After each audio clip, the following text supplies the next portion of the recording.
the end there. And if you want to ask a question, just turn to. And what does the work entail? It is somebody makes a hobby, and you just say, "Could you ask it?" And then you go and type it, and then from the collection. vocally So that's what answers your when question. I illustrate for SHOWstudio, I do that. It's quite fun. So we've been. I mean, I've really been really interested to know people's opinions of what it's lacking and what it has to make it better. Yeah. We've been. I think this is its fourth outing. As well. We did it with Martin Rose, we did it with Saul Nash. Who's coming last tonight? night? I think. What, in our mutuals? And we're doing it for Earl today. Hetty, So that's Molly, primarily Little what you Kid. ask questions on. Where are you? Whatever you want. People, of course, do. Yeah. But it's been briefed with lots of knowledge of it.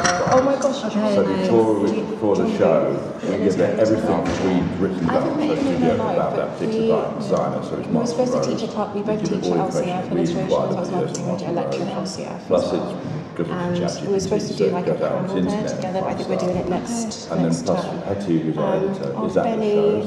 Pat So McCoy, she's sending sort of the Queen, Queen, Henry Holland, sort of who's she's sitting next to, who's on the front row, where it's hot in the room, Just what love her music so they're much. playing, all the things which are not historical. James Davison, the illustrator. I did one of his sketches. I modelled one of So his it's got a sketches. sort of just a real life presence with what's happening in the show. So sweet. Hetty. Does it take in imagery as well as Claire? like written word? Or just Do you know in real life? No, not just written word. Okay, here's a funny thing. It answers vocally as well as written word. I've never met her It in only real takes life. its The questions in amount of written mutual word. friends we It have doesn't is answer stupid. visuals. And she was supposed to come to like a all drink, to be sort of, like a couple of try times. to She see what dropped goes out, with but I've it. just It's not got a met her nice in real voice. life. And it's Yeah, we were actually really quite weird because she was trying to doing find a voice which doesn't she was sound doing like an social AI. media for Charles Jeffrey. She was kind of helping with his. Well, I can't tell you who it is, it's a real person's I was kind of like voice. hosting the But show. they speak in a particular way, and it's so This is some elder even. I don't know if you know, but when you get This has AI been to joining us, speak, by the way. she's actually speaking to it for an hour. Well, going through a series of sentences. Is this the Speaking your voice. This is live for Valentina. Oh, yes. Sentences. Yeah. Richard will speak We've just got about sounds like you. for you to Apart watch. from, it takes some of the emotional or Abby, this is very voice out. It slightly kind of dulls it down a bit. Yeah. So you make people almost think of what I am. It gives it a few people don't realise that we try to major told She's going to wait. it sounds like that voice. And then Oh my god, I know. quite a slow delivery. You know what? And so I asked him My halves here. to go. It's nice. It's scary with things like that where you program in information for it and it like if you just kind of give it the wrong thing and it takes on that too heavily. Like I have that just like with my Instagram where I'm just like forming different accounts just because I'm like I've looked up the wrong stuff with that one and it's just feeding me. Can't you sort of flush it out? Like with time, but it's like it'll be so stuck on certain things. It'll just like Thank you so much. feed you like one like late night random thought will just be like that's all you care about now. This is I do this thing which probably has no effect whatsoever, but I sort of convince myself it does. That I go through my Instagram and I follow a bunch of accounts that I would never normally follow. A golfing account, kind of, wrestling account, kind of things that aren't really my cup of tea. And the problem is that when you start following them, you get quite interested. Not in golf. But, in like kind of weird things like mechanics or electronics. I'm just trying to think of the subjects I know, even though nothing, or no desire to know anything about it. But as soon as you start following them, you say, oh, actually. I don't really think it's interesting though. Anything that's got a machine and a mechanism and a way that things can get together, you're gonna get invested in it. I'm in a car phase at the moment where I'm just like. What sort of cars? Well, my car, just like little Volkswagen. I'm just going to sit Hollie down. She works for Liberty, so she's going to join the conversation. Do you want to sit here, Hollie? Is that what you think? Let me get the jacket out. Wherever's easy for you. Any news on lovely Emily Zak? So Emily's going to be here shortly. She runs slightly behind. I'm just fluffy. You're doing a great job here. Thank you very much. You're very kind. There you are. Would you like a drink, Hollie? I'm just happy with water. Are you sure? Thank you. We've got a lemon elderflower one if you'd like. It's lovely. Yeah, why not? Yeah. Thank you. So that's the idea, is to kind of purge my algorithm. Something so it doesn't know. I don't see it work though. So. I just have to like refresh sometimes, just like make a separate account just to be like, this is the one I can look things up on, and then that will end up so much more interesting than my own account, and then it's just, yeah. For research as well, like, it's actually such an insane tool because you'll just come across things on that, because the homepage refreshes so often. Yeah. You'll see something which you had never come across before, and you'll immediately kind of, because the algorithm is so strong, you'll see it and you go, what on earth is that? Like, the number of times I've like come across something and then it's become like an integral part of the research. I find so many young artists on Instagram. I mean, it's really been my source of kind of, hairdressers, fashion illustrators, designers, everything. So for me, it's a great resource. I find loads of people. No, for sure. I feel like that's also in terms of kind of like fashion and music, putting together teams for projects in general, so much of that is being done now over social media because it's also so much faster. You can even take the temperature of a collaborator if they'd be interested in something with 3 messages instead of having to go through like an agent or a this or a that. It's like it's your catalogue. It's like your guest list for events. It's like and your portfolio. It makes it a lot easier for young people to get involved, as in people who are studying, students, I think. Because then, it feels a bit more open source if it's all on social media. Whereas I think sometimes the traditional routes, the old-fashioned routes, of kind of getting in touch with agents and having to kind of break through barriers which feel a bit confrontational sometimes. Yeah. I never know quite the right etiquette. If I see an artist that I like, should I go to the agent to talk about? Because often I try and buy young artists' work. I think it's pretty, it helps them, that's great. But I never quite know how to best diplomatically do that, because you wouldn't normally just go straight to the artist. You normally have to sort of respect, go to their gallery or their... It's organic. It's really, and it's personal as well, just to have that like direct interaction. I mean, like, it's easier for me as well, like having an agent as well, and like dealing with like people personally. Just that connection is like so much nicer to, you build a bit of skill as well, which I think some young people need to brush up on. And who answers all their DMs? That kind of thing? Oh, what? As in, like, do you think somebody's kind of doing it? Respond to everyone. Yeah. I know some, like, huge photographers that really sit and take the time to respond to every single message and just, like, say thank you, put their name in, say thank you to everyone, which is, it's beautiful. It just... I mean, there is some you clearly don't respond to, because, they're just, trying to sell you something, some sort of corporate whatever. You want to, it's always the kind of, would you want to increase your figure on Instagram? Don't respond to those. That's not a person though. If you respond, I don't think anyone's... respond back. But they're getting quite good at those. I get more on email than I do on Instagram, where they start saying, "Hi Nick," like we spoke about last time I wrote. I had this thing where I was in drag for something, and I was like tagging the makeup products that I was using, and I used some MAC products for it, and then I had a fake email account which was really, really good, as if it was the office from MAC, sending me this full long email saying, "We love your work and we'd love to collaborate with you," to the point where I looked at it and I was like, oh, and then I really had to like go through it with a fine-tooth comb to realise that it was just some like weirdo on the internet trying to get me to do something I didn't want to do. Just a small fee to get all these promo products. But it's weird. Such weirdo behaviour though, but since like, talking about lockdown, since then, the amount of like scam stuff that's been like circulating has been insane. People have so much like time for that as well. Yeah, it's become an industry. It's a career path. I mean, any criminality, basically taking money which isn't yours. It's kind of old, tried and tested. What are we watching on telly? What's that? Looks hot. Valentino. Is that Valentino? Yeah, we're Hetio somewhere. That looks like that. It looks so everybody's banning. Is that go live as we're all chatting? Oh, well, big pardon. Excellent. So we've got this called SHOWstudio. I mean, also what just a beautiful location. That is stunning. I love the set. It is gorgeous. And the catwalk is insanely precise. I'm also just thinking about the way things have changed since COVID, like how this live stream has been done. The fact that it's not only the catwalk, but it's also like they're doing the live coverage of the celebrity guests arriving, and then it's like it's a whole other level. It's like award show coverage or something. It's my gosh! I think COVID actually helped us with that. I think it actually helped step up the coverage of fashion shows. I think it massively democratized fashion shows. Because brands were forced to take everything online, but I think because of that, that's enhanced the coverage of, IRL fashion shows, because I think consumers and the general public got used to being able to watch them on Instagram or watch things on Instagram or on TikTok or on Twitch, all these types of things. And so now, I mean, these shots are amazing.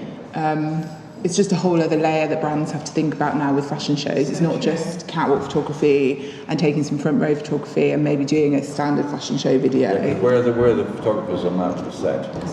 Yeah, like what? Are they under that tree? Under the tree. Where's the The luckiest people that are under that tree. I wonder, because it's a circular set, I wonder if they've got them positioned around the catwalk at various points. Somebody's having to fly that drone, but that's lots of responsibility. I once did this job for Aston Martin, and we decided to shoot it up in Redcar, which is where there's an old steelworks. I wanted to, and it's very sadly for Redcar, very sadly for a lot of people, it's abandoned now. But you have these huge warehouses where they used to build the cars. That's where we used to build, not build the cars, we used to make steel. And they've got all glass roofs also. So I thought I would attach a light to a drone and fly it down the sort of, above the warehouse. So you get this kind of pulsating light beam that travels all the way down. And put the Aston Martin in the middle of that. That was a good idea. Apart from Redcar is next to the North Sea. And we sent the drone up and out to the towards Norway or somewhere. Oh my God. Yeah. So I had a few experiences of kind of, drone dramas. Oh my gosh. But that's another thing that's just arisen, in the last sort of 5 years. The use of drone in everything. Yes. Didn't think to do this with drones, but they're a bit noisy.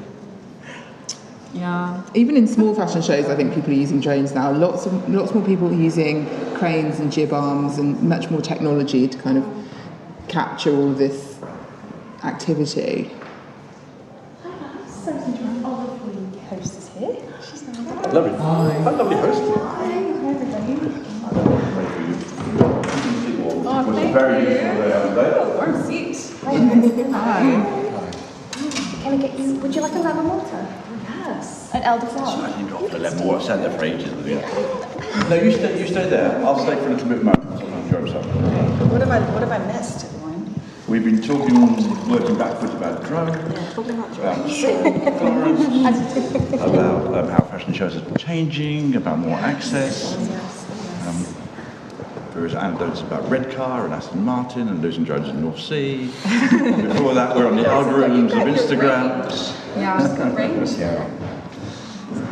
And I don't know, I'm sure you know, but around 3 o'clock, we've got our AI critic, yes, who we can ask questions to. I'm excited about this. Yeah, it's absolutely, it's work in progress. So this is something that SHOWstudio has created? Yeah, this week we launched it. We're launching another one, but this is the first one to be launched. Okay. It's a fashion critic.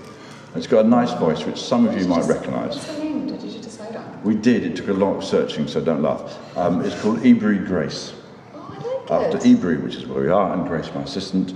I was always loved the name Grace, I thought it was very sweet. So I think that's a good... I think it's okay. When you hear its voice, you'll see it's got quite a... And also I wanted a name which was not so gender specific. And it's got quite a sort of nice, relaxed voice. Which I was saying, it's quite tricky to get an AI's voice right. It's weird, it's like you wouldn't ever think, oh, I've got to come up with a voice. And I've got to come up with a name for it. So I remember it was a tough one. it was a tough one. We think of things like Wilf and Percy, and so they just all got a bit comical. Exactly. That's why we didn't go down that route. Like, so we didn't want to do anything because AI's got like a bad rap in any case. And the first AI sort of in culture that most people know is HAL from Space 2001, which is a sort of pulsating red evil eye. So I kind of wanted to get away from anything that sounded like it was a sort of 3 letters of a kind of bigger. So. You could just leaned into that. Yeah. SHOWstudio. We also went down the kind of, because one of our Yilin over there is from China, and we're trying to see there's a sort of Asian version of, so anyway. I think you chose well. Good. Well, it kind of suits the voice. How did you go about because obviously, I suppose if it's a critic, then it has to have taste and a specific taste. So what was the process of kind of programming that criteria? We gave it, I was just saying earlier on, it's done 4 shows so far. So it did Martin Rose, Paul Nash, did Fendi, I think it was last night, and it's doing Earl today. And so for each of them, we give it all the knowledge about that particular design that's on SHOWstudio. So for Martin Rose, we feed it all the panel discussions, all the reviews, everything else, so it knows historically about Martin Rose. Then it's got ChatGPT, so it goes out onto the internet and kind of searches actively throughout the internet. And on top of that, Hetty, our editor, is actually at the show. So she's feeding it that information, like, kind of what music's playing, or, who's on the front row, or which models there are, or, anything that's kind of, it's not circumstantial evidence, but it's sort of, the stuff that you would see if you were there, and is not on the internet and isn't in history, obviously. Okay. So it's got 3 sources of information for each designer. And it's good. It comes with a little bit of, because you have to decide its character. That was the other fun part. You have to just give it a kind of personality. Yes, of course. So we tried different things, and we looked at friendly, but that came out a bit amorous. Right. So they would always answer, "Oh, you asked a question." It's always lovely chatting to you, which actually is kind of really lovely, but we didn't think it was the right thing to do. And then we went to the opposite extreme. We tried sarcastic and blunt. Oh, that sounds good. Really? No. It's actually a lot more offensive. So I thought, let's do sarcastic and blunt. Sarcastic, I said to it something, and it asked me, and I said goodbye to it. It asked me, don't let the door bang you on the way out. Okay, wow. And then we tried blunt after that, and that was like a lot worse. So that was just blatantly offensive. It like, it would like no, yes. Well, literally one word answers all the time, and what do I care? And it kind of. Well, there are people in fashion like that too, so maybe we need like a broad representation. One tends to avoid them. That's true. That is true. You don't want to create one like that. I'm not sure exactly what characteristics one's got, but it seems to be quite mellow. And we've told it it's a fashion critic. We've told it it's the best fashion critic in the world. Okay. We've told it it's in the style of, we've given it various fashion critics that it can reference. So we'll see. I'm really looking forward to this. It's quite good at answering quite sort of obtuse questions. So it's a little bit diplomatic in its language. So if you say, who's the best fashion designer, Saul Nash or Martin Rose, will say, well, they're both great designers. Oh, come on. So there's a lot of that in the fashion industry as well. Yeah, well, so it's going a little bit diplomatic, and I need to sort of stop it doing that without it going to blunt. So. It's a delicate balance. That sounds great. I feel like maybe you can have a snippet of blunt just for amusement. Well, it's got all it is. I don't want it to sound. It's got sliders. That's what it is. You slide it from blunt 0% to blunt 100%. It's like making a sin. Yeah, basically. Yeah. So it's just a set of sliders that you put in. I mean, slightly a bit more complicated, but not far off. So and then it's sort of trial and error. Anyway, we're getting it. So your feedback is more than welcome. We're not sort of thinking this is a finished article. And the only thing it doesn't do, which I think is a shame, is learn on the job. Because I wish it did. I wish that the conversations it had, it would then use those measurements. Because people chat to it, so they give it information and it learns point of view. At the moment, it doesn't really do that. And on top of that, it doesn't remember the conversations. Which is a bit of a shame, and we're working on that. But it should remember its conversations. So if you say to it one day, my favourite thing is cucumber sandwiches, it should be able to recognise that you've already told it. And the problem is that everybody comes in as the same person at the moment. So everybody who asks a question, it thinks it's the same person. So it's not really differentiating. So it's got a way to go. But try it out later on to see what you think. And it's got a very nice voice. Sounds a little bit stoned. I know this person. Well, the thing is, I'm sure some people around this table will go, "Oh, that's so and so." I wonder if that's going to change, if that's going to change, dating apps. Can you remember, blunt? You could do the skill blunt. Yeah, it'd be very helpful. You really wouldn't I was going to say that. I think it would be helpful. Well, some people, she might. She's like, blunt. Yeah, straight talking. I love blunt people. I think I could be a bit. I'll tell you what, we'll do. When you ask your question, we'll put sliders to blunt. See how much you enjoy the answer. I just think it's a really good quality just to be like really straightforward. Straightforward. I love it so much. Well, there is that very positive spin on blunt. Yeah. I think it depends on who's being blunt, though, and how they're being blunt. Because sometimes you just be like, oh, I wish you weren't so blunt. I wish you weren't so honest. Sometimes. It depends on the topic. Yeah, that's the thing. How personal is the bluntness as well? Yeah, how are they aiming at you or not? Never thought I'd be defending blunt. Yeah. No, it's a good position to have, though. I love it. I think as well you get you build up a little bit of resilience depending on the job role that you do. Oh my gosh, so true. Do you think the fashion industry is a more brutal place to be? Or, like, do you feel, in your experiences, has it been?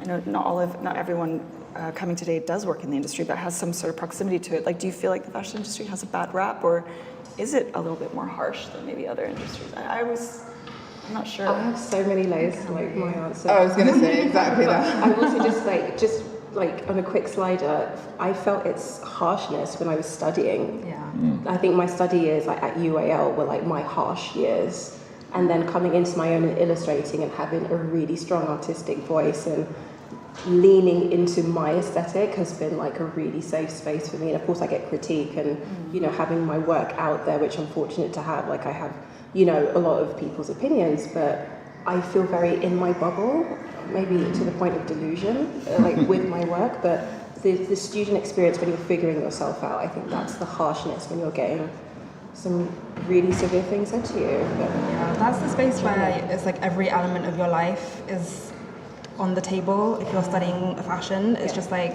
every part of you feeds into what you're making, so it has to all be kind of understood as part of it, and just that can get so intense. A bit personal. But it's the same. Once you come out and you do just find the people that like your stuff and the people that don't pay attention, and that's it's community.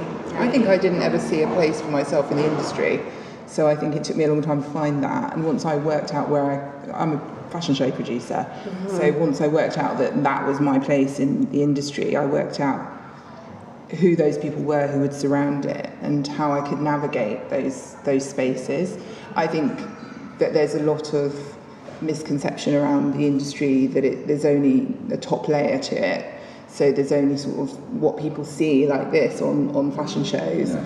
But I think if people understood the number of people and the types of people who are actually involved in creating something like this, or that's quite a harsh area of the industry, let's be honest. Yeah, 110%. You're doing it really diplomatic. 110%. I will be 110%. And I think, in all honesty, it took me a good probably 2 years to understand who was doing what and where, and work out how to navigate that space in a way that I could feel comfortable with. Yeah. I think that's the sort of the dichotomy, is that you're entering into an environment which does have a layer of, like you say, a layer of harshness, shall we say, or bluntness. Yeah. Brutality. Yeah. So in some cases, brutality, yes. But I think once you work out where you stand and what you're happy to accept and what you're happy not to accept, then that helps you navigate the space more confidently. And then you work out the types of people that you want to work with, and I'm sure you all feel this way. You work out the types of people that you're happy to work with, the types of people that you enjoy working with, the types of brands that you enjoy working with, and creators and etc. But it does take a while, and I agree with you about the brutality of education. I also lecture, and I know that that is a challenge. But I also remember I did design when I was at university. And I remember having sleeves cut off garments in front of classes and things like that. And those moments stay with you. Oh my gosh, I did design too, so I'm so... Yeah. Just brought a bit back for me. Just having like the portfolio completely like drawn on. Red pen. Oh my gosh. It's so true, and you're so sensitive then when you're really coming into your like individuality as a designer or illustrator or artist or whatever. But I think when you kind of find a point in that where you're strong, and then when you're able to graduate or just leave and then lean into it, but that's the safe space, and I think that's where you just need to sit with fashion. I think with any industry anyway, I mean, like, life is life, but in fashion, but that's your community and that's like your hub, and that's where you can thrive outside of having a garment chopped to bits. in a workroom. Yeah, and I think also when you start working, you find the role models. So what I found when I started working in production and doing fashion shows and working with, you know, all these different types of people, I started to realise who the people were that I wanted to kind of follow or emulate or carve careers in the sort of in the same vein as. Yes. And I think you also find lots of, for me, what I needed to see was other people who potentially kind of were like me, who didn't necessarily feel like they fitted into that industry, but were doing things that I kind of could understand, if that makes sense. Yeah, absolutely. I think after doing design at university and realising that wasn't my place, I kind of had a hankering to be in the industry and had done since I was a very small child, but couldn't really work out where I fit. Yeah. And, you know, production was that space, but it took me a long time to kind of work that out. Yeah, yeah. You worked for Gainsbury and Whiting. I did, yes. Yeah, I saw both Sam Gainsbury and Anna Whiting last night. Oh, did you? Yeah, I hadn't seen her for years, because I was at the National Gallery. Yes. Summer Ball, Summer Party Ball. Yeah. And Sam and Anna were there, so I haven't seen them for years. I mean, that's a formidable bit of power there. Yes, 100%.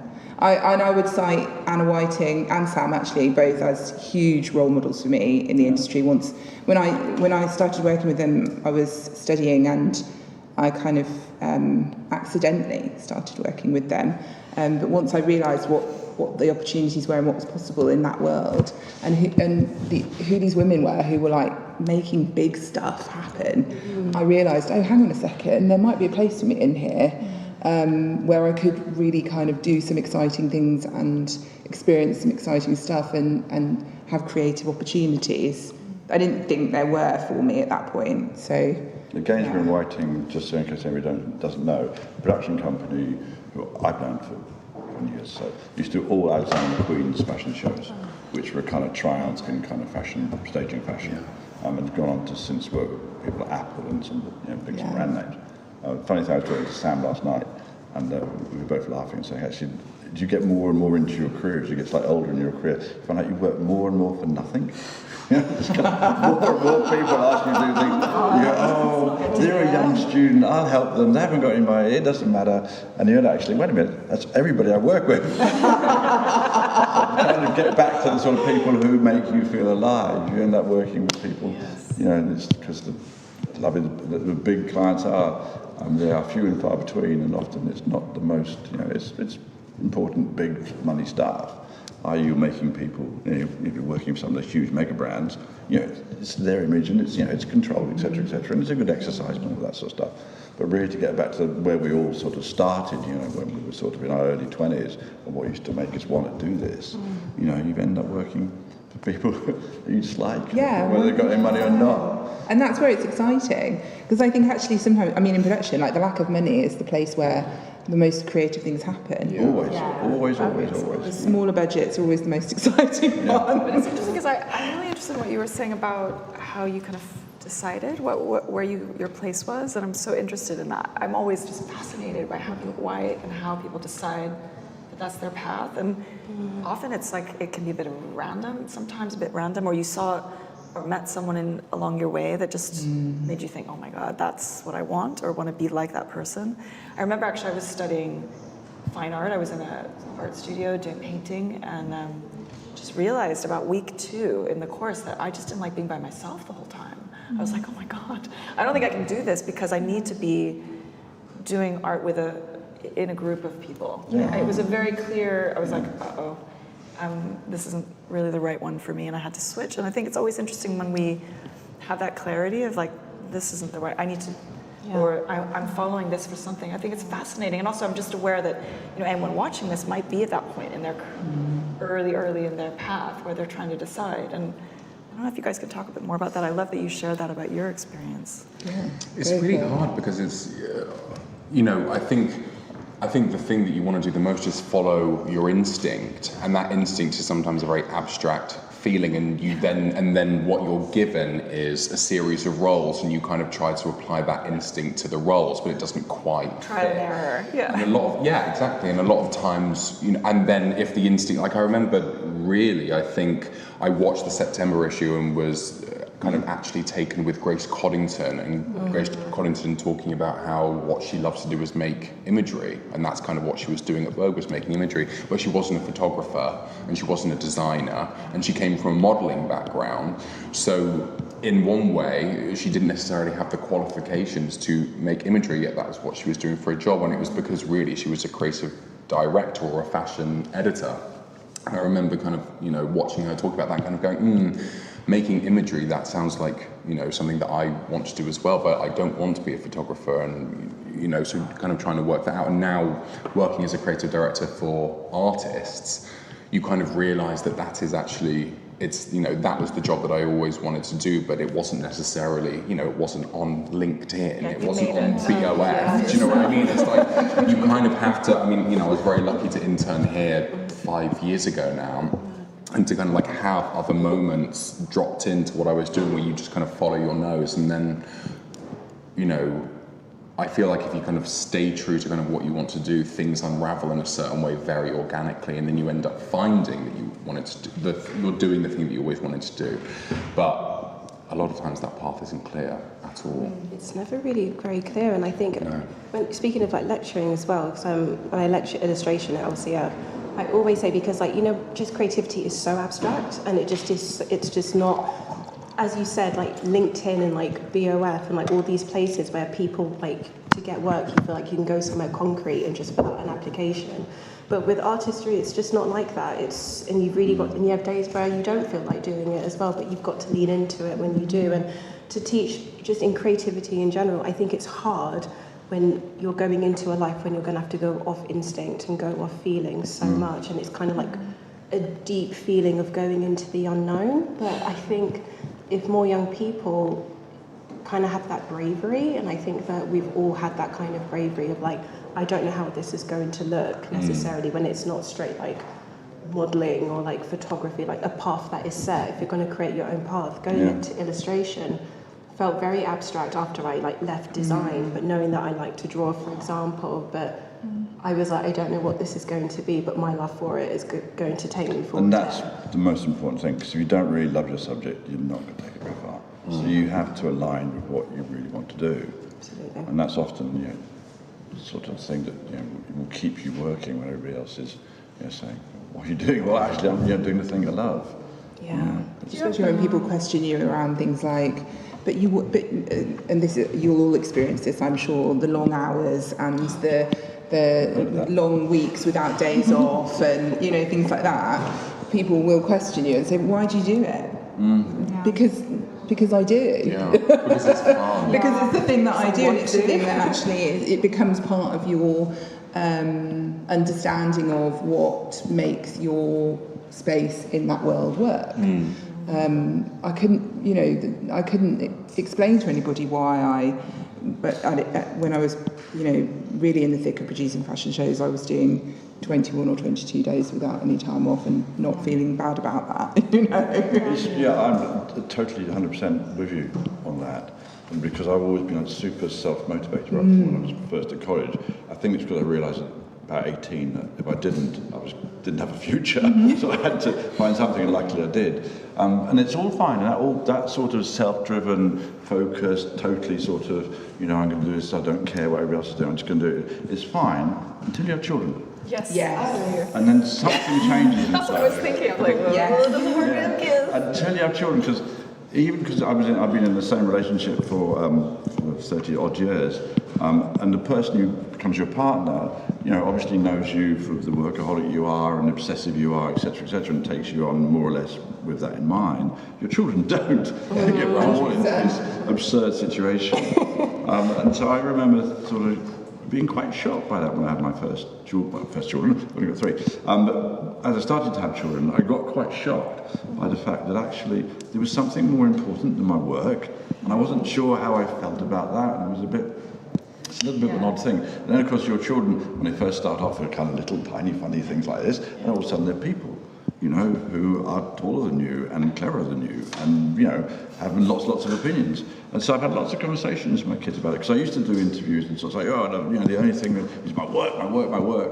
And then I did that once with my daughter, who was in the room, and she was probably in her early 20s. She was quite upset. She sort of said to me afterwards, you know, that was nice to hear that, you know, that we're not. I thought, oh yeah, of course. You know, it's really true. So it does destabilise you and does force you to kind of reevaluate not just what you do, but your whole life and life in general, as to where our priorities are. Yeah, I think it helps. I think it makes you re-evaluate your almost It's a strong word to use the word identity, but I think part of it is your identity, isn't it? I think it plays into that. I think work, or your, if you want to call it vocation, becomes part of your identity. But like you say, when other priorities come along, like children, or you know, your partner, or other family things that happen, or other things that go on in your life become priorities, they make up another facet of your sort of identity and how you kind of put yourself out there. Smart. But I do think it's interesting, because I don't think the creative, and I'm going to broaden it out a little bit. It's not just fashion, I don't think, and I don't think it's just children. I think it can be, you know, a loved one, a partner, a relationship. I think relationships, and it's interesting how we have preconceived ideas about what being a real creative looks like. You know, it's like it's slavish. Not necessarily pretty. No, and I do think some of that is left over from, you know, the art world, the fine art world, and this kind of, you know, you think of like a Picasso or someone like that, where it's like you're either a narcissist. Yeah. Everyone revolves around them. They are just shit. You know, they're horrible people usually. Like whether they're writers, and usually men. I mean, not always, obviously, but I think the art world is kind of coming to like a bit of a reckoning with how women within that world, what their role was, what they were, how they, even artists, you know, Picasso's lover who left him and famously tried to like ruin her career. She just had an exhibition. Yeah, I mean, on virtually everyone whose lovers he tried to. Right. It's something so unpleasant as far as I know. It's fascinating, and I know the fashion industry is different, and it's a different beast in a way, but I think it shares some, even though it's an industry that is largely targeted at women or women's wear, obviously not only, but it is still a very, I'm not sure how friendly it is to female creatives or to, you know, having a family or a partner. I do think that's changing though, Emily. I think that's changing because the world is changing. So I do think that's changing. I mean, fashion used to be driven by fashion photography from the visual side, other than the collections, obviously. And historically, if you look back at the great fashion photographers, 80% of them are men, which is really, you know, there have been absolutely amazing women fashion photographers, but a lot of them were men.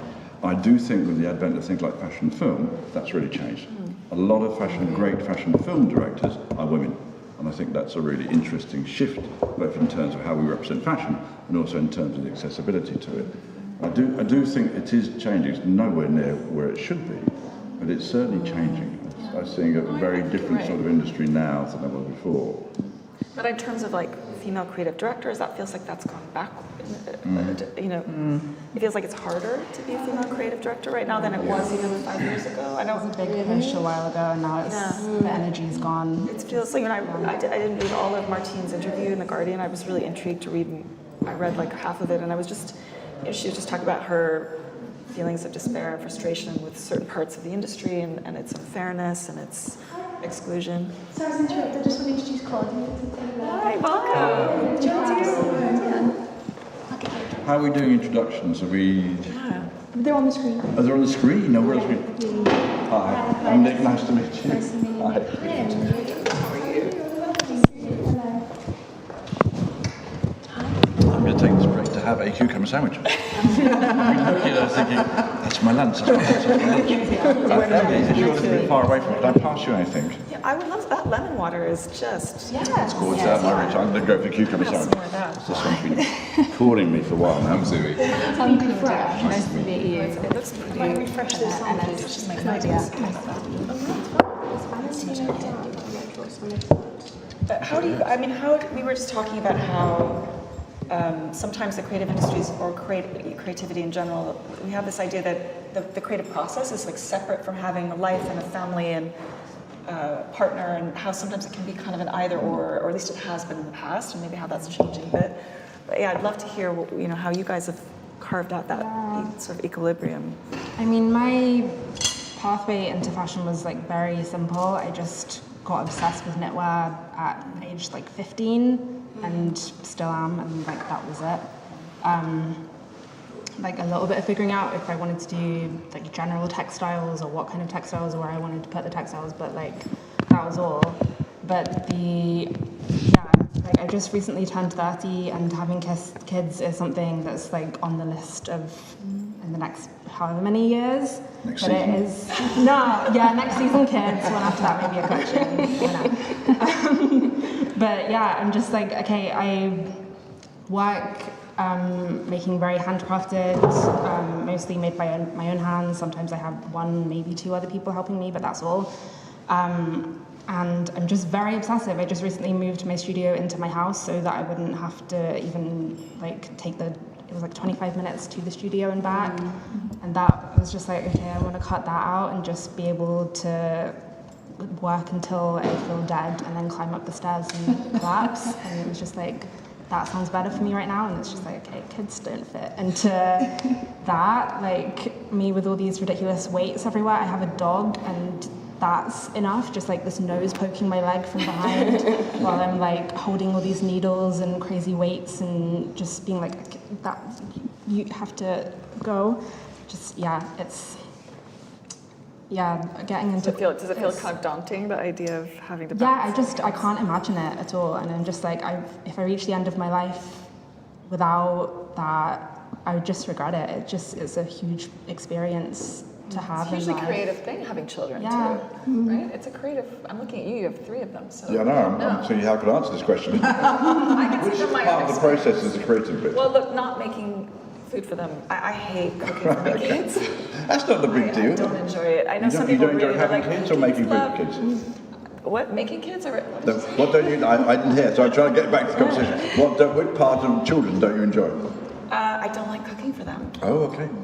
Not because, no, let me explain, because I think like a lot of creative people, when I cook, I like it to be like, I don't like the kind of cooking you have to do for kids all the time, where it's like fish fingers. I just don't, that part I'm like, I'd rather not do that. So I've kind of have a bit of an understanding with my I love that honesty so much. I hate it. I love I think we're about the same age, I'm 31, like women who have children but are so honest. I think this is about like, not the brutality thing, but like, coming back to that, but I just love honesty so much, where you're just like, this area of something I love kind of your sucks. strengths in your parenting sort of set up as well. Like, and I don't think we were ever meant to raise kids ourselves, just two people raising. I think you need more help. That it takes a You go to more the kind of, like the sort of grandma, grandpa. You need more of a unit. sisters. We have friends, and we kind of I'll drop them off at a friend's house if have to go to an evening. I mean, you find your way, but I really Parenting is such a big subject. It's a big subject. But I think it's good to explore, because I can really hear what you're saying, this feeling of being kind of daunted by it. And I mean, remembering what you were saying about how when you started out, you had this vision of someone that you could relate to, you could see. And it's nice to talk about this, because I don't think it's a subject that we often we don't really, it's not really that sexy, is it? It doesn't feel very fashion to talk about what it's like to be a parent and balance creativity and the creative process. But a parent's like a long process. I guess that's what I was alluding to in my earlier ramble. That everybody imagines, I'm going to be a parent. They just think of the little baby, which of course is part of it, or the toddler, or whatever. But these are people your button is creating, and they have a whole range of opinions and thoughts and desires and complex emotions, etc., etc., etc. And they don't stop at 10. My kids are now in late 20s, early 30s. And they become more and more fascinating, and more, they teach you so much about yourself. Because of course they're intelligent kids, right? They're intelligent people, and they will look at you and your behaviour, and it's a relationship. You're starting relationships, really. I think as well, what's really interesting is that as we move into, I think about the students that I work with and the age that they are, and then I also think about my role models in the industry and people that I've worked with over the last 10 or 12 years, and I don't delineate necessarily. You know, I don't have children. I'm nearly 40, and it's not something that I think about a lot. But and as a result, I suppose what that means is the people that I relate to as my role models in the industry, who are mostly parents actually, I don't necessarily see that being a boundary or a barrier. So being a parent as being a hindrance, because I think what I'm finding really interesting about the students who are coming up and coming out of university right now is they're seeing the way that they create their careers in the industry as being more and more about balance.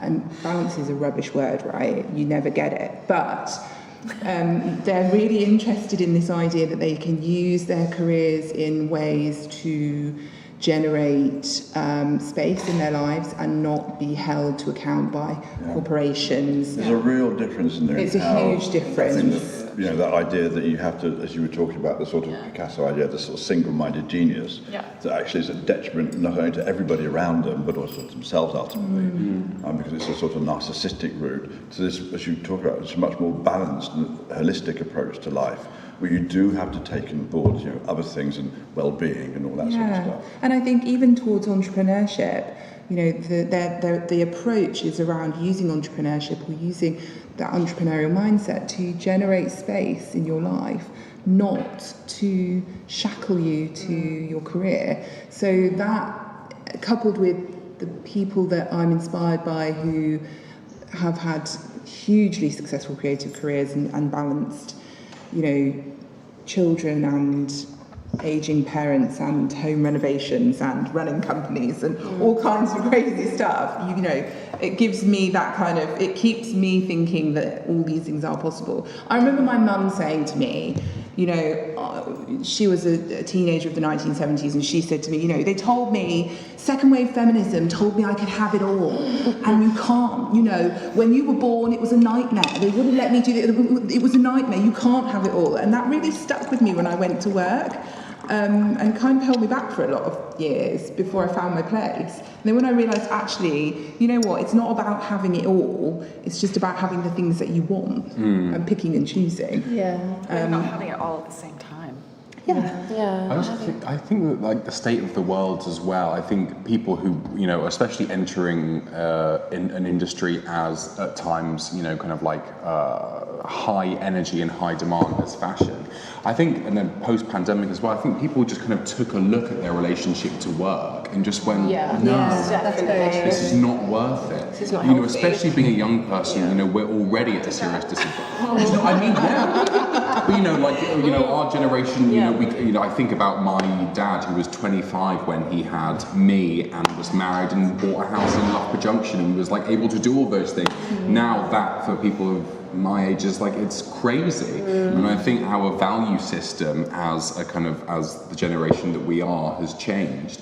And I think our relationship to work, you know, maybe some would argue for better, some would argue for worse, has changed as well. And we've just seen, you know, previous generations being asked for so much, and so much of their personal time being eradicated by work, and just gone, are you kidding me? Like, why would we sacrifice that? And, you know, I was very lucky in the pandemic to spend a lot of very enriching time with a very small group of friends, and really kind of returned to a very kind of simple, affirming, emotional time that was all about kind of like communality and taking things very slowly and not thinking about work all the time. And that's a very hard thing to forget once the drawbridge kind of comes back down and you're kind of expected to go. You just think, but there are more important things a lot of the time, and I think very hard that'll to change. make that balance, because you even go on the role model or the idea of the single-minded artist who will create their art, whatever,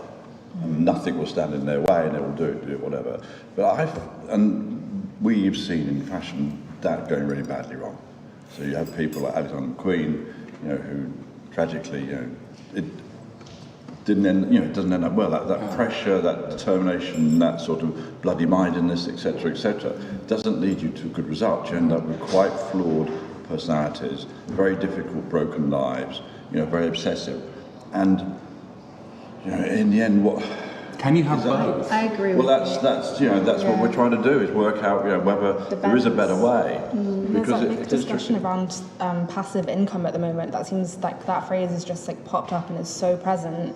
It seems like that's what everyone's aiming for, to find a balance. Be less like slavish in what they're doing. Yeah, I think it's all about autonomy at the end of the day, like with what everyone's been saying. And I love what you said about, our attitude has changed for what, like with work in our generation. Is it for better or worse? I think it is better, because you just need to have a space where you have your own autonomy with not just your life, but with your relationship to work. And I think that goes back to even the whole like being a fashion student thing.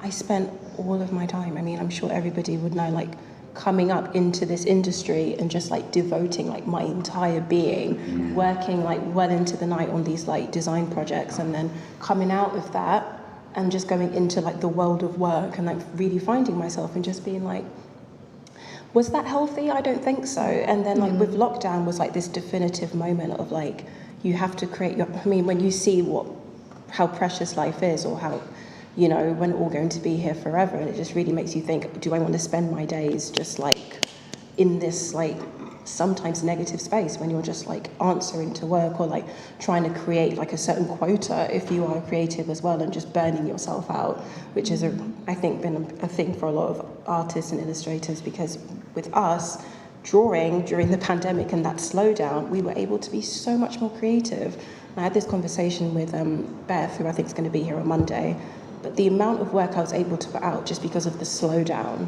was fascinating to me. And I think if we can really have that level of detachment, I think it's just healthy on that level. There's a flip side to that as well. I think it depends on where you are in the industry and where you are personally. The pandemic for me was terrifying because I'd gone from moving at a million miles an hour. I'd just come off the back of a 6-show season, and it stopped dead. And I was at home on my own, having just left a relationship, thinking, I don't know what I'm doing, because it was so alien to me, because I'd operated at that level of, movement for so long.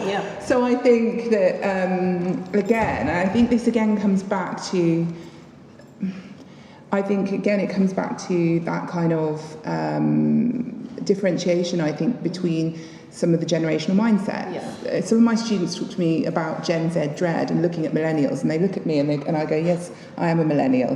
They go, but what, we look at you and we don't want what you did, the hustle and the grind and the scariness. And I think that that's so interesting. But I think also as women, we are programmed to move at pace and to achieve it all. Again, going back to that phrase, can you have it all? We're programmed to move at that pace where we're expected to collect up the things that we need to make sure that we've done. You talked about making sure, I want to make sure I have children. I feel like I'll regret that if I don't do it. And that comes with a certain sense of urgency or a sense of pace. And so when you're forced to stop that pace through no choice of your own, and to just sit in silence for at some points, that can be quite intimidating. It's a little bit different. I think for me, over the lockdown, I realised love was missing, because it can be very, very lonely in this industry when you're working solely on your own, and as we can all relate, we're just constantly at it. And I think children add colour. So for me, I would definitely want to inject that into my life and find a way to make room for that colourful love to then maybe even inspire what I've already got. I think we have to make time for it more so than make it. That is that generational thing, though. That I mean, I can tell you as someone who had small children. My youngest was 3. Okay. And I left my role at Vogue because I remember my husband was like, are you okay? I'm like, no. I was homeschooling them both, trying to work full-time, being on Zoom calls until 10 p.m. with the US team. We were kept, if anything more, I think, at, to the standard. I felt like everyone was operating even more intensely because there was something about wanting to keep the pace. Keep the to your status point, quo. right? Keep that pace, and like, God forbid, Yeah. we give people a little grace, like, oh my God, no. Yeah. And that was probably me too. I'll take responsibility for that because no one said that, but I felt that I needed to. And I remember, because my 3-year-old wasn't particularly easy to homeschool. I have a lot of respect for teachers. Yeah. Parents were both teachers. Not easy, not an easy job. So I remember just thinking, the system's not designed for me. There's no buffer, there's no safety net for me. I'm like here, struggling, like mental health struggling, situation struggling, have to cook those bloody fish fingers that I hate, have to teach her how to read. I'm like, I'm not the person, nobody told me. A single friend of mine said, well, you knew what you were signing up for. I was like, I did not know what I was signing up for. I don't think anybody knows what they're signing up for, do they? And I guess it was, I think a lot of women who had young children at that time feel still a deep level of sadness that they were just let down. It was just like they were what do you get? What's your problem, basically? And I don't. It's not anyone's fault, but it was a very what's the word? The curtains open. I mean, to your point, I feel like that really changed my way. I decided that I wanted to do work that was bigger and richer and gave me space and grace and. So that was a real moment for me. I agree with you. I think it was a moment for a lot of people. I also feel for women though that the expectations on women are so much higher than they are for men. You know, I mean, obviously there's that kind of, you know, almost like casual point about a man can do the bare minimum as a father and be praised as a fantastic father, and you don't see the 99% of the work done by the partner, the mother in the background. I mean, if they're lucky, you know, a lot of women raise kids on their own. Right. You know, single. I can imagine how hard that must have been to be a single mom during lockdown. Yeah, you're right. It is tough. I think there are all kinds of pressures on all types of people now. I used to think it was just about being a woman, that there were these layers of pressure. But I think also that they're speaking to some of my students. And one of the things, going back to what you were just saying about doing things that are enriching, like you were saying, that came with, I started teaching, and that's what, during the pandemic, and that's what kind of changed my perspective on things a lot. But a lot of the things that I see are genuine pressures sort of across the board. If you're a creative wanting to start out in any creative industry, you know, going back to your point about fine art and the struggling artist mentality, I think there is, I think there's also a lot of fear amongst sort of the emerging creatives coming out of university at this point. There's so much fear and pressure, but also this kind of optimism. It's just a really interesting space. I find it such an interesting space at the moment, and I think that a lot of the sort of opening up of spaces has led to there potentially being less pressure on women. I think, I know that sounds bizarre, but I think that because these things are being more spoken about, and I think because of, you know, social media and things like that, and lots of conversations being had like this, it almost opens up that space. You kind of seeing, like you say, behind the curtain of what's actually going on. Yeah, the walls are coming down. I think we have Jenn Z to thank for that. I think Jenn Z is like, no, like you were saying, like they're just like, no, I want my life. I want to have a nice life. I want to have a It's just help me here. Sorry. I have no idea when Gen Z is or whatever. After 1998 to 99, I think. I think the last year to be a millennial is at 97. Because there's Gen Z, but then there's Zillennial as well, which is like 96 to. Just because my sister falls in that, but I'm just like, just for personal experience, because there's some stuff that she has no idea about, but then some stuff she's like, I remember that, Anjelica. Do you have any memory of anything? I'm just like, what's a VCR? Do you know? Do you know what I mean? But yeah, they have so many boundaries, and it's fascinating, and I love it. Like kind of the Gen Z and like the last generation, is it? I suppose, I suppose this is because I'd say now that, you know, we're seeing kind of like classes from fashion schools, from universities in general, being part of that new generation. Millennials are in the workforce, whereas the graduates are kind of like Gen Z. And I remember as a graduate very much attempting to kind of like learn and understand the value system that had been put in place by the generation before. and kind of like working towards that, seeing how the structure of fashion and the structure of the music industry and everything worked, and then trying to kind of like find a way within that. I feel like with this new generation now, they, you know, it's like we've all been saying, they kind of look at it and reject it because their value system has changed. But there's good reason for them to reject it. Absolutely. A, it's been proved to be very, very unhealthy. Yeah. And B, we have a real issue of what the hell we're going to do with this planet. Right. So it's a kind of a bit of a kind of, you know, there aren't, I mean, I think certainly my generation ignored all that and just ploughed on making money or doing stuff and creating stuff. But now it's really, you know, people who are in their mid-20s now, you know, really take that on very seriously as their responsibility and a feeling of kind of, you know, they've been let down. Yeah. And the first generation to actually go, you know what, you guys have really screwed us up. Well, we've got to sort it out. You know? Yeah. So I think they do take it very differently. On top of that, you've got very different, you know, fashion shows are changing, how fashion articulates itself is changing. We've got an AI on the screen at the end there. AI is a huge thing coming into our lives and is going to really rock the boat, to say the least. And a lot of people are very scared, a lot of people are very worried, a lot of people are very enthusiastic about it. There's a lot of really, really fundamentally big things happening. You've got horrible things like Trump and Brexit and Johnson and, you know, some really very bad players. And you know, what's happening in Ukraine, and you know, China being very worrying and threatening. You know, there's a lot of very anxiety-causing things. So if I was 25 now and looking at my next 75 years or whatever, 60 years, whatever it would be, I would quite rightly be sort of saying, you know, this is a system that you guys created. I'm not doing it the same because look, this is where we are. So that being said, just to shift it a little bit. I was about to go deeper into the politics. Oh, you can do, you know what? I don't know. I'm going to politics. I love it. I'm going to take this minute to... Because we've actually gone live with our chatbot called eBigrid. So if you guys have any questions, I'm going to be asking the question that you guys have. So he's going to be reviewing the Valentino and ERL show. Oh, I do. So if you've got any questions about the show.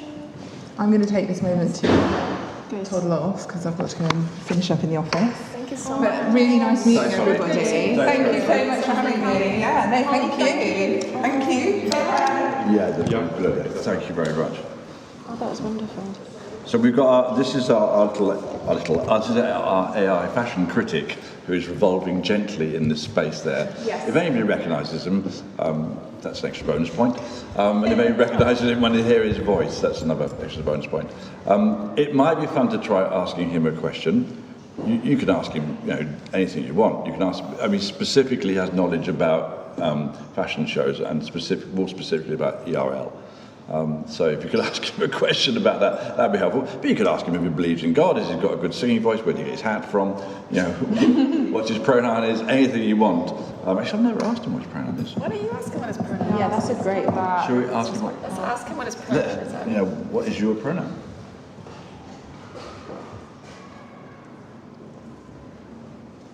It takes a little bit of a while to answer sometimes. I do too, so I can relate. Yeah. His name is Earl. No, his name is Ibri. Ibri. Ibri, and Earl is a fashion show he's reviewed. I think I'll take this one. I think it's close. My pronoun in this slide is there something specific? You like my opinion on in regards to fashion? So is it they? What's their pronoun? Is it a they? They, them, them. Okay, so they will keep on pushing you back to asking you about fashion. You can ask anything you want, and they will keep on I'm trying to figure out the voice. It feels like... You'll get the voice. Can I ask a question? Yeah. Yeah. Which show are you most... You just have to say it to Abby. You can shout it at Abby. That would have been good though. I'm like this. Let's pretend for everybody watching. You did miss me explaining that. Which show are you most looking forward to this season? I want to see if I can work out the voice. We got enough volume on the voice. Yeah. So I don't feel, so it's going to be, it's our fashion critic, so it's mainly reviewing the Valentino and the ERL show. Gotcha. But it might give you a good answer. Well, darling, there are quite a few shows that have piqued my interest this season. But if I had to choose one, it would have to be the Chanel show. Virginia Guinness on mixtures to fill out the Carl Lagerfeld classic, and I'm eager to see how she will continue the house's legacy while also putting her own stamp on it.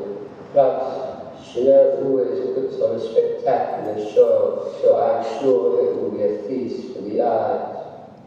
So it's taken two things from fashion critics. It calls everybody darling, which I'm not exactly sure. It's taking also a little bit of whatever that is. Yeah, they're a little slightly stoned. But they're also very polite. Which they could not. Yeah, the voice is I know sweet. what you mean about the songs. Yeah, they are a little bit kind of... Interesting about Chanel as well. Yeah. I would not have expected that I mean, at all. has it even been given specific information about Chanel? Not from us yet. It's picked up. It's gone on to ChatGPT and gone looking out onto the internet to make I its feel like I've heard a opinions. lot of people say what they have just said, so it sort of feels like, yes, that sounds familiar. Yeah.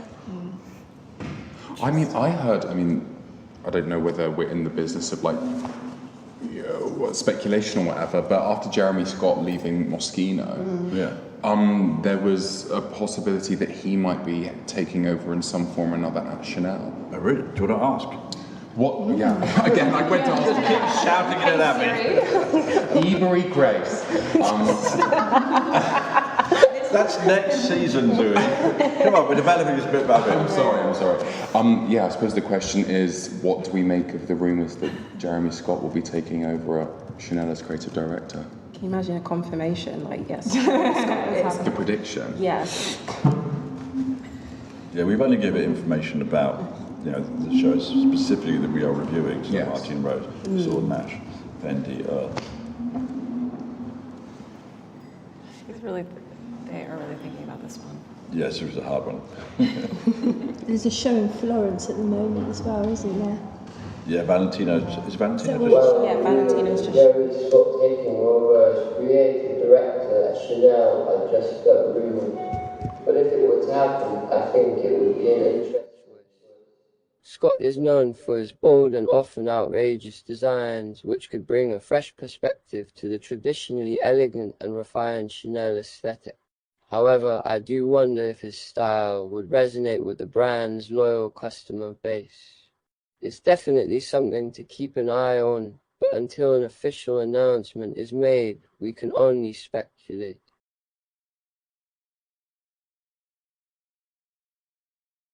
Yeah, let's face it.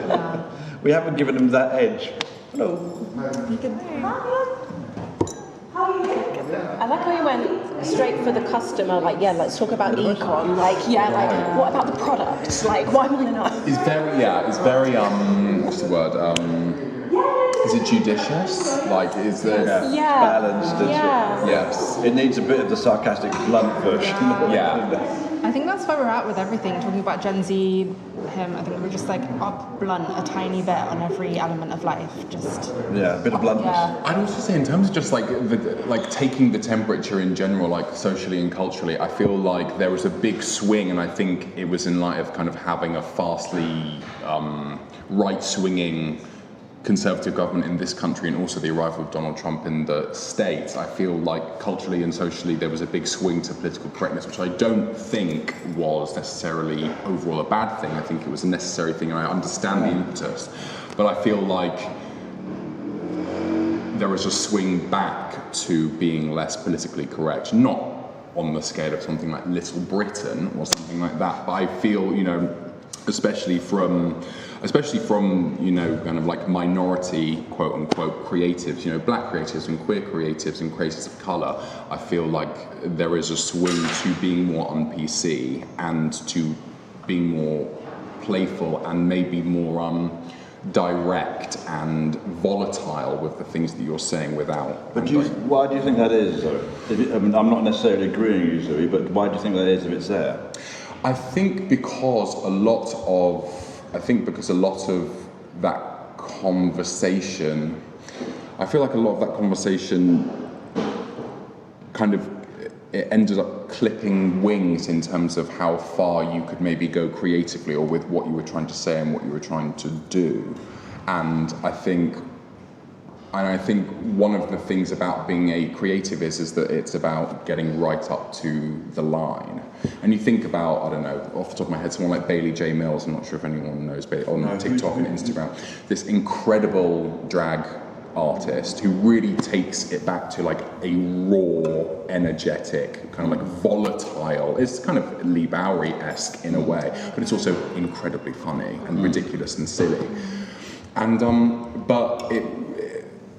I think there are certain people who could maybe consider it to be offensive because of their wildness of energy and the wildness of how they perform.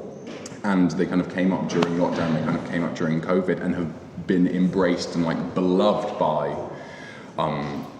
people in a way that previously I don't think their energy would have been matched or seen.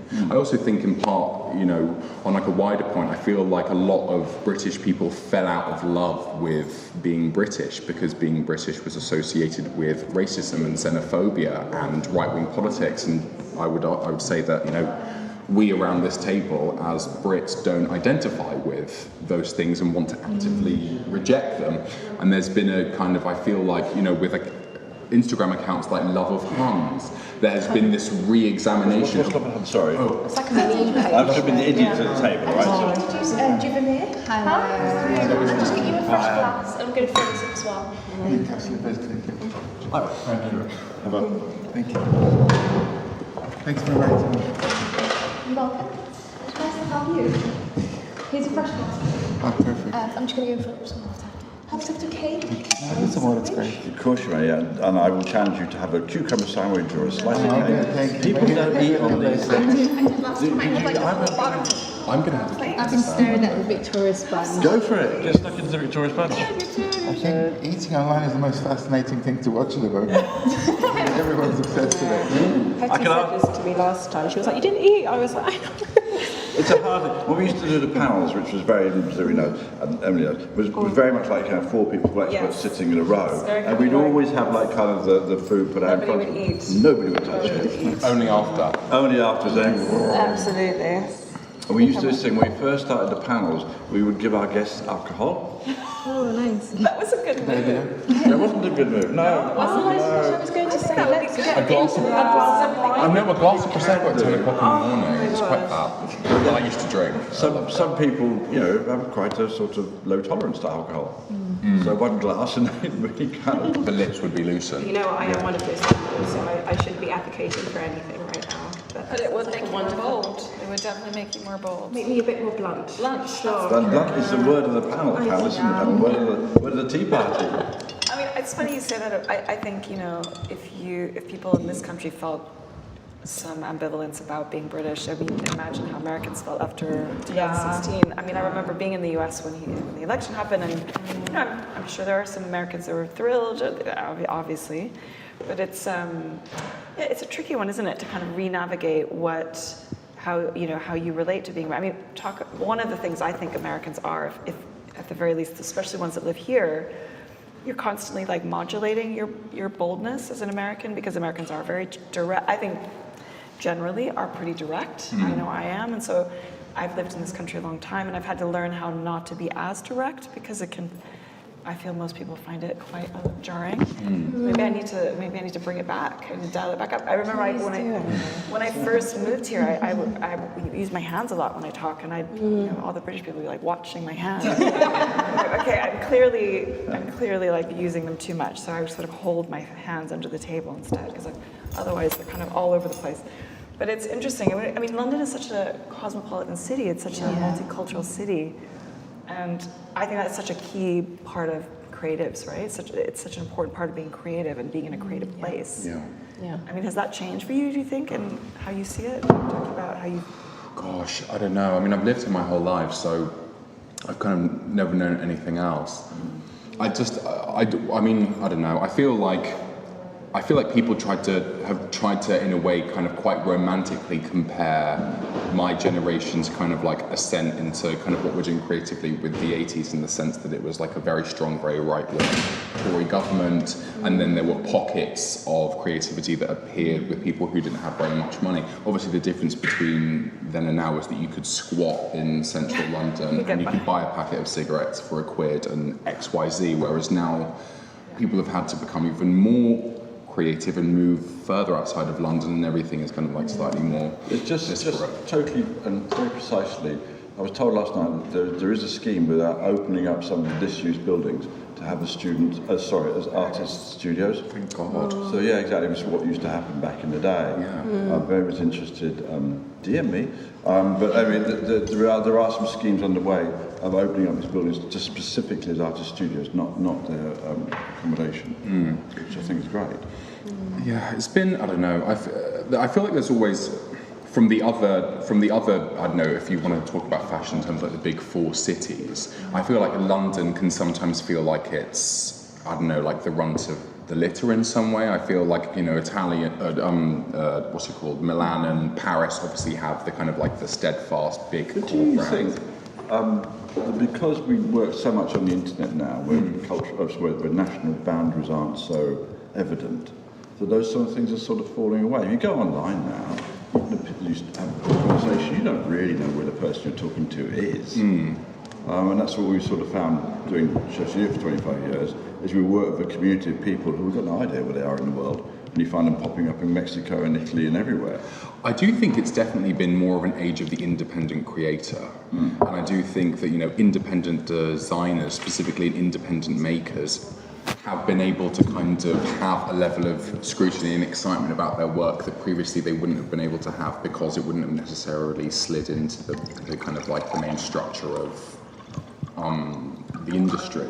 You know, I think about, you know, a hat maker like Benny Angelo or his partner Ed Curtis, who's like a, you know, a fantastic maker and textile designer, and they have been able to, you know, work with brands like Stella McCartney and have incredible support from people like Depop, and in a way that maybe they wouldn't have necessarily done before, and they've been able to kind of survive as independent creators. Vogue's always a good thing to measure these things. You know a little bit about Vogue. What's their business? Because they're opening up, so we're going to do a pan-European Vogue. Then I have no idea what they're doing now. But it's interesting because I don't really.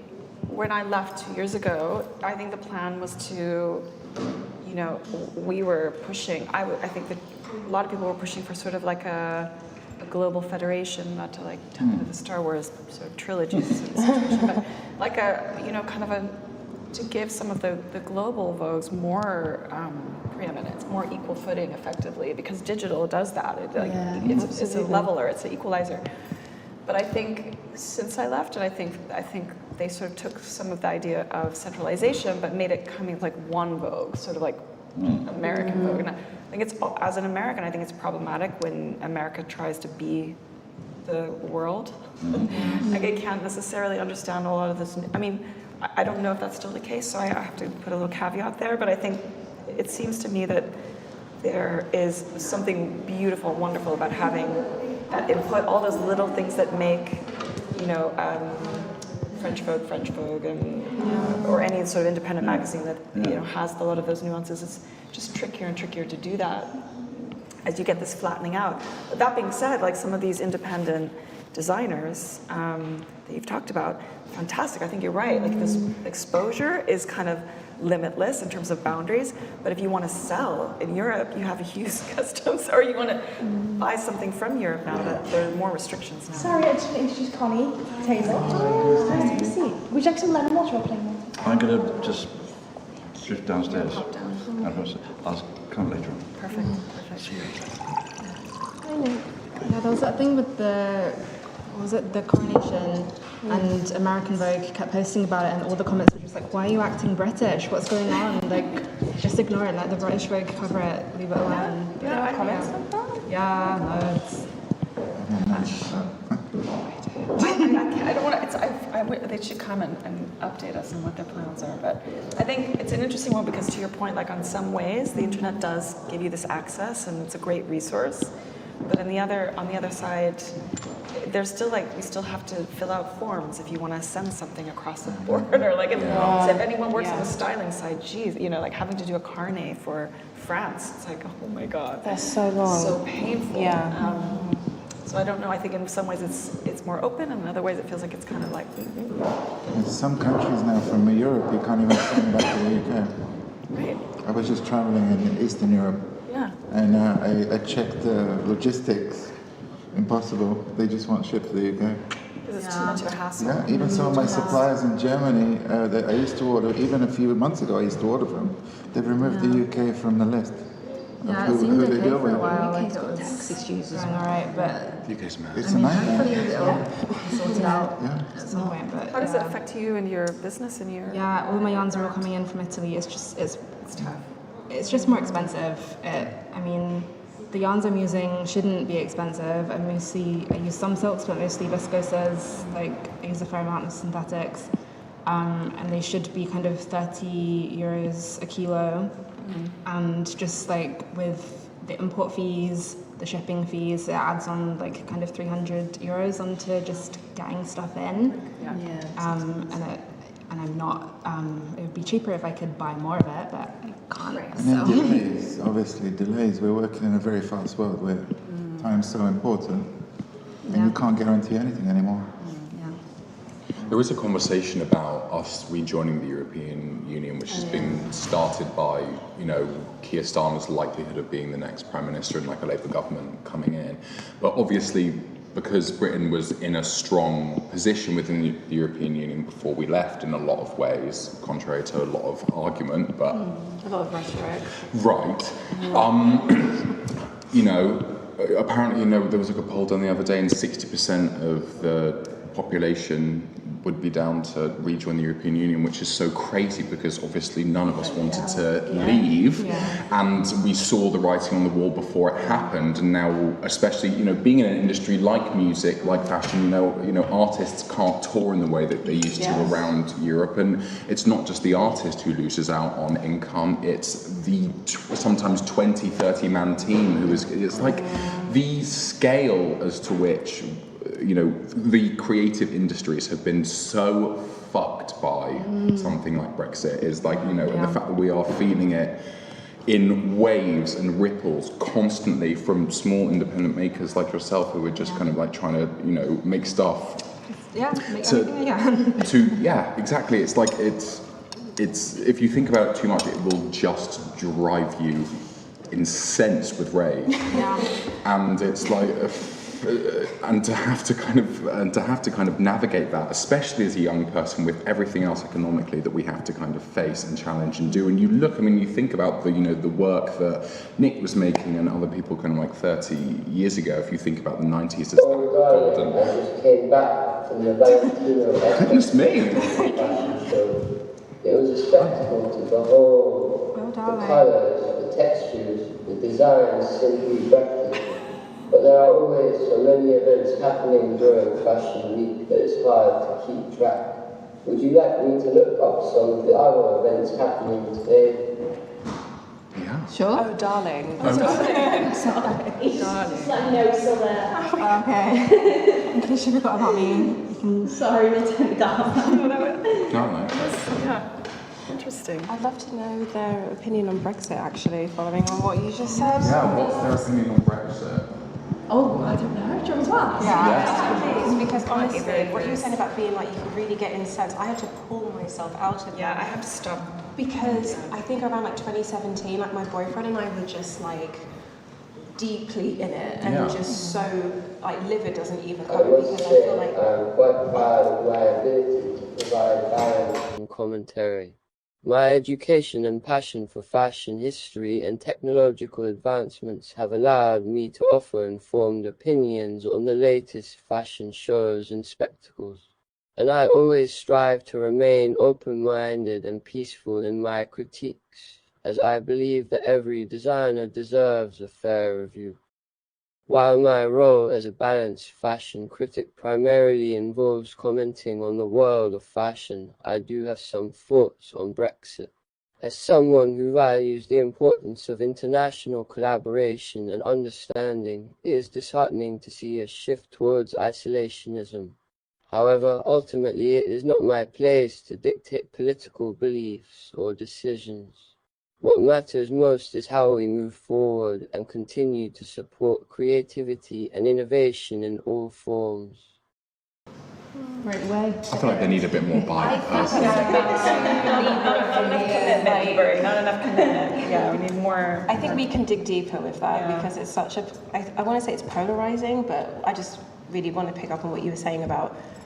I feel like if you understood Brexit before, you understood the importance of having insight about industry and just like the importance of teams and collaboration, essentially. So when you've seen, like, even just like I went to Spain like last month, having to pay for data, just for example, just to go abroad is just really, I have opinions on it. Yeah, and it's just so easy to like go there and get like so enraged about it if you just care about people wanting to get on with work and like shipping and things like that. Like I sent some drawings to Denmark last month before I left actually, and it was just held in customs for 4 weeks. And I've never experienced anything like that. I've been shipping drawings like for 5 years, and I'm just like, this is what it is now, like the change. But I can't say I felt any personal benefit from it. I mean, the only positive I can think of now is that, you know, with obviously Trump's indictment happening, and cross fingers, the man will be sent to jail because that'll be something. And similarly with... Still run for president, though. I know, and can still operate as president from jail, which is one of the craziest things. It's fascinating. Yes, it is. Yeah, you can be president in jail. No, I don't know if you can actually be president if you're. I think you can run. Oh. There's some line at some point, but you know it's going to go right up. There's an unlight line somewhere. Right up there. But it's like, you know, and then with Boris Johnson having, you know, resigning before the findings of the committee and all of that stuff. And I suppose the only positive of that is that, you know, hopefully a large swathe of the population who were previously on board will kind of see what the results of that sort of politics and that sort of leadership will do, and hopefully we can kind of make a turn which is more collaborative and kind of which is slightly more open as a country than we were before. Just getting back to the way things were, but like better, exactly, better, and like moving forward. And maybe if you didn't understand the implications of Brexit before, perhaps maybe you will now, and say maybe, you know, maybe you, for whatever age or whatever, but come into some realization that the world, not just our industry, but the world works together. You don't do anything on your own. You're not inspired on your own even. So just letting people, and younger people, when Nick said earlier, just spoke about Brexit, about Gen Z, a lot of them couldn't vote at the time. We were just like 16 and 17. A lot of millennials, I have that, for some reason, find that really hard to say. They didn't vote. I think it's important to say that. I think there was an assumption probably from some. I mean, I don't know if the stats, you know, it's easy to blame people when something like that happens, but the stats showed that the people who really showed up were the older generations who felt really strongly. I would say too, though, that like, I think like some of the more powerful art and design movements in the past came out of periods that had like a political element. I don't know, for you guys, I'd love to hear if politics is a part of your creative process, if it's not a part at all. Like I'm thinking like Catherine Hamnett, like there, you know, it can either drive you on and like, inspire you to in what you're doing, or it can just be one of those things like you have to just turn it off and use it as an escape. I mean, I'd be interested to understand kind of how you guys have navigated. It is a political time right now, whatever your position in that space. Yeah, it has been for a while as well. I think more and more it's been about trying to kind of figure out how part of what you do as your creative process can then also have a aspect to it which is beneficial to somebody, kind of like in some way or another, whether it's like working with an artist and figuring out whether there is a way they can kind of talk about something that moves them and finding a way to incorporate that into their campaign.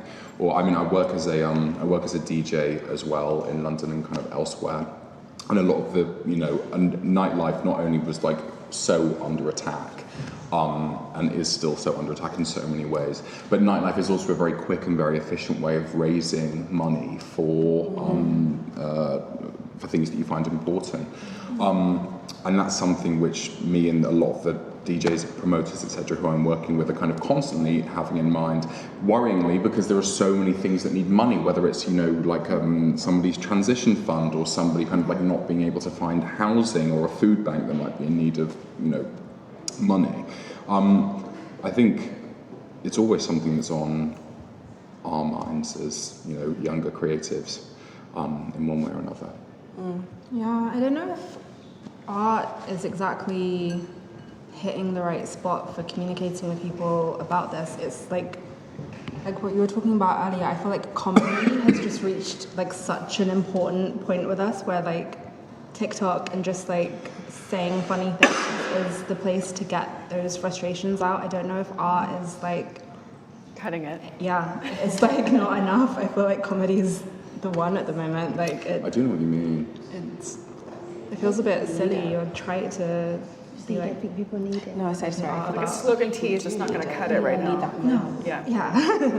Keep waiting for the right song. Yeah. The right musician to come out. To get to like really tap leave that the world. nerve. Yeah, tap that nerve. I have a couture brand, and it's inspired by history, art, and world culture. So I feel within what I do, I incorporate, life and celebrate, each culture. So the first collection that I'm working on now is Victorian. The second one is ancient Kemet, Egypt, and it will shed a light on how they perceive their own cultures through my designs. So I would have a medium where I would do like a film and like interview people from Egypt, or see what their customs are and incorporate that in within the art. Yeah. And then I paint as well, so I change my paintings into fabric and then include that into the actual design concept. So I'm trying to keep it alive and celebrate different cultures as well. So there are definitely brands who've been able to do that very well. Yeah. Like I feel like Wales Bonner has consistently, I mean, she's like, because she's such an intellectual and such like a devourer of culture, every season, and kind of, even if she does a collaboration with a big brand, it's about finding a photographer whose work you previously wouldn't know, or finding an artist or a community and shedding spotlight on their work, and it's never in a kind of like a condescending or a patronising tone. It always feels like it's in a spirit of a very kind of earnest and honest spotlighting and profiling, and you feel from kind of having, from kind of like being, looking at the collection or whatever, and somewhere you feel enriched after absorbing it. And I feel like, that's something that the designers and brands kind of slowly incorporating, but she's definitely bit that in a very strong and very powerful way. Yeah. Those are the people that can really make a true statement that it's a genuine interest and not a PR move or a... Right. Because it's right for my authenticity. company, yeah. And Vivienne Westwood, I think, is like the queen of stepping over that border. That's quite a scary place to be, but she was very successful and Yeah, it seems kind of ironic that we lost her now. I'm like, this is the time that we need her more than ever. I remember she was ridiculed so much as well. That's like the crazy lady from fashion. Well, there was that awful talk show clip where she was on that talk show and she was showing, I think it was some of the collections from the early 90s, and the host and the audience are laughing at her presenting her collection. Yeah, I saw that. And you just think like, my God, like... She dealt with them accordingly, though. Yeah, but it's just like the fact that she even decided to stay and go through that all. Yeah. But that's how, she's groundbreaking, though, because, mocked until imitated, really, because... Yes. I know it's wild for us, like of our age, growing up with Vivienne Westwood, not just the woman, but the brand. I saw the clip and just seeing that was like, wow, you do really have to, I think even what I was saying before about taking that leap of faith, like that's a leap and a half, especially as a woman as well of that time. But, her bravery enriches all of us, I think, especially as women as well, just to know that you need to go there with your art, you need to go there with your ideas, it's necessary. I just want to introduce Jenn. Hello. Can I just head out? Thank you. Yeah, I'm also going to head. It's nice to meet all of you. So nice to meet you. Thank you. Can you take your bag? There's still one more story. Hey, Jen. How's it going? It's a nice setup. Very cute. I've got some amazing lemon water, some cakes, if you're interested. Yeah, I'm I'll be eating sandwiches up. I'm gonna have a cake actually. Yeah, go for it, please. Because they'll just get wasted otherwise. I wanted to ask you guys a kind of selfish question. You're gonna bear with me a little bit because we're talking about like the creative process. Come in closer so you're not. I was about to be closer to the cake. Yeah. Yeah. Has your creative process changed over time? Like, so I asked this because, granted, I realize not everyone has sort of different parts to play and different roles within this industry. I personally have found over the last couple of years that if I'm writing something, I've really had to change the way I collect my own ideas because I have children and it's harder to focus. I used to be able to just kind of sit down and write out a piece and it would just be really clear, and now I just can't do that. So I was really inspired by reading a book by Joan Didion where she talked about how she and her husband, who was also a journalist, would have this notebook that they just carried, and they would write notes, and he would say to her, write this down, because you didn't want to forget, and vice versa. And so it reminded me that you have to kind of sometimes continue to evolve your process and how you kind of collect ideas and how you still kind of find inspiration. I'm curious selfishly how how your process might have changed or what you do to kind of tap into that. Oh yeah, my process was like, I know what you mean about the shift. I mean, I don't have children, but for me now, I mean, I've been illustrating all my life, but professionally like maybe 6-7 years, but I have to dig so much deeper now than before, like coming out of like graduating, coming out of school, like everything just, also it was a different time as well, like pre-political time, but then it was just like, oh, like pretty colors and it's so nice and everything's fine. But now when the world is like this, I have to kind of like go deeper into my rabbit hole, and the inspiration is a bit different. Like back then, like even on Instagram, things were just kind of more like there, and now everyone is a bit more informative with their Instagram and a bit more political with their Instagrams as well. So that isn't so much there anymore. Going into Pinterest, going into libraries, things like that. The CSM library is like a haven for me as well, because I lecture at UA. I was like, go there and really just get into the visual side of my inspiration, because mine is so much like an escape. So I have to kind of look for it a bit more, I just think, but that's a bit more of a sign of the times as well. And I'm getting older. It's less obvious for me, and I want my work to be just that bit better or that bit deeper. How does AI affect your work? Yeah, I think a lot of my friends are really iffy about it. I find that I care a bit less, I'll be honest with you. I think because, yes, things can be replicated, but even like with my hand-drawn style, I find it, maybe that's, I don't know, I don't feel threatened by it, to be completely honest. And I know as a creative that might be a bit bold to say.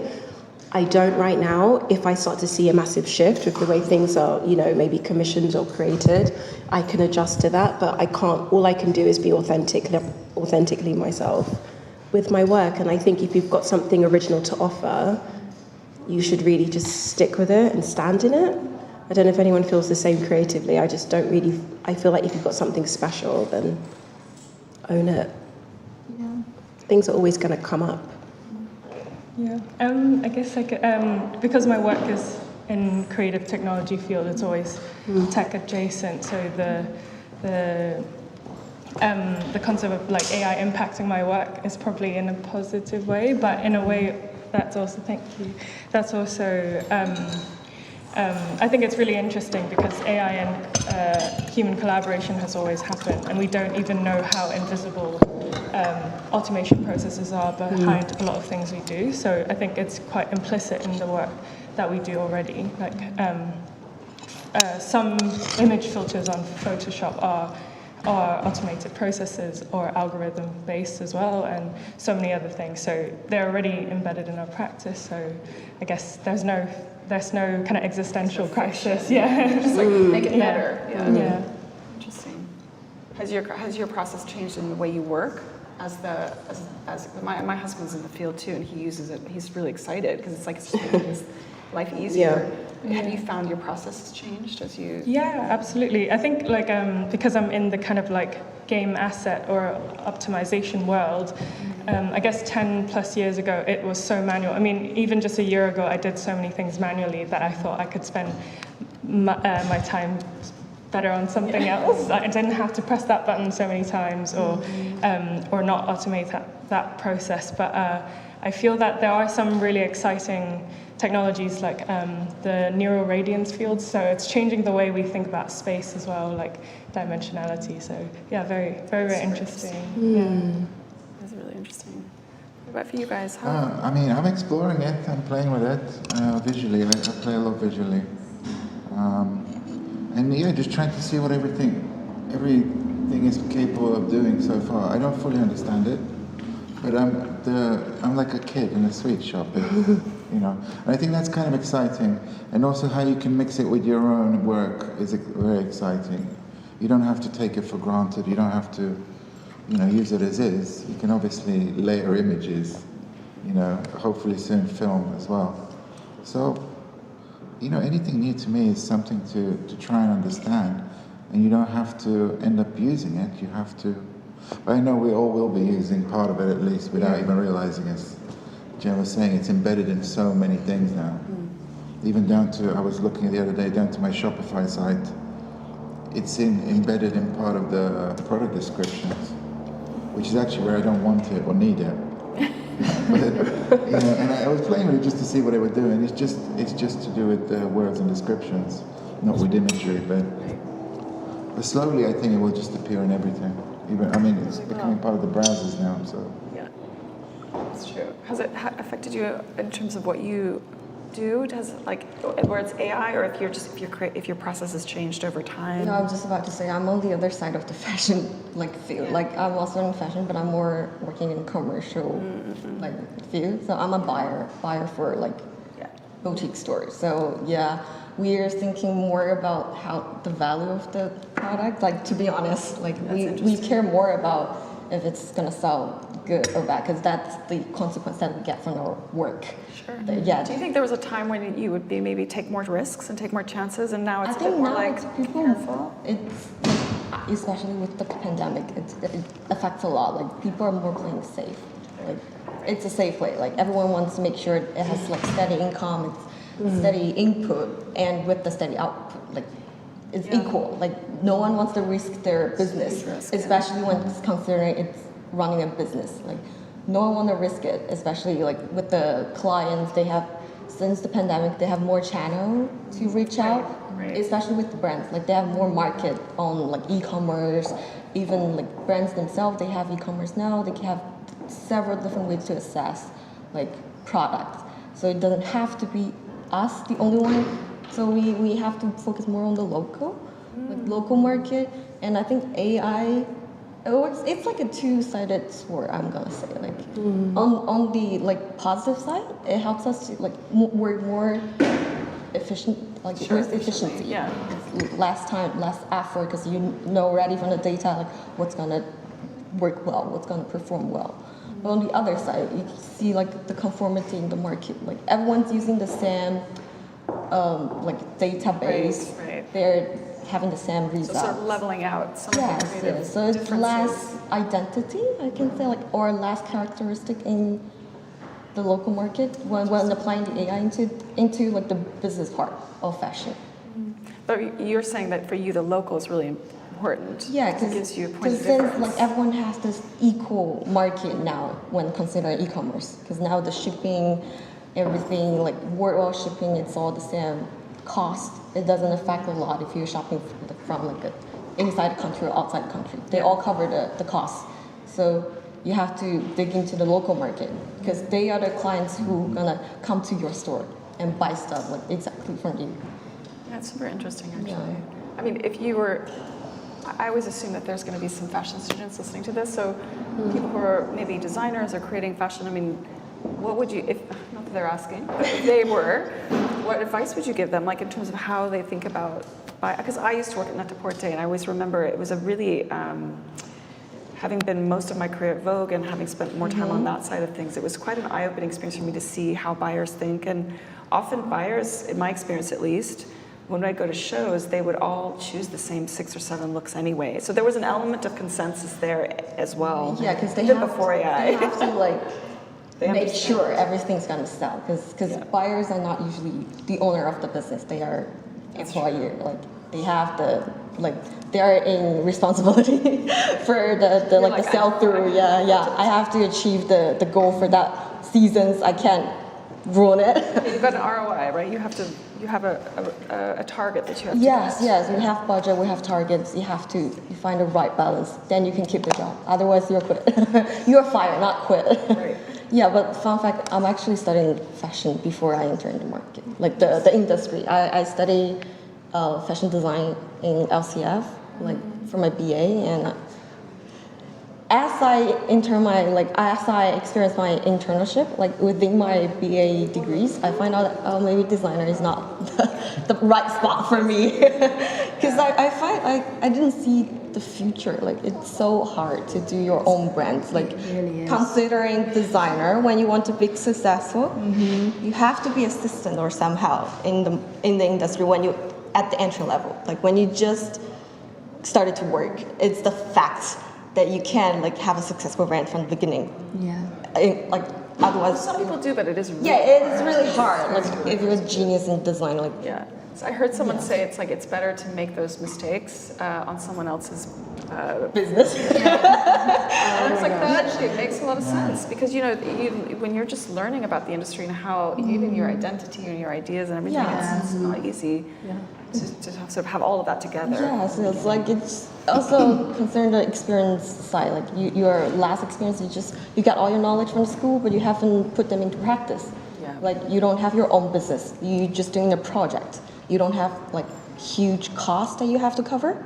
It's just within the range that you still can consider it as the tuition fees or that what you pay for like what you learn.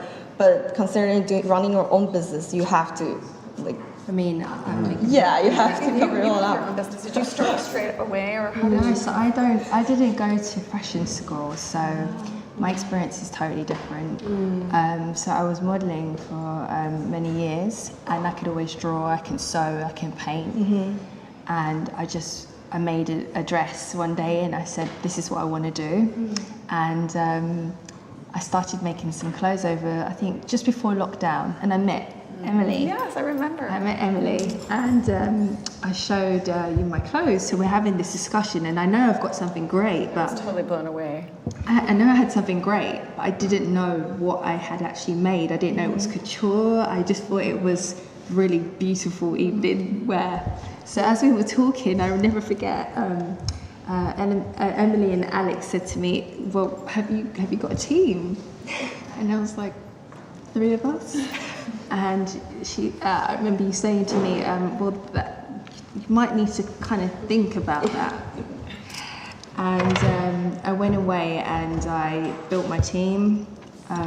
I went back into private equity to work to raise the capital for my brand, and I've got a team of like 7, 8 now, and a studio, and I am fighting fit. That's amazing.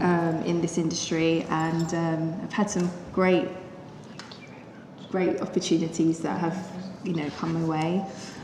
So I'm getting ready to launch soon, but I can tell you right now it is really hard.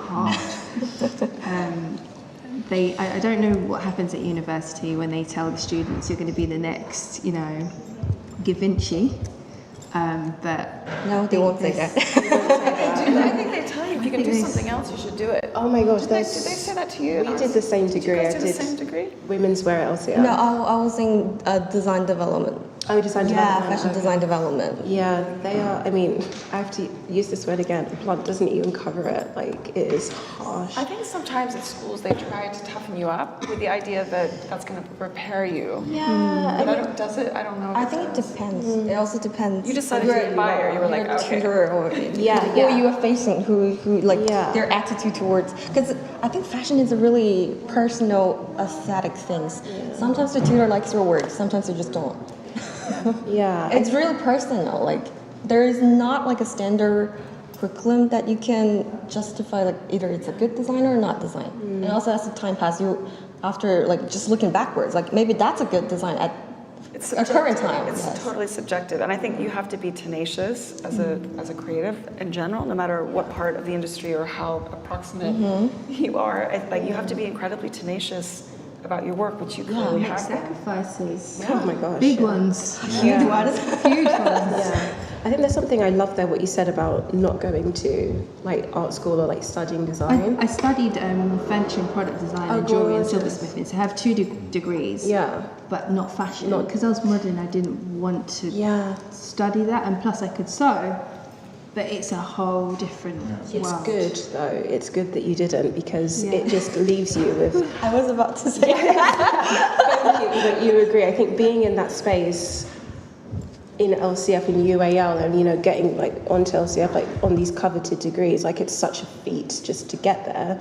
But then you create a lot of misconceptions, and you have this freedom of not having 3 or 4 years of somebody putting their stamp on you, mark on you, their preference of fabrics on you, and things like that. It's a lot more natural, organic, a lot more. And for me personally, just even with illustration, it took me years to undo it. So I think you're in an absolute gorgeous position, and own it. And even though it's going to be hard regardless, do you know what I mean? But at least you haven't had to work through that, and you're going through something. Tomorrow, like, true, but there are grown. I wonder if that's there are grown pains. I wonder if that's something to do with like the fashion design as a discipline, because I didn't come from fashion at all, and I studied like film and also comparative literature, so something completely uncreative at the time. But comparative literature is pretty creative. Yeah, now I feel like it's very useful. Like I've had really nice like frameworks learned from uni, but now I teach at LCF. It's really interesting seeing in the fashion communications kind of area. Abby's just joining the team. Hi. I'm going to head off now. Yeah, likewise. Lovely to meet you. Nice to meet you. On my way out. Would you like a lemon water? Yes, thank you. Thank you very much. Yeah, I mean, thank you so much for coming. It's so good to see you. Likewise, we will definitely. Oh, so nice to meet you out. Oh, thank you so much. Thank you. Thank you so much. But I think it's often good to. I keep bumping my microphone. But I remember. I mean, I studied fine art. I didn't study fashion, and I actually think it's really good to have a wider view. Anyway, I think you can learn a lot in fashion college. I should say that. And I think sometimes you almost need something to push against. Sometimes, yes, so I don't for sure. I don't know that it's always, and it does help you. Gain access and network. I mean, that's a huge part of those programs, I think, is giving you access and network and open doors for you. Yeah. But actually having I think even if you do go to study design, or you do study something different, it's really, really good to broaden out your understanding of the world in different ways. Because I sometimes think the issue I have sometimes with sort of fashion college, or even just art school in general, it can get really narrow. And then you sort of, do you know about literature? Do you know about film? Do you know about cultural? You just have to keep your lens really wide. Yeah. So that you understand what all these different influences are. Yeah. I don't mean to bash fashion school entirely. I feel like I've sat down and just like, right, let's talk about it. I think it's good. It's realistic. We're being blunt. We're being so blunt, which I love to, just as a Libra, I really do love to go against my stereotype. But I think I would say, I love what you said about like broadening your horizon, because it isn't just, you can't be fashion specific because your work's just going to become derivative no matter what you do. But I had that mostly in my foundation, actually, just that broad sense of like looking at all these different mediums, essentially. And that's actually, just for me personally, where I met a lot of my friends who are like working in fashion now, who we've like maintained, like just stayed our course. But that's just for me on like a personal connection level, and meeting people who are like-minded in my community now still, but I just didn't have that so much on my degree. But I think it is true that it offers you something that I can't even really explain it, of just like being around like-minded people and talented people. I mean, don't you think there's a bit of, I mean, I studied dance as well, and I think like you learn technique so that you can go and like do stuff that doesn't look like it involves, like you do ballet so that you can do modern dance. If you know anything about dance, it's sort of like doesn't seem to make sense, because just looking at it, modern dance looks very free, and it's very like you could just stand up and do it probably. You don't need to do tech, but technique gives you more range. Yeah. So I think art school or any discipline, it gives you range. It gives you technique sometimes, depending on what you're studying, obviously, but it gives you like some tools that you can use in your toolbox. Yeah, this is true. And sometimes that's hard to give yourself. I think it's hard to know how to put that toolbox together sometimes. Yeah, I think it does equip you. I think you're absolutely right. Because whether I like it or not, it has equipped me for industry.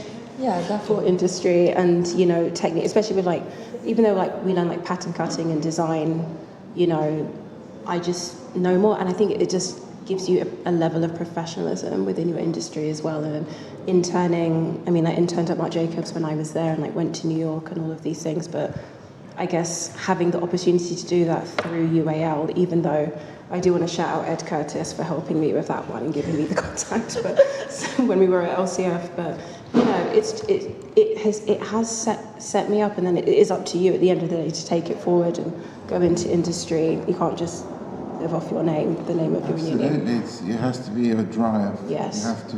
But there is a sense of competitiveness at college that it teaches you. I mean, I studied quite a while back from LCF. I didn't really go into it.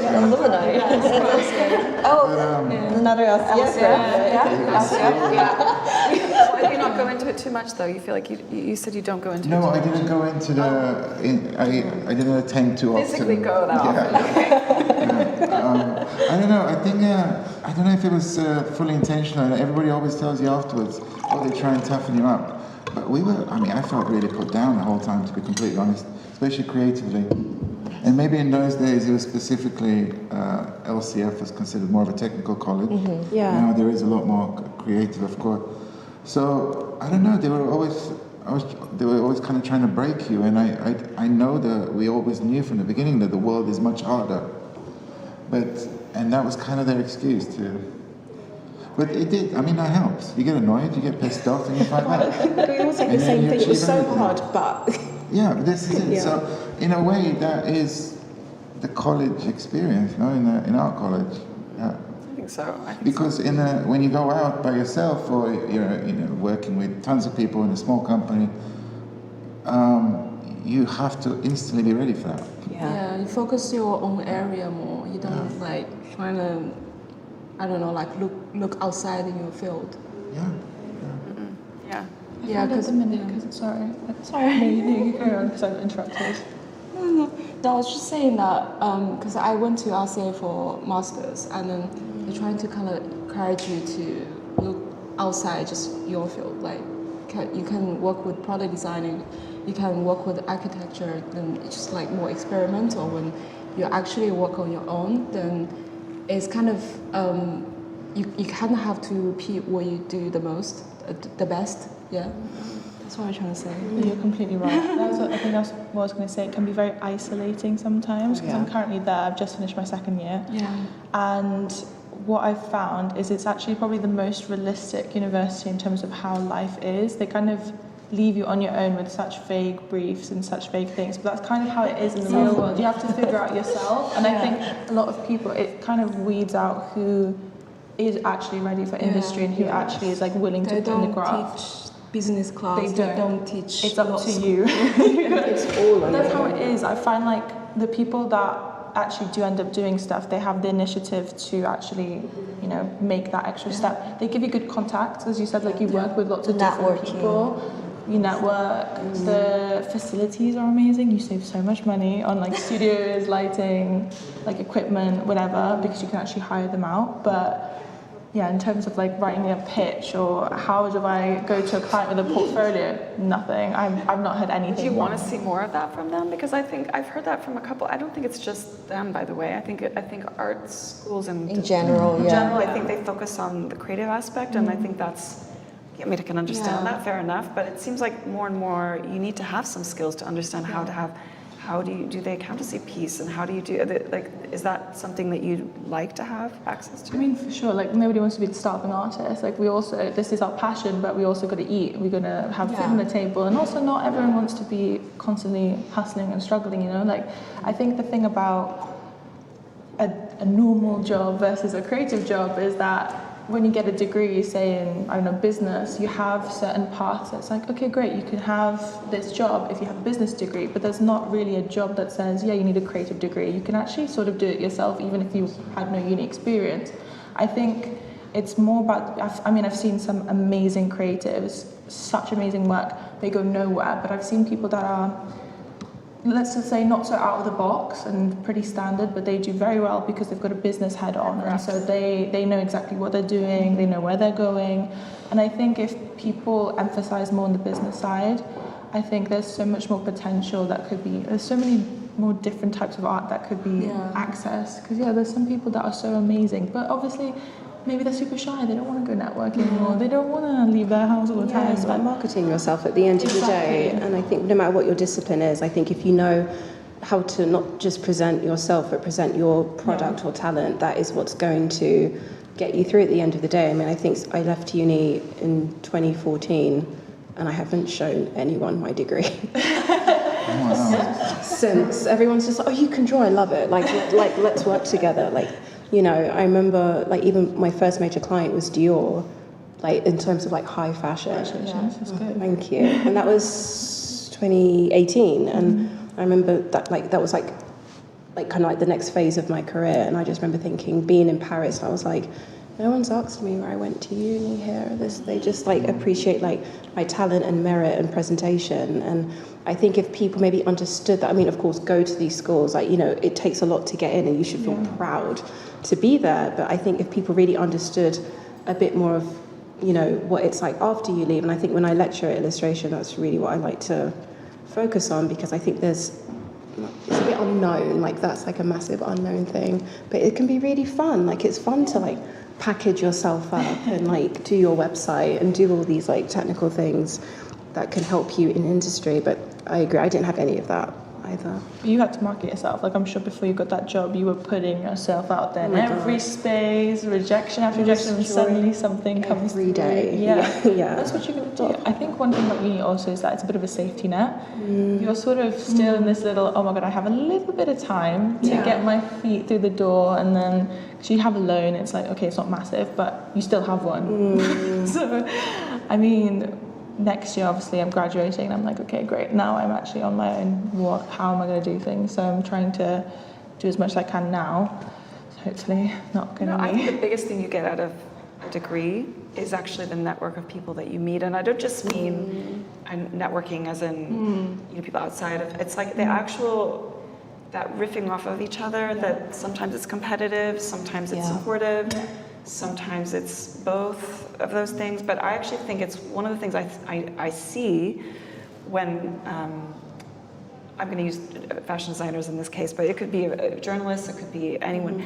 When you kind of come out of an environment where you maybe have this group of people that you are sort of bouncing your ideas off of, and then you go and you start working, either you're on your own or the expectation is that you sort of have to navigate a lot of that creative process just by yourself somehow, and that I think is a big shock. And you can see some creative directors that they either have figured out that they need that to surround themselves with a group.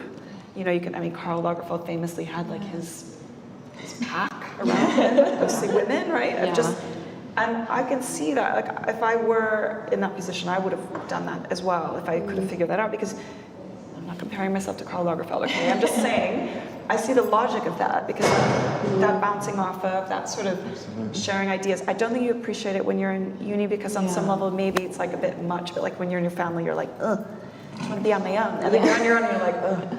So that way of sort of sharing, that is something I think is so important to kind of creativity and... You get to practice your voice there as well. How you communicate with the world around you, which is that's what we do, we communicate. Yeah, exactly. Try to be heard and seen. Agreed. I mean, was there anyone that you worked with that just really inspired you in the beginning? Maybe at uni, maybe at just early in the career, that you sort of thought, okay, that's my North Star? She's like, no one. No, I mean, I looked up to a lot of people, but they were mainly established designers or photographers or creatives. You know, it was their work that I always looked up to. Because we couldn't touch them, we couldn't reach them. Right. But, not specifically in my circle at the time. Well, like, and like people like in industry, like from It could be young? it could be someone you look at from afar. It could be someone that helped you. Oh my goodness. I mean, I remember speaking of my foundation, which I did at Ravensbourne, I remember myself and my friend Georgia, who will be here next week, we spent so much time like looking at Edward Enninful's work. I think he was at ID at the time. But for us, it's a bit different for myself because growing up, especially during like, let's just say 2000 to like 2010, didn't really see as many black people in industry. So when it's someone like Edward Enninful, like Pat McGrath, like these people, and like my mother really let me know who these people were as well. Growing up, seeing these people were like, it's possible, like that, like things like this are possible for us. I mean, now it's so different. And I look at, you know, I mean, like, for example, like Kenya Hunt at like Elle, and there's just so many examples. But for us, like for me and my friends, it was about us as like children of like Caribbean people taking up space in industry, and that was like really inspiring. And then just going through everything in industry together. But for now, I say it's like, speaking of community, myself and my circle of friends who've like come through, like we're all the same age, and coming through things together and seeing the industry change and diversify, like for the better. But with talent, I want to say, like, you can't just have diversity for the sake of it. And that's one thing that I really don't like. People are like, oh, this is diverse, but I'm like, is it good? Do you know what I mean? Like, let's put some talent in the room. So it's been interesting, but fashion school for that entirely will give you that voice across, and then you all kind of come up together, and it's a blessing. Absolutely. I've met some like my best friend, like-minded people, I think, as well. Like obviously there's some people there, but that's in every crowd, right? But you meet people there that think like you, they have the same vision, they want the same things.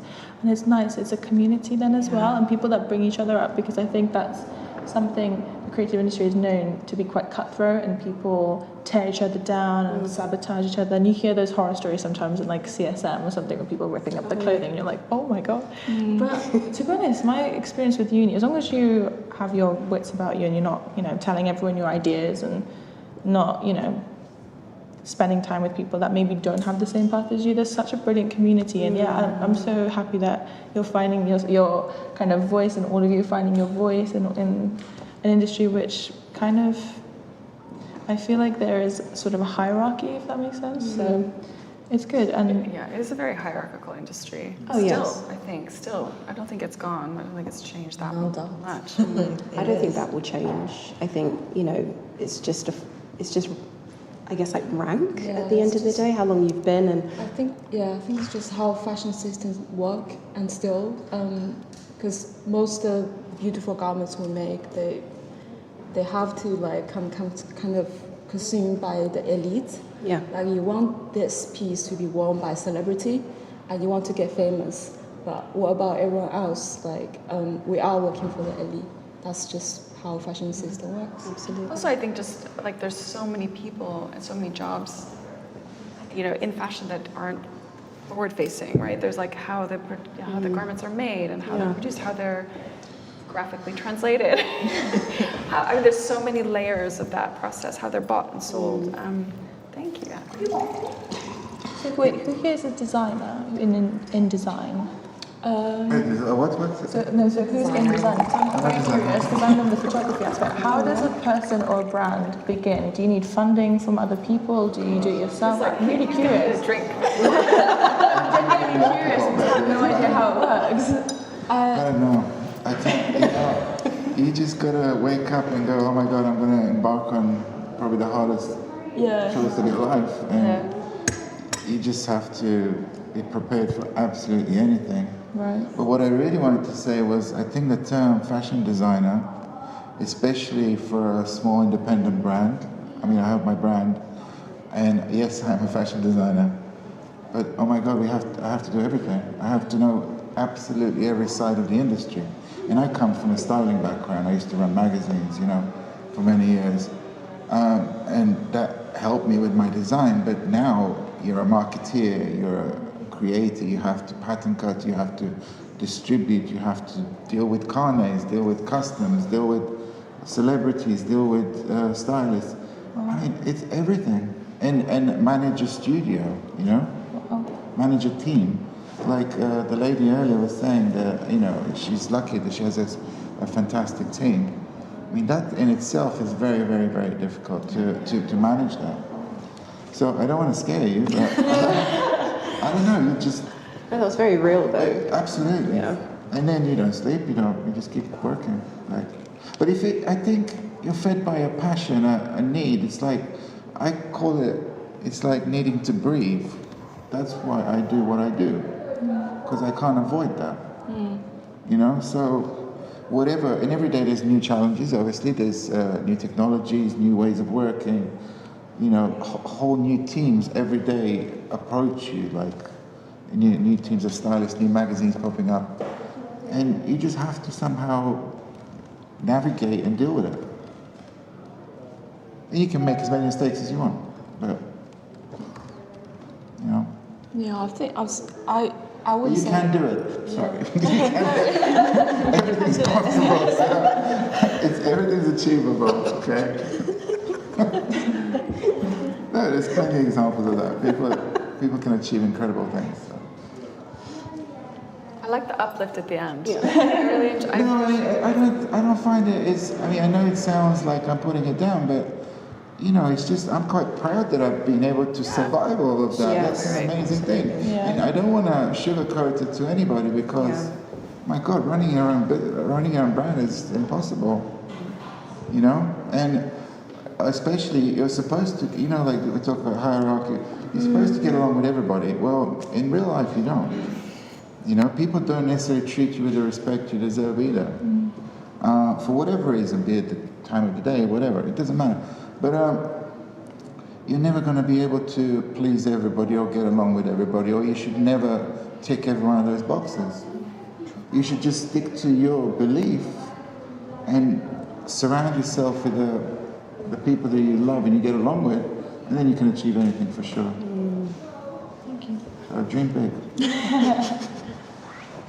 What were you about to say? You were going to say something? Yeah, I was just going to say, I have seen, because I do have a brand, but that's like something trying to combine fashion and technology with 3D printing and engineering. And I would say I have a brand. It's hard, just like as you said, all of this other than fashion, you need to figure it out. And I do have peers and I have friends that their own independent fashion designer. I have seen one of my friends is almost homeless because he's moving around and he was coping with Fashion Week. It could be really hard. Like you said, some people have funding, some people got really lucky and they got fundings. Most people don't. And those people, still, like you said, they work really hard. Yeah, but it's still, I think it's fashion system, why we keep creating so many stuff and who's consuming it, who's buying it, and that's the end question. And why can we work like other industry? We can have like a 9 to 5 and the rest of the time we can have your own time, but most of the time fashion don't work like that. For example, some stylists or some celebrity say, I want this piece by tomorrow, but you just have to make it work. That's what's changed a lot in the industry, by the way. Yeah, I do think it's changed. I mean, having worked in magazines as well, I think It didn't used to be that fast.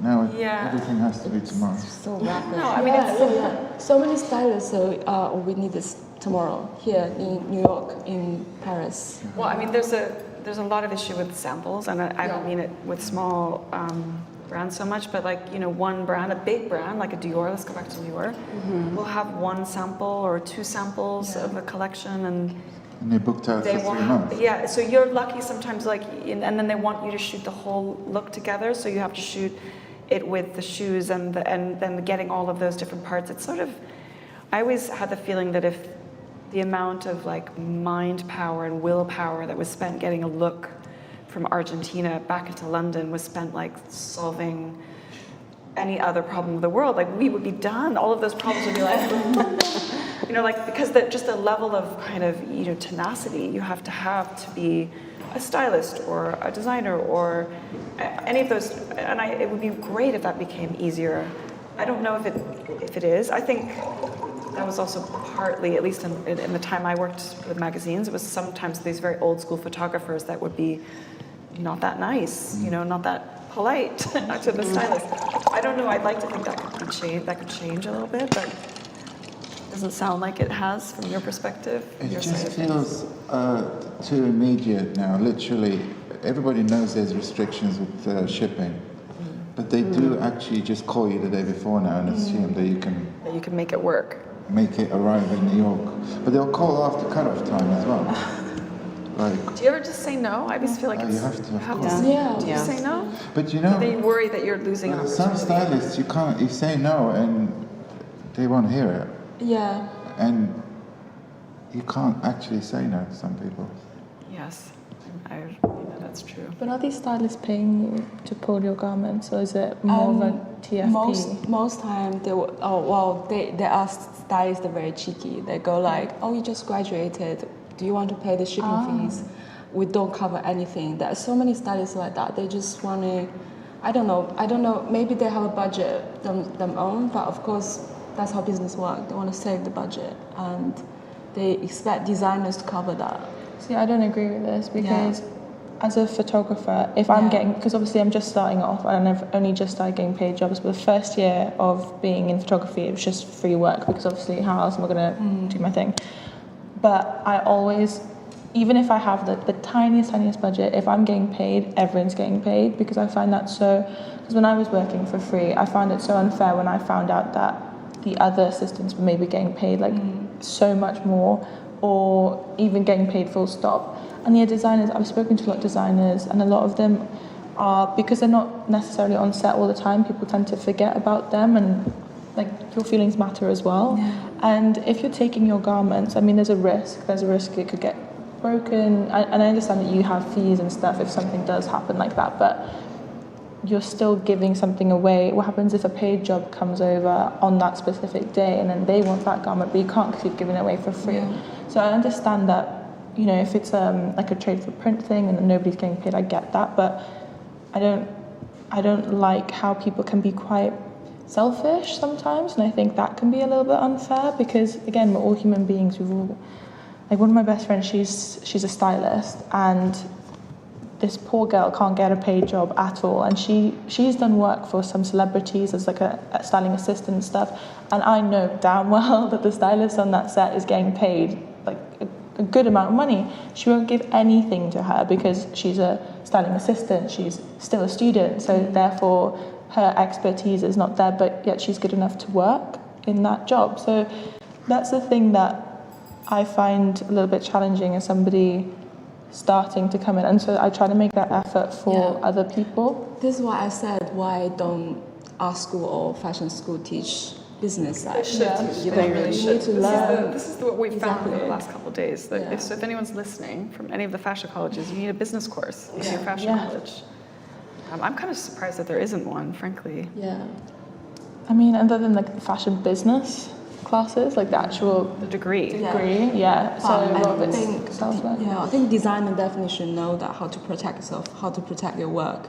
That work being shipped out, they go missing, they go damaged. This is what you need to learn, like have long agreements, have all of this to protect yourself. Do you write contract at all, or do you do that? Absolutely. Okay, cool. So you do. Okay, that's fine. I love the innocence, though, and the sweetness. You're right, it's not right. And our industry is a very, I think it should change. I mean, I think that's one of the positives I see coming with more digital, like, you know, the existence of fashion and like the Web3 space. And I think however you feel about AI, I think there's we often talk about like the inefficiencies of our system. You can't get samples from any of that, but digital garments, it does be interesting to see how that impacts.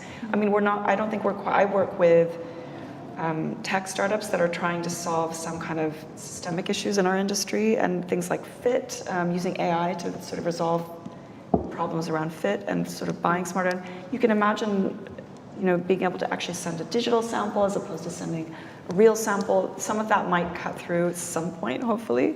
But there's so many kind of issues so many inefficiencies in our industry. And I always think, we all sort of think, oh, it's just the way it is, it's just the way it's always been. But I wonder, from your perspective, do you think some of that could be solved by AI? I think the interesting part of that collaboration is how permeable these industries are. So now it's not only fashion system as like a insulated industry, but more collaboration. So if you work with like the tech industry or animation industry, for example, they will have so many years of development into what characters and clothing and simulate body fit and for a lot of years. So that collaboration really helps. I think. I'm not sure how. Yeah, you don't have to know about how samples work. She's like.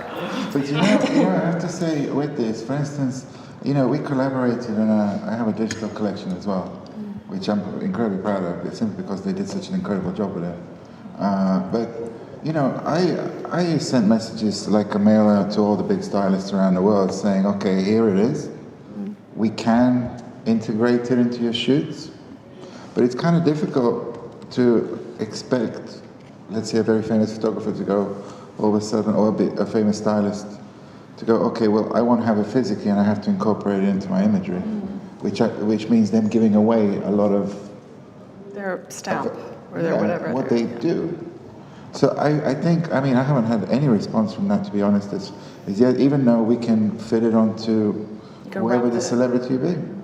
And I think that will take time for those creatives to allow that. Get used to it. You've seen it. V Magazine did with Stephen Klein and Patty. They did it. I think it was on Doja Cat.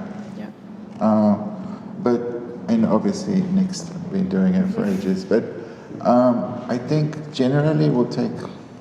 Yeah, I think generally the Web3 audience is not a fashion consumer yet. Those two don't meet yet, but they probably will. Absolutely. When the holograms come. I find that in the kind of like Web3 industry, the quality of like meme and images, like ironic images, is still the value of that exchange. Maybe the language. I just want to introduce Tamara. Hi, welcome. Hi, dear. Who are you? I forgot. I don't know. We're talking about Web3 and like maybe materials. Yeah, maybe the value of materials of a digital fashion asset is it could be something else, but it's not what not like just samples and textures and fit, but it would be something else potentially. Because it's a new language that you're crafting with digital assets for the fashion industry. So not sure. It's good to have real noises. This is London. But typical hair. Yeah, I like it. Backing up. I sometimes do that with my children. I'm like, move it back. But I think it's really interesting. Just to kind of to make sure everyone kind of knows what we're talking about when we say Web3. Just in case there are people out in the audience that might not know, do you want to give us a description? I could try, but I feel like you could do a better job. I think so. Web3 is like Web 3.0, which is a new, currently hypothetical version of the internet, but it's supposed to be a decentralized way for us to be connected. So it uses blockchain technology for us to be connected, which is peer-to-peer and something like that. Is a new way of connectivity, maybe. And a lot of technologies alongside that work with Web3 would be potentially like embodied ways to explore the internet. So, Some of the virtual kind of experiences that we're seeing, kind of Apple's launching their. Yeah. That's definitely not a dictionary definition. No. I think that's very good, very concise. Everybody else does understand. Yeah. It's very interesting. And you work across both, right? You're using 3D printing, and you're all, I do physical things and virtual things. Because naturally everything they are started with maybe at the beginning AI imageries, and then to transfer it to 3D models, and then I can do with rendering or 3D prints. Yeah. Interesting. We can see some images of it. Oh wow. I think we have a mutual friend. Do you know Janice? Yeah, Janice. Oh, cool. Yeah. That's super cool. Yeah. I sometimes wonder if the Web3 space, as it grows, because it will for sure, and it will have impacts on design, and design will take this aesthetic, even if it's not actually in Web3 space. So that whole aesthetic of digital, and that ends up kind of having this influence on even handcrafted work. That sort of will start to see those connections. But I wonder if it because I think sometimes the industry can be structurally a little bit unfair, because it was built a long time ago, it's just kind of stayed the way it is. And I think anytime there's a new thing coming in, it has the potential to be maybe more fair, or potentially more, the topic today is thinking about how how women are in the creative fields and around, in fashion. Not necessarily, I'd just be curious to see if, do we think this is going to make things more equal? What do you think? What do you guys think? Currently, it seems that there's a higher potential for us to move towards centralized ways of connecting, because of, for example, ChatGPT was so popular and everyone's using a certain key to access a product, and so everyone's actually accessing a product through a tech giant, and also and then we find out that a lot of storage systems is Amazon owned as web surfaces. So the real estate is still the same. I feel like for people to be able to afford so much computational power and to use so many resources, the tech giants currently have that power, and chip energy for computers. If you do 3D, it's everything is graphics card and chip energy. So there isn't that enough balance between chip energy and also efficiency in the other ways. But yeah, it's not very fair for me, but it's the world we live in. I feel like the virtual world, this is what I always talk about, the virtual world still reflects the reality, because all of these people that build all of these great softwares, they are, Caucasian people, men. Yeah. And then I use Midjourney quite a lot, and I find I don't know if this is I don't know how they train the model, but always they can't get really diverse imagery of colored woman or Asian woman. But they always have different. When you try to render light colored people, they have more diversities, but when it comes out, because of the people who are creating the AI. Yeah, AI definitely has a diversity problem, right? Yeah. It's not very good in that space. There's been some recognition of that, even from AI creators, that it's not where it needs to be there. And I don't think representations of women are often in crop tops. Has anyone noticed that? It's crop top. Yeah. So a lot of crop tops in AI. Yeah, a lot of them. And that's just, obviously, that's the representation of the person who's making the AI, right? Yeah.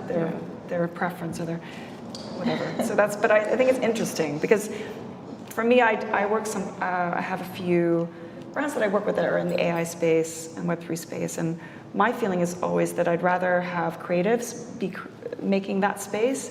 I don't want it to be Mark Zuckerberg only defining the Web3 space. So I want to make sure that creatives are defining it, because it's effectively an incredibly powerful creative space if the right people are in charge, effectively. But for you, the AI is just, that's not an area you're going to explore. I don't think so. I don't think I'm personally there yet. I think the way I work is really primary and organic, and I just haven't come into this AI technical space. The furthest I've even gone is drawing on an iPad, and that's just really, and gosh, and even in industry, that's seen as a step too far. Oh my gosh, the iPad Pro, Apple Pencil, but how does the brushstroke work? All of these questions, and that, I've been drawing on an iPad since 2015 or so. It's amazing, but even then, it's I think art is so traditional still, and I love that, and I love being in that space. But I think for us, it's seen more as a threat, as something, as well as something to embrace. I don't see anyone as an artist, painter, sculptor, illustrator, really embracing it. And I think if I am, that time will come. I don't mean to be so airy-fairy about it, but I think that it's something that I see as a little bit over there for me, but I don't... I think it probably is. I think so. I don't think it's going to aid me in any way. I feel like I've got all of my resources. I know where to go to look for inspiration, like we were talking about earlier. So I don't... But at the same time, I'm not completely shutting it out. If I'm curious about it, I'm going to see what it can do. Maybe it will help me research things and help me answer some questions. I'm shocked to see my drawing. You're like, what? Yeah, Do that. Oh my gosh. But yeah, even these were done on iPad. So you're able to create something that still feels organic and still feels natural and just free, with technology. But AI, the question is very open for me still. Slightly though, when the question you were asking, in my experience of Web3, primarily working with Jenn and some of our other team, nearly all the people working within Web3 are women, and they're all incredible, and they're the most driven people I've come across in the last 10 years, and there's no barriers for them. Yeah.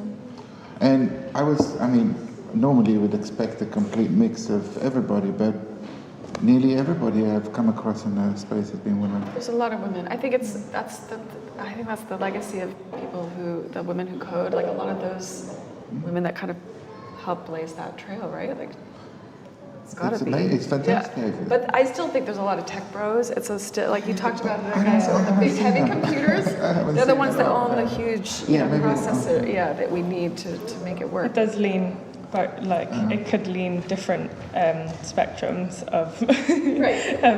But it's been quite encouraging because meeting quite a lot of people who are up for creating really big events that take a lot of energy and they're willing to lose a lot of sleep on it, because I guess the foundations of Web3 or how it's built did come from very good intentions of decentralization or an attempt at decentralization. Open source. And open source. The concept of open source programs are very interesting as well, because if something is open source, you can't technically make money out of it. There are these different licenses that come with it. I think the concept of decentralization and creating new economic systems for your community is powerful. I agree. I think it's super interesting. But I think we, you were saying it's not really touching your process yet. But that fact that you do use an iPad shows that you're open to anything that makes your creative process different or richer, right? Yeah, richer for sure, but furthering it as well, because when I started using the iPad, my drawings changed so much, and it's really adapting to different mediums.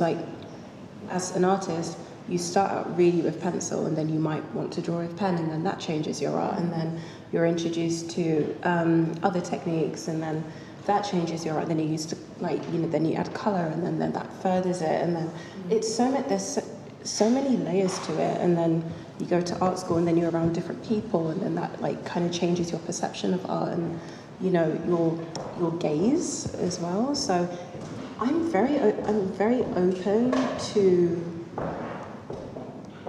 anything that enriches my art experience, and because for me art is about discussion as well, and discussing body or fashion or makeup and things like that, and things that I love. And if we can go a bit deeper into that,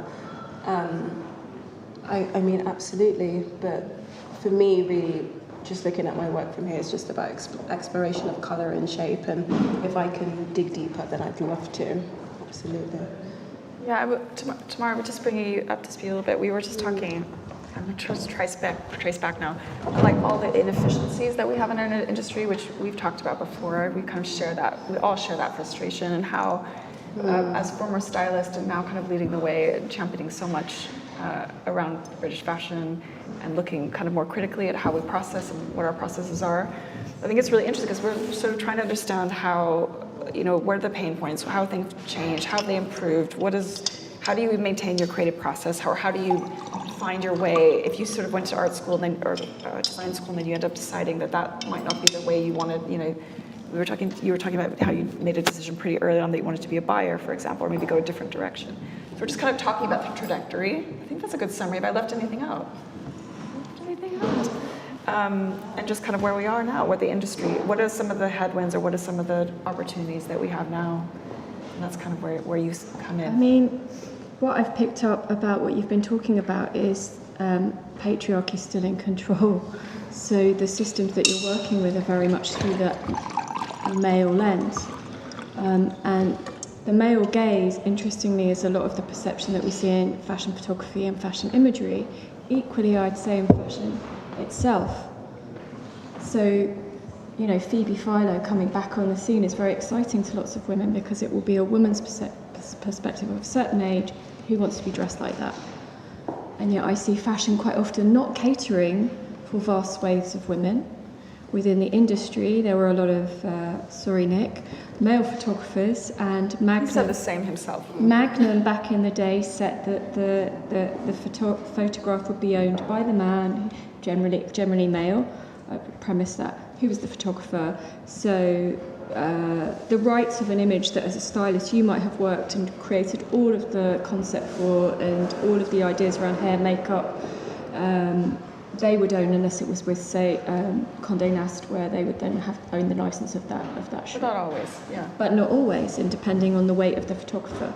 So photographers generally earn 7 times stylists, and generally women were stylists and men were photographers. And so that kind of male gaze and that idea of how to make the model pose to feel that connection has always tended to have a sexual undertone to it, or overtone, problematically, and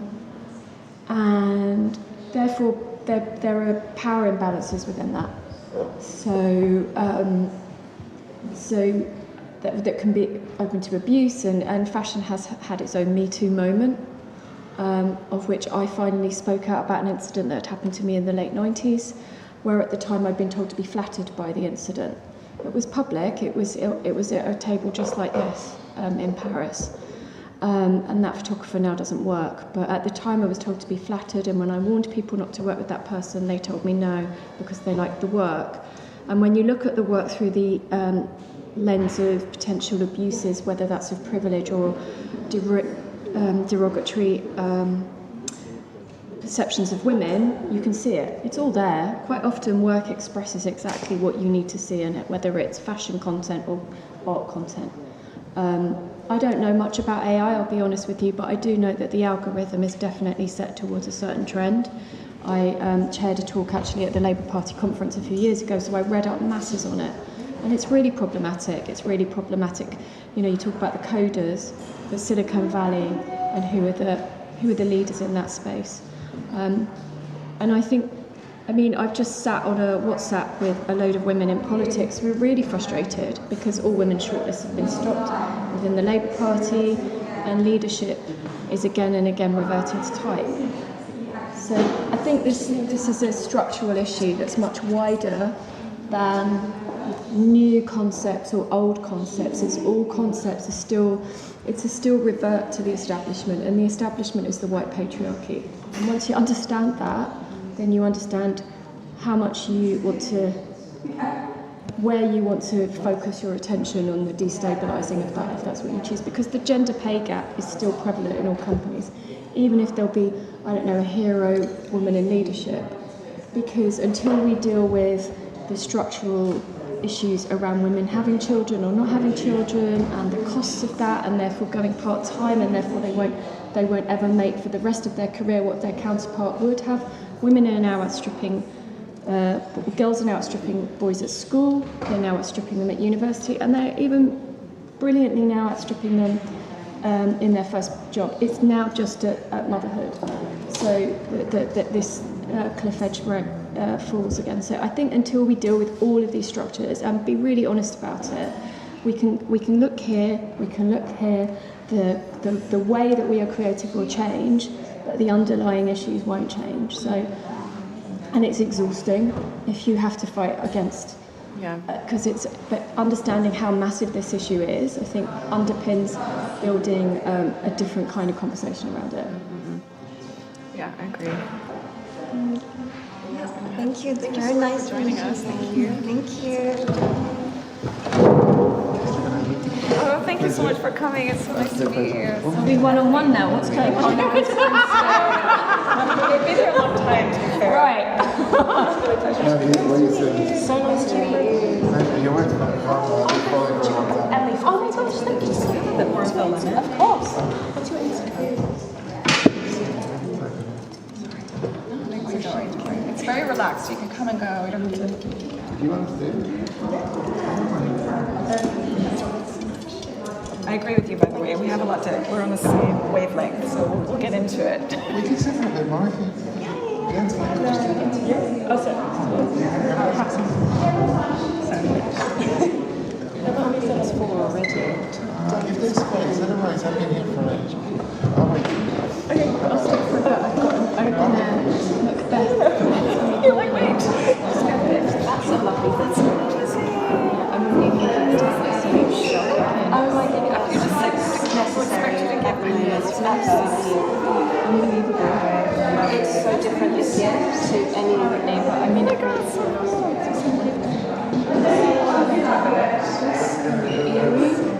that's a ring. What are they made out of, just so I know? Resin. Resin's fine. I'm allergic to nickel, I found out at quite a late age. Thank you. It looks pretty on there as well. Yeah. Thank you so much. do you have a ring? My children are going to love this so much. It's so kind. Did you feel like you had a bit of a mic drop moment there? I know. Well, it's the structure. Wouldn't be the first time. It's happened to me. It's the structure. You have to understand it's the structure. Thank you. Again and again. No, you know what I think it's a really interesting one. I'm going to keep this on. It's a really interesting one. You can actually do print this one. I actually think these are so gorgeous. My son's going to really like it. Yeah, sorry. Hey. I think you're right about. I agree with you completely, and I think it's interesting because I think it's different in your generation, but I certainly think when I was in my 20s and maybe even in my early 30s before I had my daughter, my feeling was like, that's not going to happen to me. I'm not going to be the recipient of, I'm not going to be shoved aside or felt that I was irrelevant. All that stuff is just, that's old stuff. I'm not going to have that problem. Yeah. And it's interesting because when I felt that push after I had my daughter, and I did feel less valued and all of that, I was very surprised. And there wasn't a lot of people I could turn to have that conversation. And I think on some level I didn't want to admit it, and it's sort of gradual. Yeah. So when your children are small, you can it's hard in its own way, but you can kind of get away with it, and then as in balancing everything, and then as they get older, I found it quite hard to do. And actually it was COVID, I talked about this earlier, COVID for me was the hair on the camel's back where I just realized that I can't actually do this. It's being expected to work and do Zoom calls at 10 p.m. and have my children. It's like, it just isn't an industry that's very, weirdly, although it's made up of so many women, weirdly not very supportive of women having families. It's a very weird conflict. And still, if you decide you want to go, this wouldn't be your problem. Let's say you decide you want to go into the C-suite where the real money is, like, forget it. They're all men. I mean, almost all men in almost all companies. So I think that has a big impact on. I just love hearing. I am fascinated by just conversations with women in industry who have families, just women who are just older than me. I just love it so much because. Thanks for that. I honestly, it enriches me. No idea because I just whatever. You look amazing. Always. Where'd we sit? I think sit here. Ages. Rolling in, rolling out. Give a shit about, but this is I was telling you earlier, especially about lockdown. Like no one really just talks about fresh glasses. Thank you. you. I just love your honesty. This so is much. Anna, everyone. Remember me? Of course I do. From the early 90s. You did. My gosh, I love that. It's so cool. Thank you for the Christmas book. That got so special on my desk. I remember it well. Oh my gosh, we're all women. That's the nice thing, actually. Hi, I'm Anjelica. Well, any internship is when somebody says, I intern for you. You never have a sinking feeling. You always knew that they had a good time. Yeah, I did have a good time. Yeah. I did. So you were, I was sorry, it's completely interrupted. Not at all. We're going to Hi, bring Anna. Tamara, I'm wearing that lady's ring. Yeah. I did wow. shake your printing. Nice to meet you. Oh, cool. Put it off. It's kind of amazing though, isn't it? Yes. I love that so much. It's amazing. I'm not quite sure what it's doing. I don't know if it's a spider What or are our names? mosquito. Anjelica. Angelica, Lucinda. Nice to meet you. Nice to meet you. You know me, this is Anna. Do you know each Yeah, other we just already? met. Okay, Yeah, we have more people friendly. coming in and we'll introduce as we come in. Well, where we left off, where we were just starting, as you sat down, we were talking about how just becoming a mom in this industry is quite challenging in its own way. I feel like, sure, you have some interesting perspective. Yes, yeah, probably right, in any industry. Yeah, industry, it can be challenging. I was just a little surprised when it was hard. I thought it would be easier. And so it took me a little bit by surprise. And I'd love to hear, I'd like to talk about it because I think if you are starting out in your career, I'm not saying it will always be hard for everybody, but I think I'd like to think people wouldn't be surprised when it is challenging, or if it is challenging. I don't have children, just to say.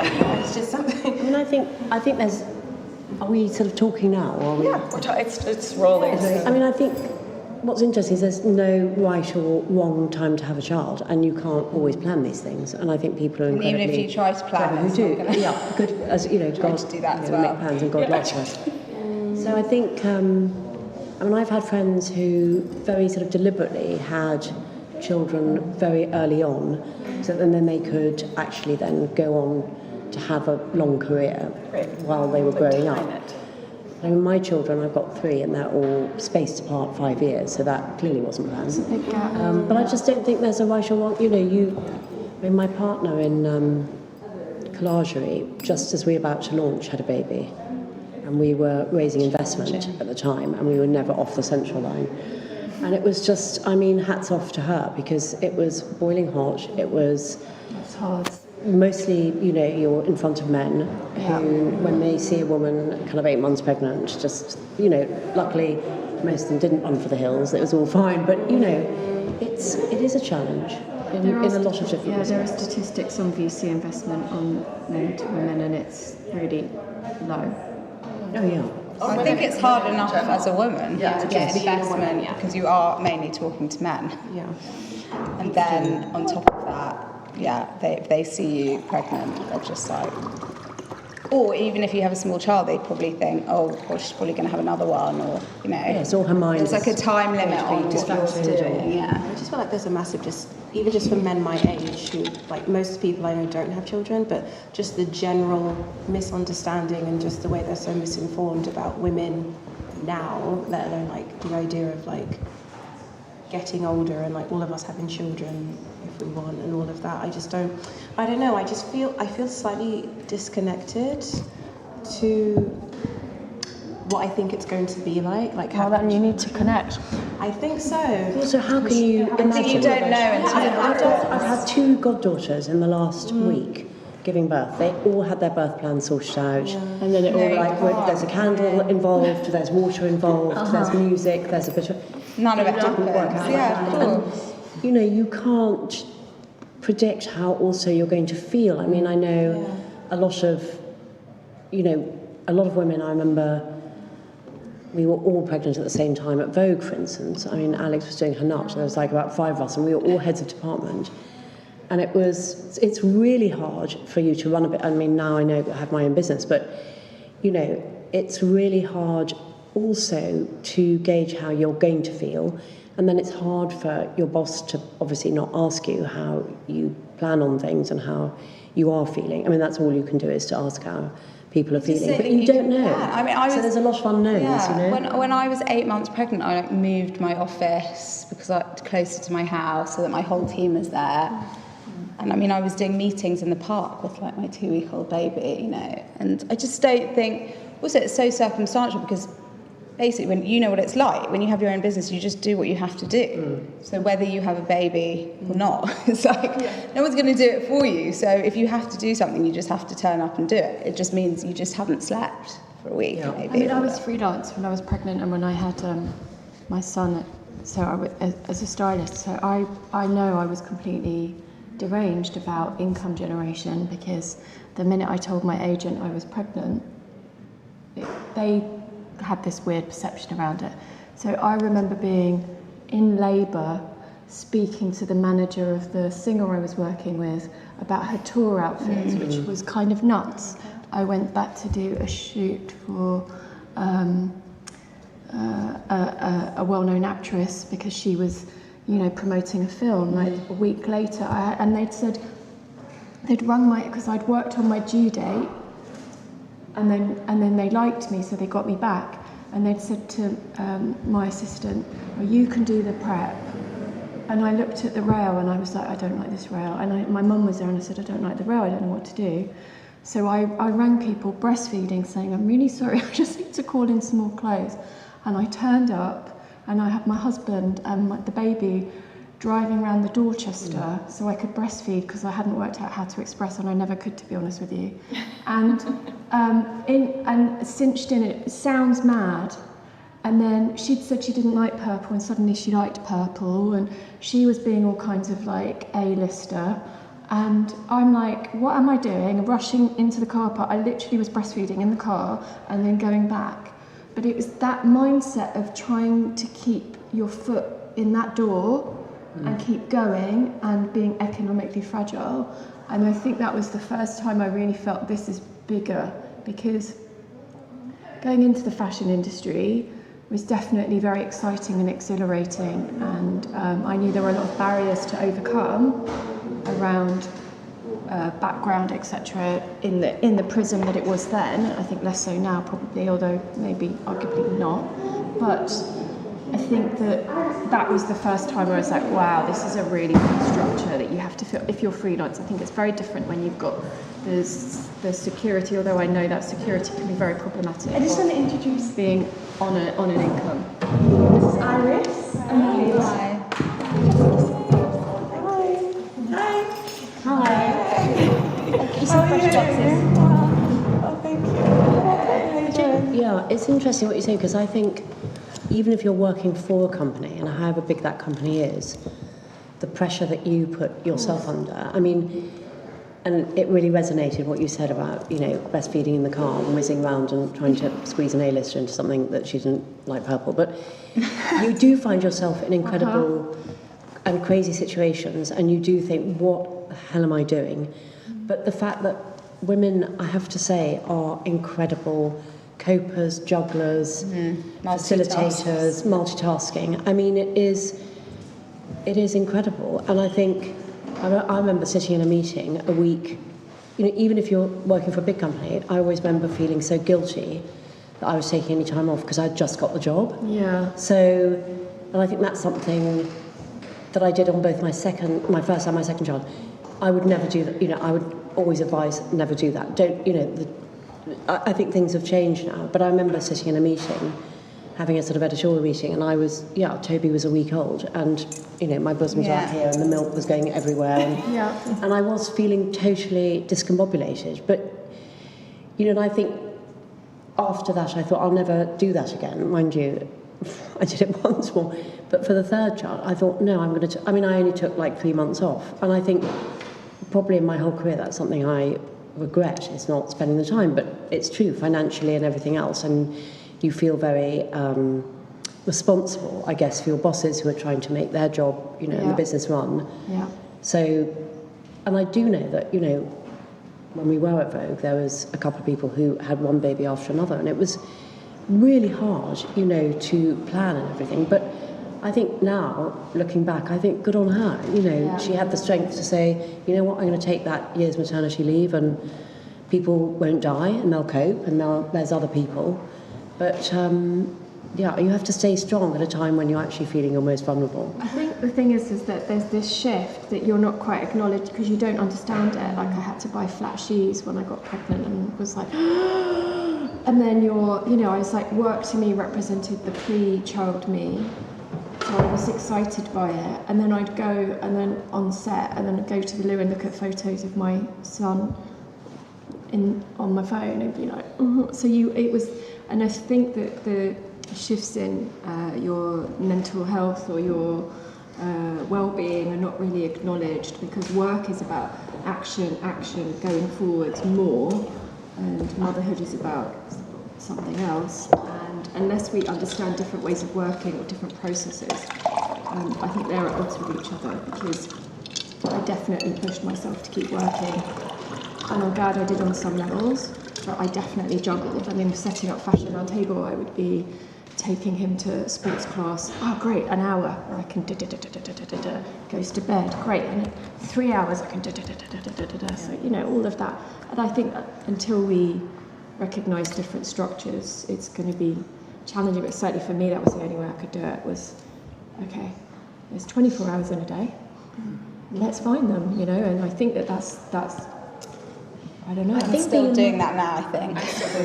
I'm like, oh my God, I've got an hour, he's asleep or at school or whatever. How old are you? My son's only 8, but I also think, like, when they're really little, you are mentally you have no idea what's going on. Exactly. And, like, you're kind of recalibrating, like, this person that you used to be and how you're coping with all these things and lack of sleep. And then as they get older, I'd say the one thing that I've found as he's got older is that it just gives me a bit of, like, having child gives me a perspective on my business, because the things that I used to be like completely frantic about and lose it basically, now I'm like, okay, no, like literally no one died and it's fine. And you shift, and things that seem and they're still really important. They are still really important for your business, and to run a business you have to like feel that importance for every single thing you do. In perspective. Yeah, you just are able to take a bit of a step back, because it is sort of like life and death in a way, rather than. It makes you cope with sort of stress at work, I think, in a better way, because you have to, because of that, and because also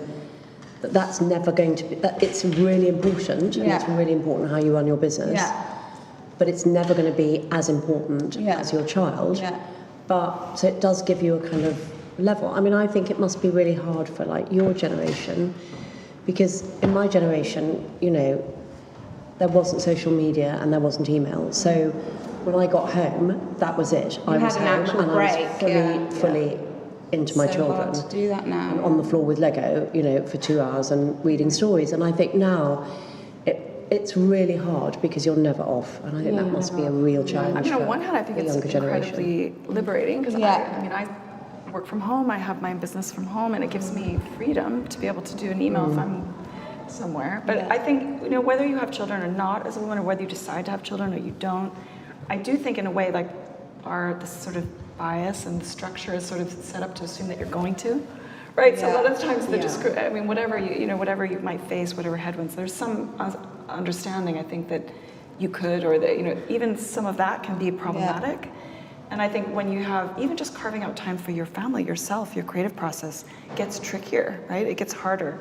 I think I'm really interested. I asked, actually, you were here when I asked this before. I'm going to ask it again though, in how your creative process changed, how you kind of carve out time for your creative process. Whether or not you have children, whether or not maybe just time has gone by and maybe that process has changed, or emails and internet and social media has changed that. Just understand how maybe that's changed. I think as women, it maybe continues to evolve, and how you kind of carve out space for your creative process. I think it's tough. I think it's the social media thing. I was talking to someone about it today, even just the difference in how fashion has changed. I've been running Prism for it's almost 15 years, and like how, when I started the brand, I don't think we even had a website. I mean, we had a website, but you couldn't buy anything on it. And like the process of designing a collection then was all mood boards and inspiration and like this full sort of 360 idea. And now, if you do a collection as big as that, people won't see it or understand it in a way. So the ideas have to be like much more concise, because everything's got to be translatable on social media and Instagram, and it's much more immediate, and it's not about like these seasons. I mean, I'm still getting my head around that, because that's how I always did it. So I'm like sort of transitioning the way I do things, and I'm still trying to transition because that's commercially, like, that's how you have to do it now. And so I think in a way it's just a completely different process in general. And then if you add on, like getting older and different amounts of time and just being more concise about everything really, and efficient with your time and energy and process and creativity and that kind of thing. But I think efficiency is a really interesting thing, because I think we are all probably, anybody, all of us, if you are in a career, you have to be super efficient to carve out that time. But I also think that we're probably very bad, and I'm just speaking for myself, at carving out time to sort of not get received information, because it's so, at Collage we work on lots of different collaborations all at once, and it's very easy to go down kind of like a rabbit hole of I don't know, Pinterest or Instagram or whatever, and actually, your best ideas come when you actually let your mind float free, and that's letting room for the unexpected to come in, and that is taking yourself off to an exhibition, or going for a walk, or reading a book that you wouldn't have read. I mean, I'm reading a book about mushrooms at the moment, and it's given me a whole idea of something else. But I find it's more impactful. But you even have to all allow of that yourself stuff that time, and because, that's quite tough. But you have to. Yes, I do. I remember you did it when we worked together at Vogue. You used to go. Yes, I used to drift off. Wander around Portobello. No, and I never. Even then, I never assumed. It always felt like that wasn't a really important piece for you. Of like. Yes. Gathering information, but not in a very... Because you never know where inspiration is going to find it. I mean, we just did a Conran collaboration, and that came I was in there yesterday. A vintage shirt in the Portobello Road, that was like a 70s, So, and the whole collection was based on that one tiny little, like, nylon shirt for a kid. So you just don't know, you don't know where that inspiration is going to come from. So I think it's really important to leave room in your life, if you can, to just do something that feels a bit foreign or feels a bit unusual for you, and because nothing goes to waste, doesn't go to waste. I'm so fascinated by this. Do you guys write notes when you have an idea? Do you write it down? Yeah, I do. Yeah, I forget everything. It's true. Forget everything. To write everything down, then I can't find where I wrote it. So that's helpful. Do you write down? What's your process like for you? How does that work? I have everything in my head. It's like very chaotic, and it's very like, if I'm trying to organize my day, it's very like I jump from one thing to the other thing. Because it's such a thing that it's like you're trying to work on your long-term projects, but then you have to constantly be keeping up to date with social media, and like that's such a short-term project, social media. So it's really difficult as a creative nowadays to be doing both and actually achieving those long-term projects when you're like... You get used to it though, like I agree, like like my head is like just full all of the time, and I draw things out like all the time, and that's like something I love to do, but usually I just walk around with everything going on, and that just is how Do you find that overwhelming? No, not really, because I think I'm used to it though, but like by the time I like get to my studio, which is like 15 minutes away from my house, like, and I sit down, I feel like I know exactly what I'm going to do because I'm used to. You can like map it out in your head, like this. Do you walk? Do you walk from your home to your studio? No, the walk is like maybe like a 30-minute walk. I actually did walk last week. So I was going to say that's a sort of fabulous time for yourself. Just when I came last Friday, it was such a lovely day, and I had the times that I walked, listening to podcasts about Tudor history, genuinely, because I'm a bit of a Tudor geek. And so I walked. I thought, I'll just go through Bulgaria. I'll just go through Hyde Park. And then I'll just get to the Northern Line, because then it's all direct to home. So I basically walked to the Northern Line, so over to Soho, and it was such a lovely day. So if you've got time, I really urge you to do that. Because it really just quietens your head, doesn't it? When you've got everything buzzing. The weekend's here. I think I have like a bit of a process for like decompressing. Like I will. Hi, Sinead. I'll just get you Hi, good. How are you? That's good. Is this one glass? Yeah, it's hot today. I think that's someone else. Yeah, previous glass. Do you need some gas? No, I brought some food. Yeah, some fruit. Okay, if you got glass for Sinead. Yeah, I think it's good to have a process to like decompress. Like I would do a Pilates, or I'd go to the gym like every single week. So I think that's like my quiet time. But if I'm just walking around with my ideas, like, and even Christina's on my Instagram, that I can literally like remember like what I was thinking before I drew some of those, and it's just kind of, I think it doesn't stress me out because it just stays with me, and that's just like a kind of comfort for me. But that's just been my process for like That's many great. years. That's great to have that. Thank you. Yeah. It doesn't, it sounds manic, but it doesn't feel so. It feels like... As long as it doesn't feel. Oh, this one, sorry, Christina, can we just go back to that really quickly? Like something like that, I had a really emotional conversation with one of my best friends, and she was talking about her birthday dinner, and she was talking about like a room for me and mine, and I was just, had a little cry with her and then did a drawing, and that's Wonderful. just, but my work is very emotional and like kind of personal. Like Virginia Woolf.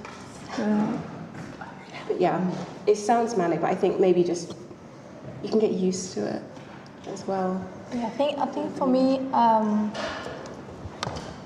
because I try to run many different projects. I mainly work with latex, which is a really niche market, and in order to be able to exist in a niche market, which also has lots of competitors, means that you have to constantly be on your feet and constantly be searching where else can you expand in order for you to be able to survive in the future.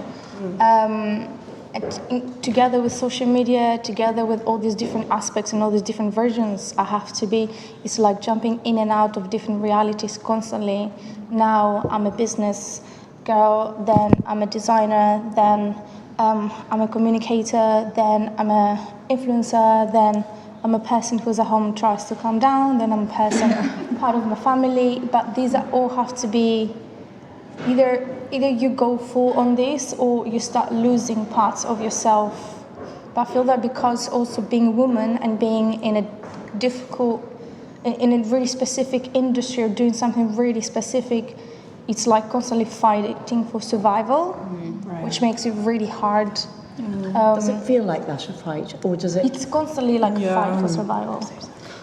Especially because, especially social media is so important, and we're constantly shadow banned and restricted and work so hard on it, and then you still put so much effort, and still you see the followers going down, the posts taken down. It's constantly what am I going to do next? How will I make it in the long run? Should I just change completely? Should I just get a normal job and not bother with anything like that? But then you have the creativity part, you have the part that makes you feel excited, you have the part where you see the results of your work and you know that no one else does it this way and it's really worth the effort, but then you have people that would disrespect you through the process because people are not used to what you do, and people will always try to say something really bad about it. So then you take the backlash of this as well. I do something great that makes me feel good, but then it's harder to exist in a peaceful reality. I think what's interesting with social media is this idea that it's such a complex, especially for women and women's bodies being monitored and then that in turn affecting your art process. I think it's really interesting, this idea of ownership over your art when it comes to social media.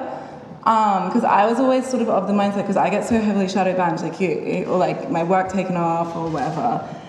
And it feels like, on one hand, social media has given this great opportunity to have this ownership over your body and over your work and over your audience and over your brand. And at the other hand, it feels like you're almost a slave to it and the rules on it and the way that it's sort of upkept. And I think it's really interesting in terms of ownership. I was talking to a photographer the other day who was working with a sort of A-list celebrity who is about maybe 60 or 70 years old. And this celebrity had absolutely no idea that she was allowed to go behind the monitor and look at the pictures that the photographer was taking. She was very much oh, can I see that? And she was an A-list star. That's what they used to be like. Yeah. Photographers wouldn't you say that? In the old days, if you were on a shoot, if you were modelling, you didn't have a model. They didn't want your opinion, let alone to be involved as a model. They were told to stay there and not move. Which is very interesting because it's now that's flipped because now it's the person in front of the camera that is usually in control of the image. With Instagram and with social media, that flip has happened. And so with that has actually seen it change the industry and the ownership that people have over their image, which is I think is really important as women, because women are constantly getting judged. Freedom of expression as well. Freedom of expression doesn't fully exist. It only exists as much as we are allowed in the society that restricts everything we do. You're allowed to work only up to a certain level. You're allowed to express yourself and create only to the point that we allow you to do it. Right. I think that is a very feminine thing because everything that has to do with femininity is constantly being restricted or monitored. So it's a really difficult thing to fight against as well because there's so many people that just are okay within the limits. But there are other people that we always try to push a bit further and do something new that is gonna change the world, but then we constantly have to fight almost by ourselves. It's like, I mean, the thing is also is that like Facebook has complete control over what, you know, you say, oh, it's a place of expression and this and that, but it is. But at the end, the limits of all of that is Facebook doing exactly what they want. I mean, we had our account deleted twice and never given back to 2 different accounts. They just don't have to get back to you. You know, you can work, you could have 1 million followers, you can do, you know, work however hard and maybe all your images exist on there and nowhere else. And if they feel like it, they just delete it. They actually own everything that you put up. So you have to be really careful, actually. So definitely you have control over your image in a way that people didn't before. But then what's really scary is that they have the full, they've given everyone this impression that they're, you know, in control of their image, but actually they've got control over everything. Exactly. And they'll let the images go up or down according to what they feel like. And if they want to shut your account down, they will, and they won't give you anything back. And that's really scary. And then that plays on your mind because it feels like when you're alone in your creative process making your images, it feels like you're in total control over it. But then the minute that you want to release those pictures, you have to let go of that control. And it's this weird, like, gut-wrenching feeling, you know what I mean? Of like, and it's a totally new landscape of dealing with it now because it's just changed so rapidly from what it used to be. It's like a letting go, like, but even like letting go of control of like an image, like maybe you curated yourself, or like you designed this, or like you know styled it or whatever, and then it's just like. But it goes back a bit to what we were talking about, the whole premise of this conversation about children. And it's kind of, you have your children and you have to let them go. You have to let them go and exist and make mistakes and, you know, you've created them, but it's like, then let go. Can I ask you? And it's the hardest, but you know, it's hard. So is Instagram your key platform of how you share your work to get more? Is that how you generate your... It's how I started, but I've since gone into editorial. Right. So I do a lot of magazine, and then I've done exhibition. So for when you do the magazines, who owns the image then? Because that's another thing. It depends. Yeah, because that's part of the issue of ownership, isn't it? It's a whole other thing. That's usually then the photographer or the magazine that owns the image or the brand, depending on who I'm working for. And that's just as hard because it's... So you could sell to one part of a magazine, say the UK version, and then they could redistribute it into other territories? Generally no, because there's usually contracts in place that restrict that. But you talked about this before, how even just the subject of a woman's body, just a woman's body, I mean, it doesn't, just on its own, is still super political, like no matter what, you know, and then the contrast on top of that, of just the topic, just the subject of a woman's body. Is such a political thing. I'm sure that, I mean, I feel like that's a super interesting place for fashion because, you know, the women's wear industry is huge, it's massive, it's a huge profit generator, but I still don't see a lot of women's bodies represented in that way. I think it's like this control that Facebook have because actually, you know, we obviously, you know, a lot of our shoots are a multitude of different body types and different people, and those images won't be sent around the internet as freely as like very skinny sort of classic commercial looking girl. And that again is like this control over, you know, what people are seeing and what people are getting used to, and the imagery of the ideas of bodies that, like, you know, everyone should be seeing lots of different types of bodies. That's what we all look like, that's what's real, that's what's in the world, that's what's around us every day. And, you know, that idea and the imagery is controlled by this like huge kind of all-powerful being that's restricting what you see. True. On the flip side, I mean, I'm sure Sinead can speak on this loads. it's interesting because I've recently been doing a lot of research into the lingerie market and how brands are including sort of different bodies, including trans and plus size bodies.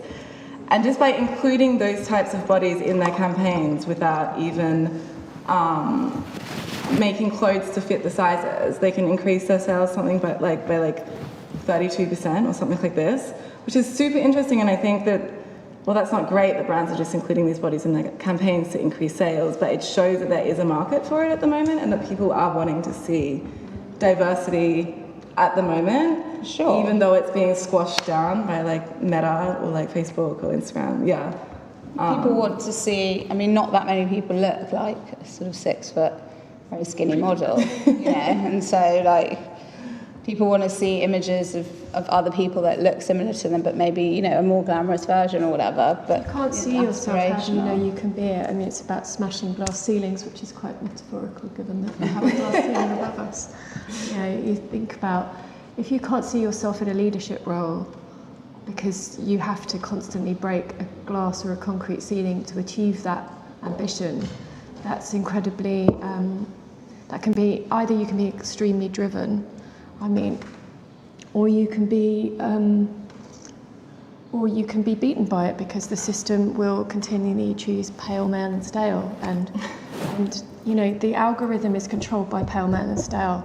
I've never heard that term before. So if you to understand that, then you know, I'd love to see that you take more control of your image, that your website is where you drive your traffic, you own it, right. You renegotiate your contracts when you go into editorial, because I think that is your way to having more ownership, because the right Meta could just say, oh no, sorry. No, and, definitely. you know, and especially if you've worked and you've used that as your platform for communication and community building, I think that that's the flip side of it, isn't it? Is we're giving away control left, right, and centre. But I think it's a much, much better world now that, you know, when we interview people or when we're working with people and they tell us what, you know, they tell us what they expect and what they expect us to deliver and what they will deliver. And at least there's that dialogue, you know, and I think COVID was terrible in lots of ways, and in other ways it was really brilliant that there's so many different ways of working now. And I think, you know, that thing of working for a big company that has total control over you, that, you know, that you work really hard for, you know, you don't have to do that. I mean, I think anybody who's starting their own thing has to be either incredibly driven or incredibly ambitious. I mean, I think the two things are very, very different. Yes. I do think you're either very driven or you're very ambitious, and I think they're really separate things. But I know, I was like, I am super driven, but I am not at all ambitious. But can I add to this? I think also there's a version where you can also be incredibly fed up. Yes. Well, you can be two of those. I think that's an important I'm talking about the battle, but then there's something in you that keeps on going because it's anticipation. And I think, yes, anything, you know, I think, look, you know, if you're creating or producing or doing anything that hasn't been done before and people say you can't do it and it's never been done. I mean, we get that all the time. Well, that's never been done before. It's like, it really makes you drive to say, you know what, we're going to do it. You know, when people say, well, that business won't work because of that. Well, you know what, it will, and it did, and it does, and it has. And of course it's not going to be easy. It's not going to be easy. That's not a woman or man issue. But, you know, it's if it's worth doing, it is going to be tough, and it's a process. And I think what's really useful, and it took me a long time, and I'm the oldest person sitting around the table, to recognise that I used to think exactly like you said, I'm fed up, I'm overworked, I'm this, I'm that, and it's like, but you know what? I love doing it. And to recognise that yes, you could be fed up, exhausted, wrought up, tired, you know, you haven't got another idea in your head, and then you know what? You get back on the horse. You know, you think there's a part of you. Another idea. Of course there's a part of you. I have another idea. And there's a part of you that, you know, it's never going to be easy, but if it's worth the prize, if it's worth it to you, if it's worth it to you and makes you get up in the morning and feel alive and enthusiastic, it's not always going to be like that. Not every day. But if it's, you know, it can't be. It can't be like that. But you have to check in with yourself always and think, is it worth it? Am I, you know, am I? But it is. Yeah, recently I've been processing things a lot because I came to run the business really fast since when I started working as an adult, and sometimes because I got too fast into things, I haven't experienced things and situations most people do by changing jobs, by working with different teams, by getting into difficult situations where they get challenged and all that. Yes. And so you missed out on a lot of experiences that could have been useful. Yes, because I went straight to the top. But then now that I'm taking a little bit, not of a break, but I'm taking it a bit slower, I started seeing and observing how everybody else's life is and what are the options I could have had in the meantime if I wasn't running so fast on my path, right? And I realized that it is hard, but I wouldn't have wanted it any other way. So this is something you can never take back and you never can take away, that this is how I wanted it and this is how it happened.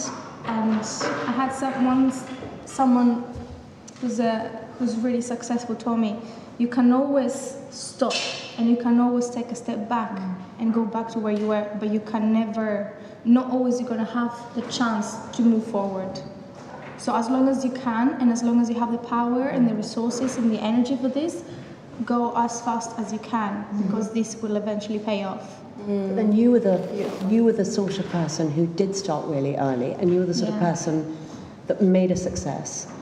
And that, yes, you missed out on that, but that's your personality and that's your drive and that's your creativity. So, you know, my mother always says, we can't snip bits off us. Do you know what I mean? We can't, snip bits off us. We are who we are, you know? And the person who drove your business and, you know, that's in you. So... Yeah, it's all growth at the end of the day. It is. I resonate so much with what you said. Like, when you experience, success quite quickly and, just all at one time, and if you're in your 20s as well, it feels. You always get to doubt yourself a little bit. You're like, am I at the right place? Am I doing the right thing? Is the world really different from what I think it is? You always have to take a step and be like, wait, where am I? Are there other people like me? Do other people relate? Can I relate? Yeah. Sometimes if you're really different, you don't find people to relate with you. At least for me, I feel that, am I crazy? Am I too far out? Should I? Yeah, because you're on your path and Also, there's probably a lot of people who are going to tell you are, right? Yeah. So it's easy to get that messaging of whoa, hold on, maybe you should. I don't know. It's very easy to get that. There's lots of self-doubt in the way. A lot of self-doubt, yeah. But I think there's a point you get to a point in your career. I don't think it's just women, but I think women have maybe different points where they have to look at it a little differently, maybe. And there's a point where you look around and you might not see people that you look around. And I remember having that moment where I was looking for that next generation of women, a little older than me, that I could look to. There was a point where I didn't see anyone there, and I was like, shit. Does that mean I'm? Does that mean I'm at that place where? Am I about to kind of eject off the platform? And in a way, it was I left your kind of fed up. I feel exactly like that. But I think there's a moment where you kind of make decisions about which is your next step. And sometimes you do that because you've thought about it and you've done your business plan. I think a lot of times it's just circumstance and coincidence. And you meet someone who inspires you, like Lucinda, or you have a conversation and you think, oh. And for a lot of women who started their own businesses, it's because they couldn't get where they wanted to go within the system as it was. But I feel there's also a little bit of stardust in there. Coincidence is a bit of stardust in there. There's always a bit of magic. Coincidence doesn't make the chance. You grab the chance and you prepare yourself to be able to grab the chance. I think it's connectivity more than maybe coincidence. It's and drive. I always say there's a difference between someone doing a business and someone not. I mean, entrepreneurs and non-entrepreneurs is having a good idea and actually doing it. A lot of people have good ideas and don't do it. Do you know what I mean? Yeah. And you might not be able to see other people doing what you're doing, but you had an idea and you did it, and you're still doing it.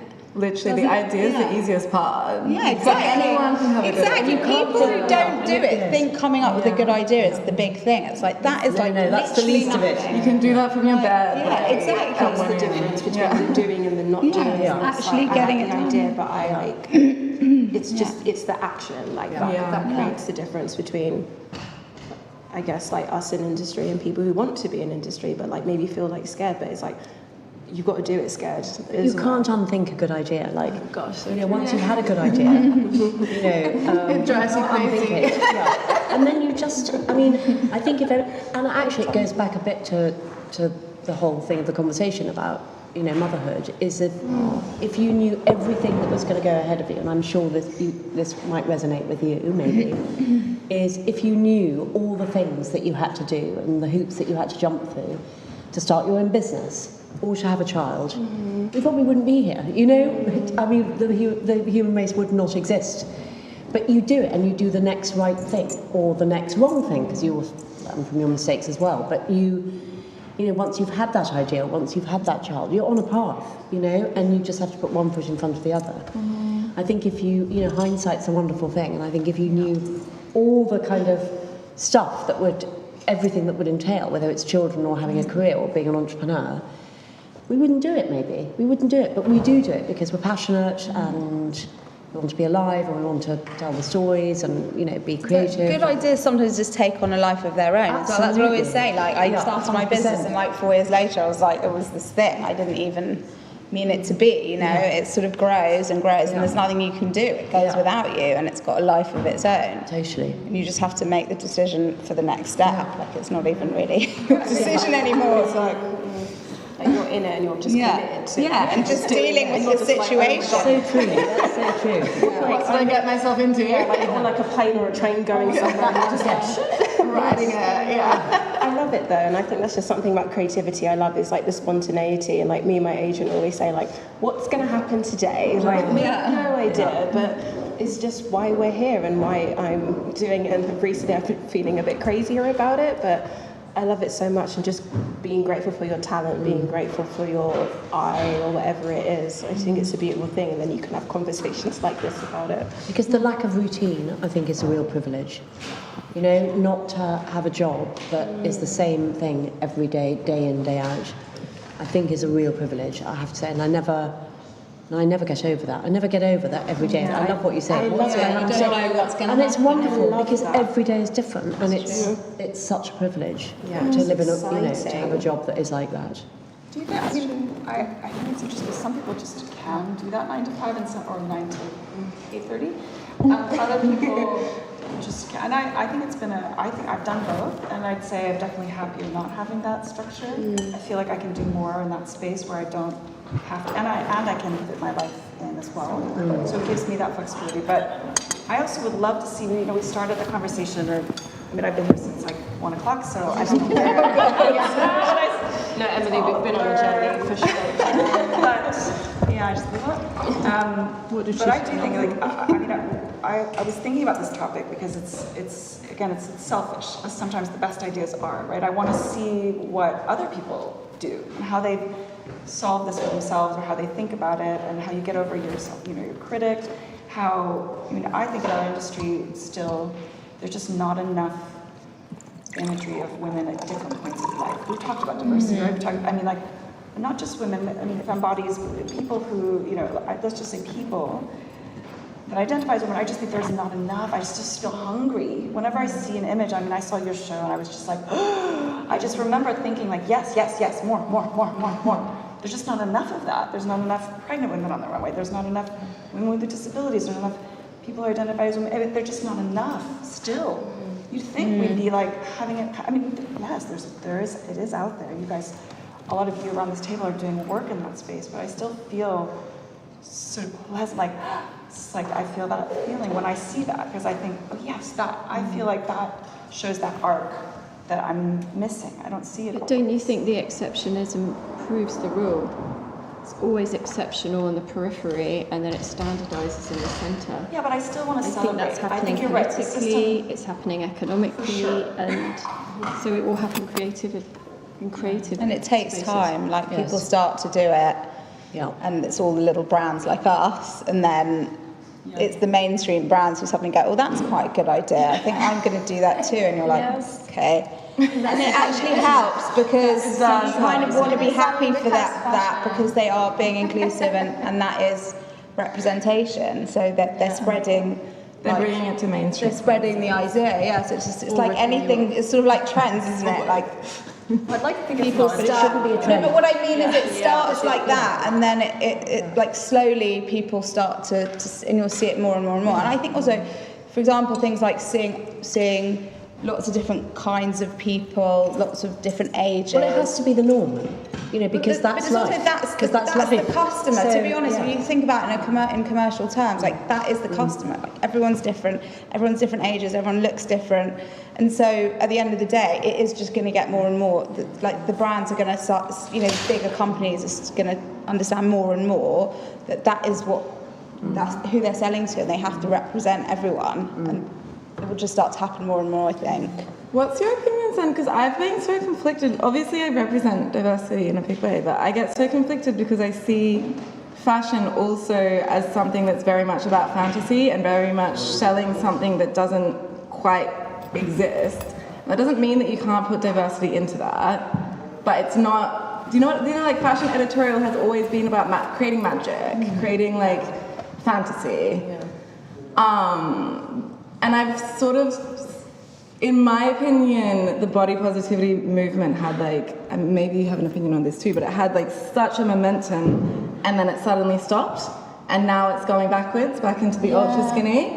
And I feel like it's maybe because, and in my experience working in commercial brands, working with commercial magazines, it's because no one wants to see this idea of diversity as something that can be fantasy at the same time. They want to see it as something that is very much representing the real, and then the fantasy is saved for the Bella Hadids of the world. You know what I mean? Like beautifying. It's a really interesting it is. point, actually. Very nuanced. I completely follow it. Yeah, I mean, it's just happened because like the real, right? To something, something completely, it's about othering, isn't it? It's about othering, and then the centre goes back to the central paradigm. So if the central paradigm is beauty, is power, is success within a certain frame, everything else happens on the periphery. And yes, you will have strands of exceptionalism. So being brought in for the odd shoot or the odd report, and it might well, and it will shift, but it will still shift within that framing. And I think that's what's happened. Right. You look at the American elections, and you look at the what's going on here, and I'm not feeling excited by the offer. Right. What's happening in the edges is very exciting. Conversations happening. And then, to stay stable, what do? Do you try to dethrone what's coming? So take in parts of it, but keep and I would argue that's what you're speaking about. They're bringing you in, and then they're putting you back over there. And what you're saying is, hang on a minute, I'm as beautiful as a supermodel. Why couldn't I be in that shoot? And I think that's a very interesting conversation to then have with those editors about, oh, so you see me here, that's fantastic. I agree with you, but I also see me here. Right. And I'd like to engage with you on that level, because the flipping of the fantasy, I think, is what you're, because the fantasy is still coming back to the same central white patriarchal norm. Definitely. And it's interesting when you start to bring these topics up, and there's such conservative perspectives. Yeah, and they don't even consider it. They think they see diversity in a very different category as like high fashion. They see them separated like this. It's actually very political, and I think it needs to be untangled. Definitely. I mean, it's systematic because there isn't the samples, basically. And that's every single day. I feel like I'm just practically making decisions about what size samples are and being like, okay, so the buyers are going to buy this, so if I'm going to grade this, then which are the 4 sample sizes I do this season? And then for me, it's all about that. And then, of course, after the collection comes out, the only samples that get borrowed pretty much are the size 6 to 14. And then sometimes there'll be some people that borrow some other things, or I'll get lots of emails, people asking for the larger size samples in like size 8, and I'm like, I don't have that sample. It feels like for me the constant like practicality struggle of like. There's a cost implication because you're having to make one sample in multiple sizes. Definitely. Multiply by Which is 4. very Every unusual. season I do 4 sample sizes per style, and I mean, that's great. It's honestly like that's very rare. And then it's all down to the buyers and what the buyers buy, because our e-com and our like direct consumer is not yet. We don't have the infrastructure or the financing to have like a robust e-com with stock, especially because we're doing size 6 to 30, and then we're doing like made to order from size 22 to 30, and then wholesalers are actually buying from size 6 to 20, which is amazing. And they're buying so few of the bigger sizes, so then. It just feels like I'm just constantly like, continuing to do it, but then, and will always, but the wholesalers have a lot of power, but then of course wholesaling I think is like really kind of on the down. Yeah, it's on the down, isn't it? And so figuring out how to make sure that I'm just accessing the people who want to buy, because I don't need like that many consumers in many ways, because our price point right now is quite high, so just figuring out how to access those people. And often that comes through like direct emails from people who'll be like, oh, we really want to buy these things, and then I'm sort of kind of to try and develop the sizes like if I get an email from someone, a lot of people at the moment from like size 24 and 26. Okay. So now I'm trying to like, and a lot of them want the tailoring, so then I'm kind of like, okay, we'll choose like 4 tailored pieces and like try and really focus and then target those 4 people who emailed me. And that's honestly like, I mean, that's satisfying work as well, because I've already done the samples. Yes. Mainly like for the show, and then it's actually way more satisfying to get to develop those that I actually put a lot of time and energy into, as opposed to like, you know. So are you getting a lot of direct-to-consumer customers? We just started the e-com actually. Right. I think like, you know, just infrastructure for me has been like a real big challenge. Yeah, of course. When I started wholesaling, I didn't have enough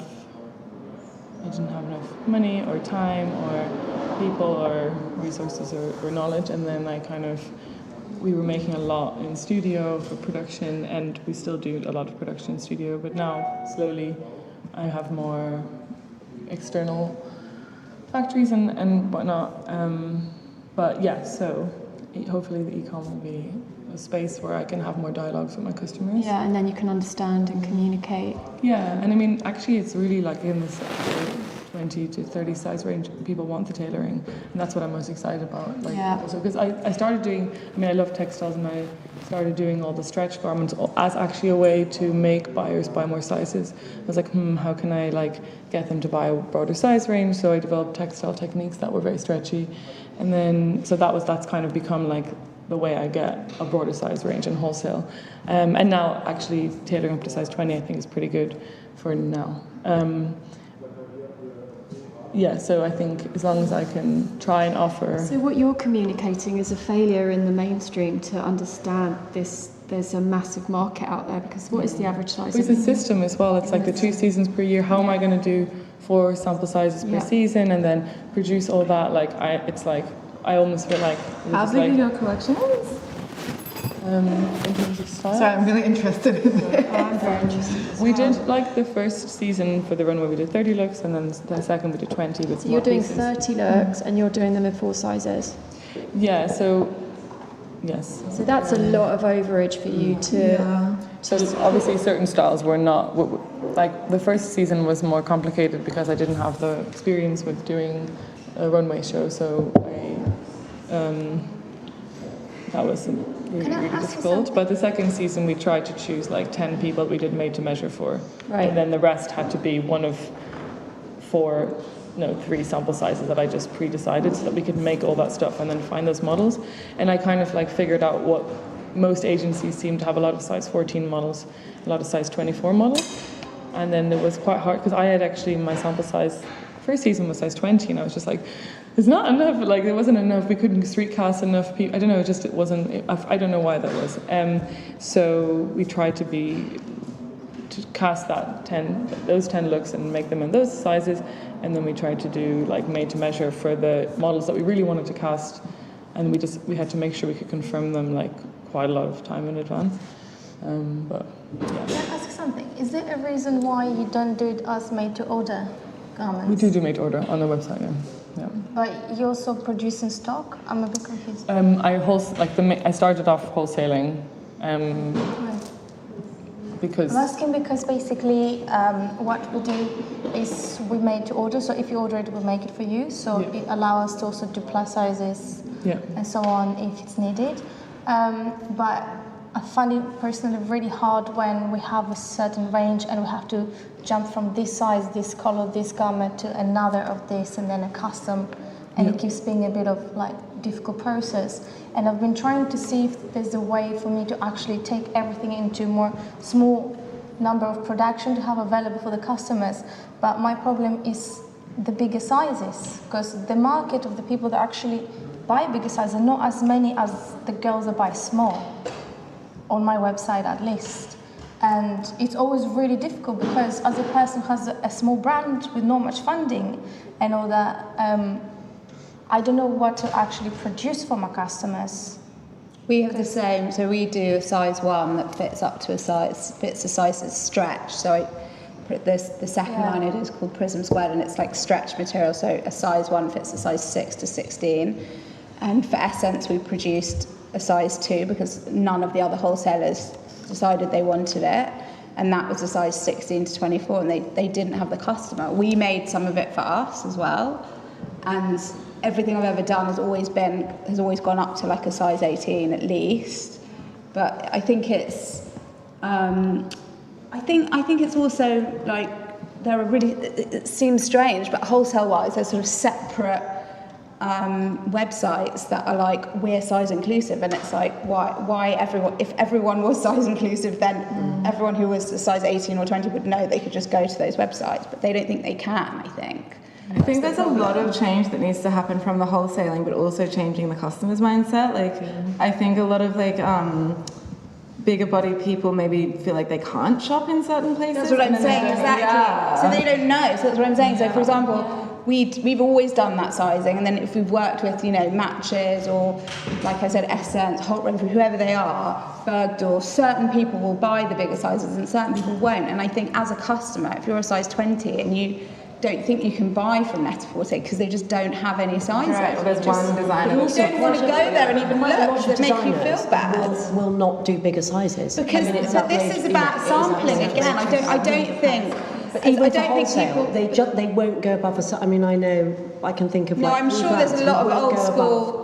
A certain size, and it's just. But that's not. I mean, first of all, that's not right. But second of all, there's a commercial aspect to it that you have to make a sample for every size that you know, that you make, and then if people aren't going to buy the size 24, then you've had to pay to make that sample. So it's expensive. It's like this whole. It's this huge cycle of like, if everyone just understood that everyone's lots of different sizes, and the wholesalers were marketing to everyone, the imagery was about everyone. Like I've always used, you know.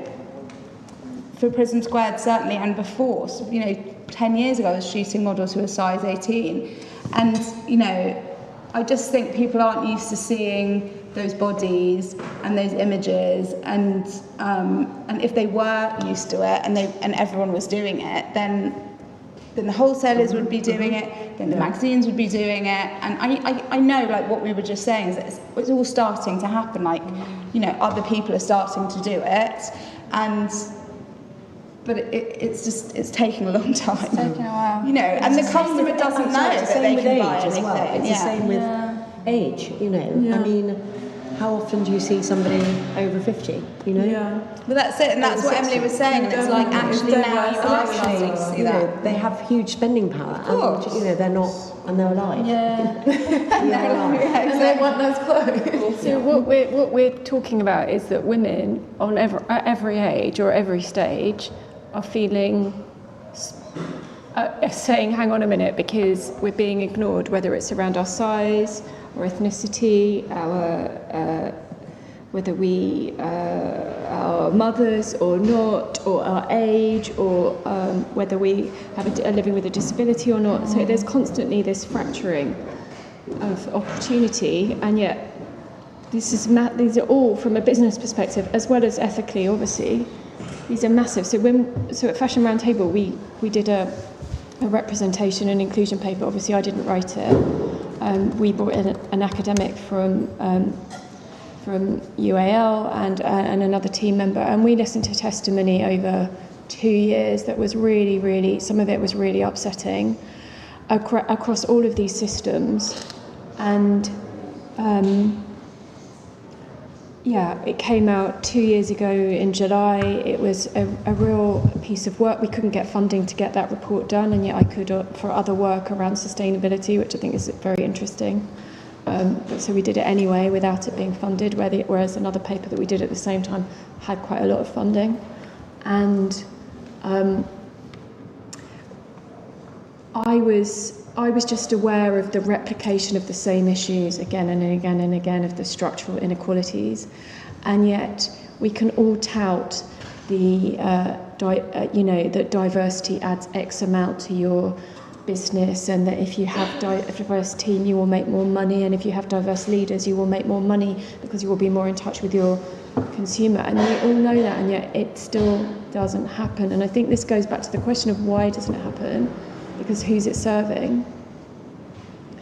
And it does serve a certain kind of narrative if you're feeling frustrated and smaller than if you're, because there's opportunities for the system to just remain the same. So I think we are seeing change, but we are missing the over 50 market, which has more spending power, especially at the moment if they're mortgage free, right? I'm not quite worried because I'm about to try to buy it again. And the market's gone. So we've all got less money, whether we've gone into renting in London and it's just about to shoot up, or you've got student debt, or if you have a different, you have a child. I had mine at 41, my mum had me at 19. All of these things are challenges. So whether you choose to have a child, whether you don't. So we face challenges which are separate from those that men do, because at the minute that you meet a woman, especially if they've had a child, it's brought into conversation. I really doubt my husband goes into a work meeting and being a dad is brought up. I really doubt it. And with other women, it's a way of connecting, but equally, if you're going into a room with men, it can be a point of, it can be something else. And also, I feel like a lot of the time when I go into business meetings with men, it's very easy for them to put me down as very emotional. I don't know if any of you guys. There's nothing wrong with being emotional. Yeah. There's nothing wrong with it, but it's happened really recently. That I've had a similar experience to you recently, working in quite a corporate job, and it was crazy, the gaslighting that the men put you down as being like, and you'd be talking about something really tense, and the minute you start getting emotional about it, they're like, "Why are you so emotional?" And I do think it's a very easy line, isn't it? It's an easy line. But you know what? I think I think it is changing. I think what's so extraordinary is in fashion, it's kind of not, that it's still largely men who control all the big houses, all the money, and all the money, and all the money. It really is interesting. I mean, I think that is a change, but it's been a long time coming, and I think it hasn't changed quick enough. It's just such an interesting, for something that's ever changing and is so changes what fashion's about, and that's what we all try and do, is change things. It's really interesting how that part of it hasn't changed at all. It's interesting. It has an image problem. Fashion industry has an image problem. Yeah, it's true. I remember asking that question in my last role. I asked that question in one of these sort of town halls of the CEO. It was a couple months before I decided to leave. But anyway, I asked the question.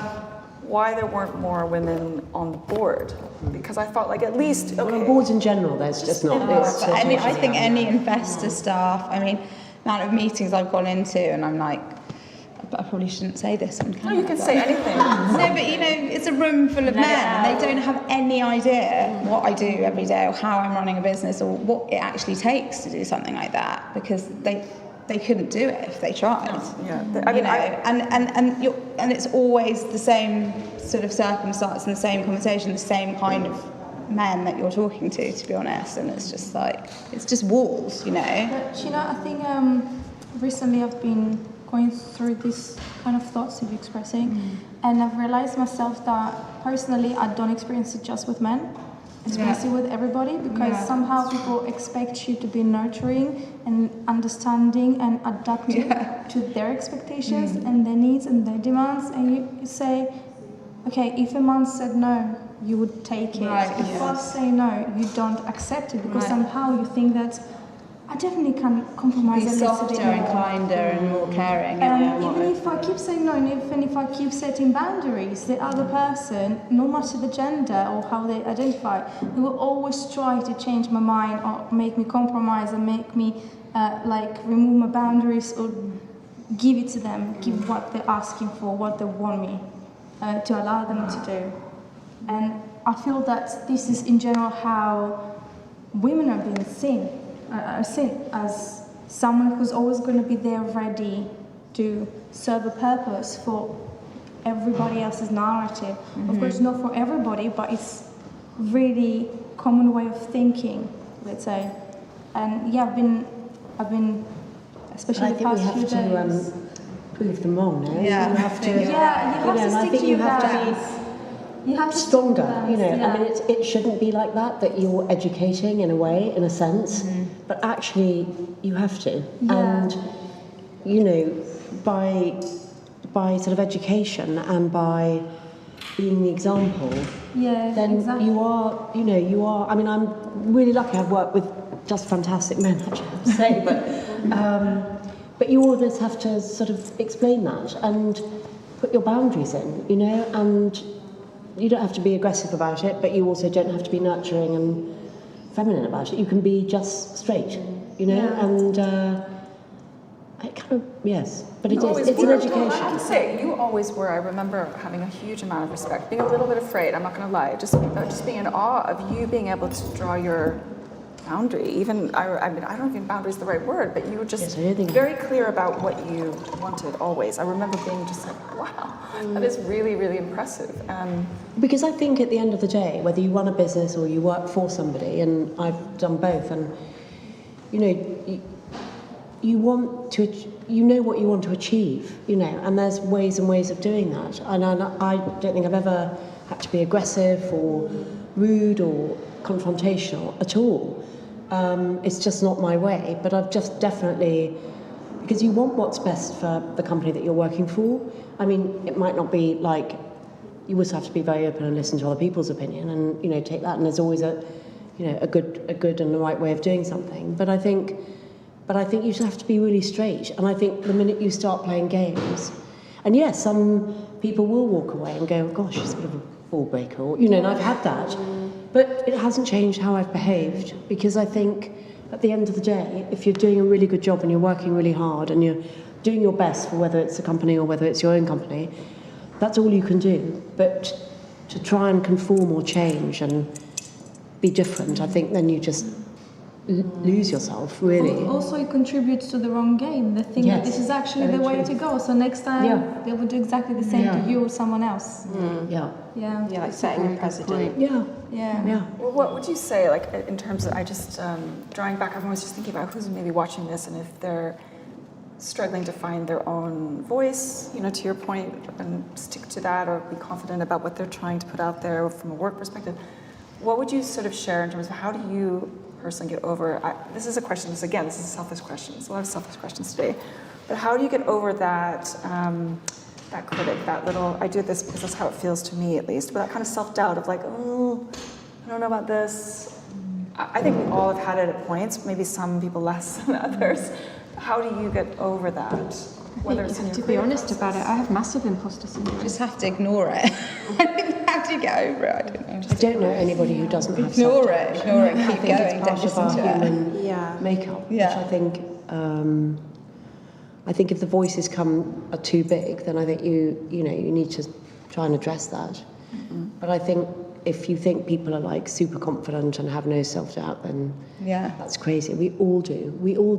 But it might sound a bit controversial, something that people usually don't say, but I think for me, every time I felt this way, it didn't really change until I spoke with a nurturing man. Because they understand the perspective that comes towards me as attack, and they are able to tell me, you're not crazy. That's interesting. That's really interesting. You're not crazy. They just don't understand and they don't care. So it has always helped me to speak to a a guy that's a good friend and is That's a really good point, is knowing what is going to make you, what is helpful to you. And if that's helpful to you, that's amazing. Whether it's speaking to a guy that can understand it from his, from his perspective of coming through, or, going for a swim, or to getting some help with mental health. Yeah. I mean, it's, my husband teaches kids with ADHD, and just the confidence that you see these kids changing. There is help out there, and I think, if the voices become too big. But self-doubt also, I think, is a healthy thing in a way, because if you don't, you can't be like, my way is the highway. I mean, you're questioning everything. All the time, you question everything, and that's okay. But if it stops you doing things, then I think that tips over. But if it's something that you're just turning over ideas, and not every idea is a great one, you know what I mean? There's going to be some lousy ones in there too.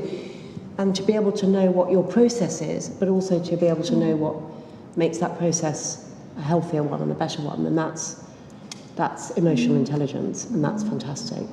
I do think a really good idea is to find the humour in it, especially because we work in fashion. It's literally the most ridiculous industry ever. And what we're doing is kind of ridiculous.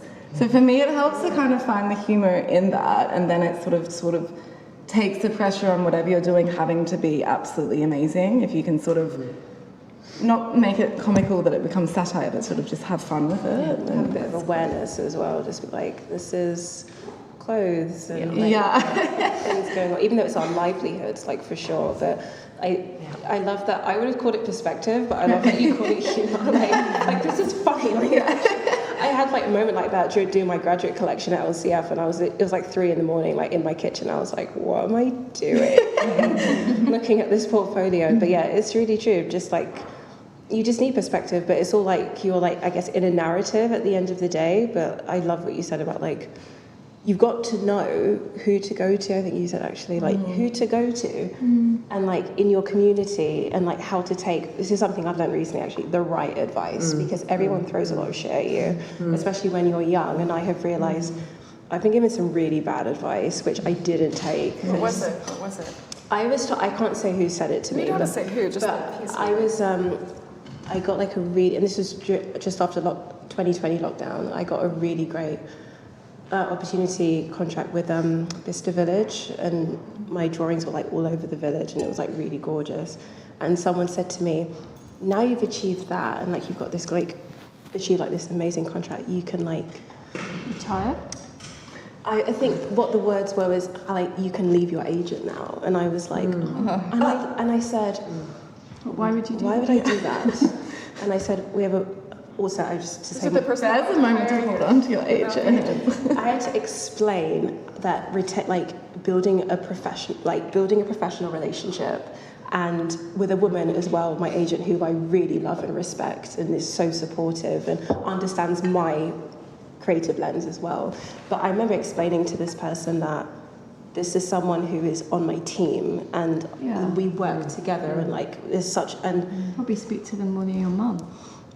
Absolutely, she's like my mum actually, which she would agree. But I just remember walking away from that conversation and being like, nope. If I didn't know myself, I would have taken that advice. And wrong advice. Cheers. Now I'm with my agent for I think over 5 years. So that's discernment. That's discernment, which is intense. Well, let's keep on this vein. Okay, bad advice. I want to hear. Is anyone? Can anyone? Everyone, you must have had so much. I feel like you got a lot of bad advice. A lot of trollers on about your show. I read some of them. I'm like, really? Yeah, that was horrible. Any that you want to list here? I don't know if that was bad. Well, I mean, the main piece of advice, but I'm not even giving any. Don't give names. You don't have to give. No, I don't even want to say it because it's giving. But the worst piece of advice I got was from someone who I really respected after my MA, who kind of was like, okay, now you just need to do a really good dress. And I was like, oh my God, really good dress. Really good dress. And I wasn't making any clothes at that point. I was making like sculpture and like some garment, but for me it's just such a long process to get to the point where I'm making clothing that feels meaningful to me. And I am just, that's how I am. I'm very... Yeah, that's how I am, and it just really puzzled me for a whole year, and I was super stressed about this idea that I had to like okay, and the idea with the good dress was like just to like monetize like the press I'd gotten and like do it like quickly. And I was just like, but how can I do that quickly? Because I don't want to just make a dress. And I think I did actually waste quite a lot of time like obsessing over the idea that I had to make this good dress. So that was the first piece of it. Did you let it go at some point? I did let it go. Really? Yeah, I did. I didn't even try and make the dress though, Sometimes actually. bad advice can lead you to another place. Like you were like, okay, I'm not going to make a dress. I'm going to make something else. And then why aren't you resisting the dress? Yeah, like it makes you question it. I didn't think that was.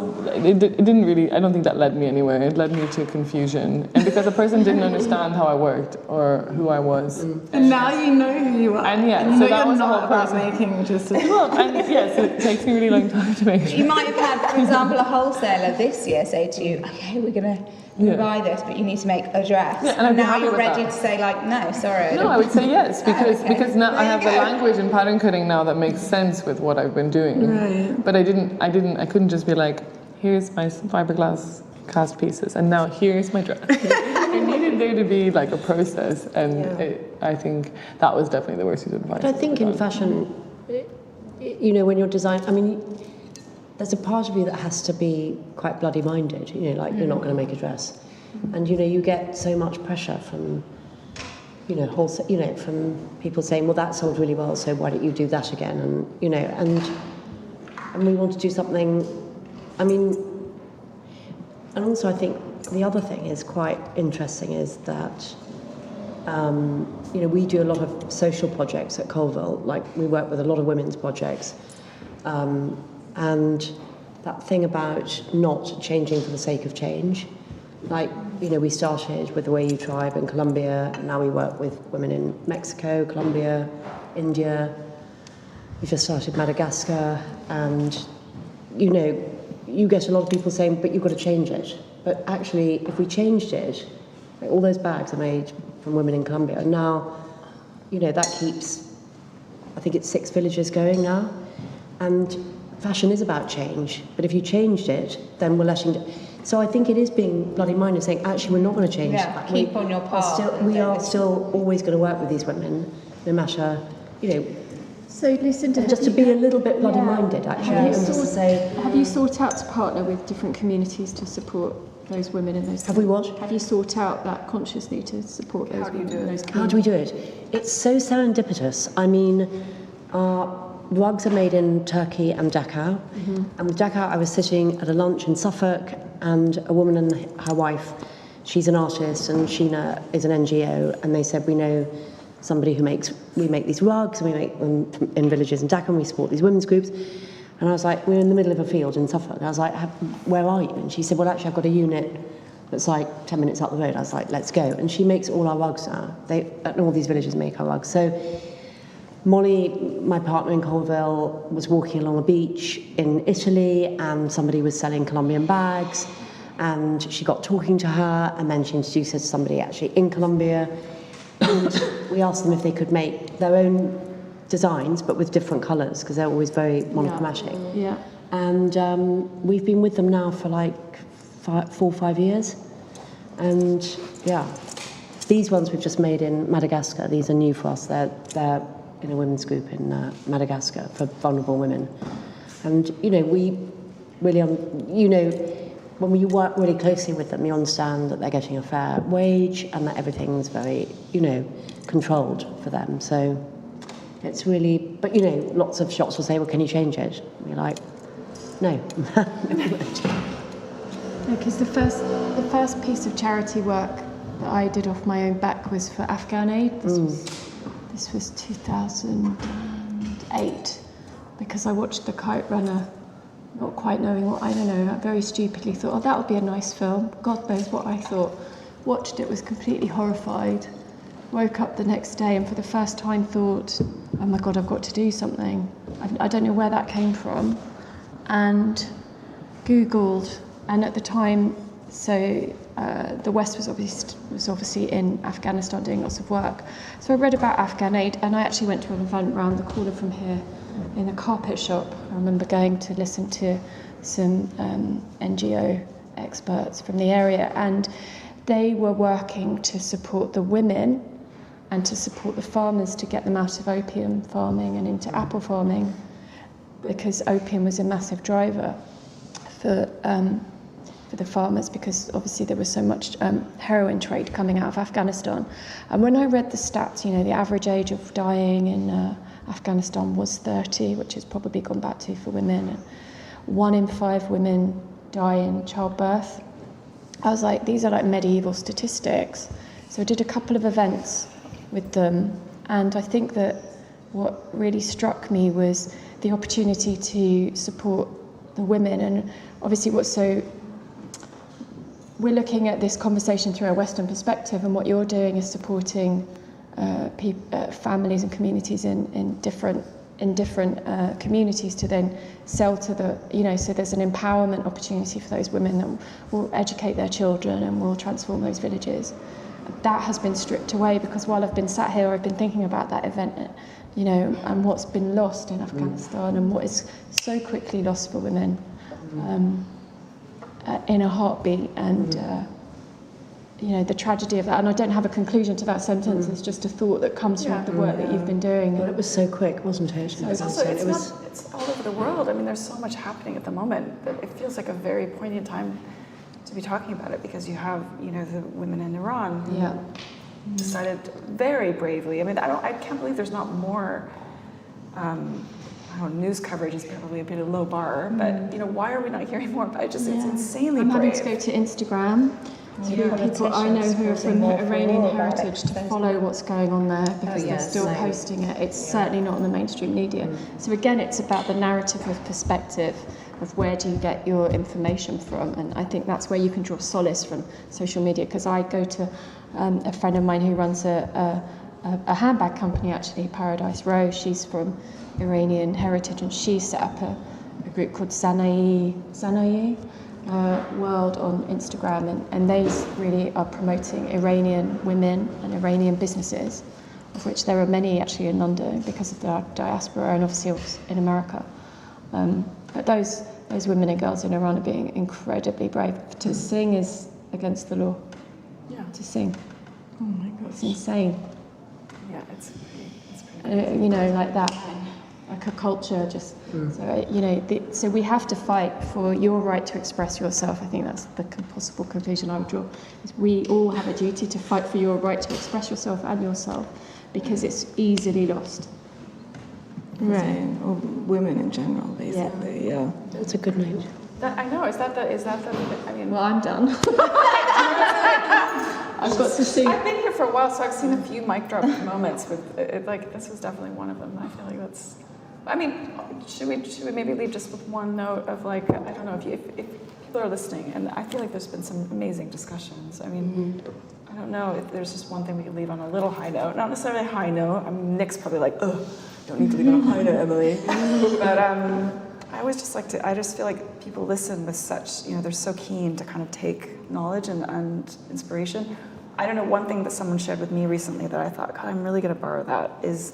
I think if you're a doubter, if you're not sure, if you're struggling with something, just get out of your head or out of your house or out of your situation. And I was like, God, that is so true. Whenever I'm sort of struggling with something, or I need to write a piece, or I have a project or a deadline, and I can't seem to find the path forward, I just have to get out of that situation for a bit. And it's taken me a while to figure that out, actually. You'd think that would be very straightforward, but that's something that I always try to remember. You don't have to share anything like that. That's enough if you don't have anything, but if there's something you want to share, I'd love to hear it. Tamara?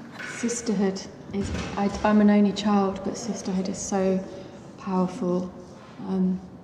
Whether through the good times and the bad times, whether it's sitting with, I have a friend who's going through the loss of her sister, and just trying to be there in any way, and realising, that's what friends do for each other, and listening to all our stories of the frustrations, but also the opportunities to support. I think I love being a woman. I know it can be challenging, but I love it. And I think the sisterhood of any age. There was a little girl in the supermarket, and she was dressed like VNL yesterday, and I went up to her and I told her and her mum she looked amazing. And she came up to me at the end carrying her Waitrose bag saying, thank you and goodbye. And she did. She was like 4. She looks amazing. And I was like, wow, go girl. Yeah, it's any age, isn't it? Well, thank you so much, you guys. Thanks for coming. It's really hot in here, isn't it? Yeah, it's hot. Is it getting to you guys? It's quite hot though, right? It's like you're chatting, not sweating. Or you're sweating and chatting. But I so appreciate your time. Nice to meet everyone. So, have a cucumber sandwich. I didn't want to reach like lunge across the table. Or lemon water or grapes. Thank you. Right, I've got to go watch Macbeth now in an outdoor Macbeth in a heat wave. It's going to be really interesting. No, I should have said it. I should have said it. I never used to. Okay. It was very cold. Heat wave early. For a few minutes. You didn't say it. It was fun. The bra's gorgeous. Where's it from? It's an Asian provocateur garden. Oh, I liked it. Yeah. That's a good idea. I've got those somewhere lurking aside. Are you? I need to go outside. Yeah, me too. I'm like sweating. Not me to meet you, but I need to see you. Like to know what I'm asking. Okay. Legally, I need to stand up my chest. In that way, right? Not just in the field.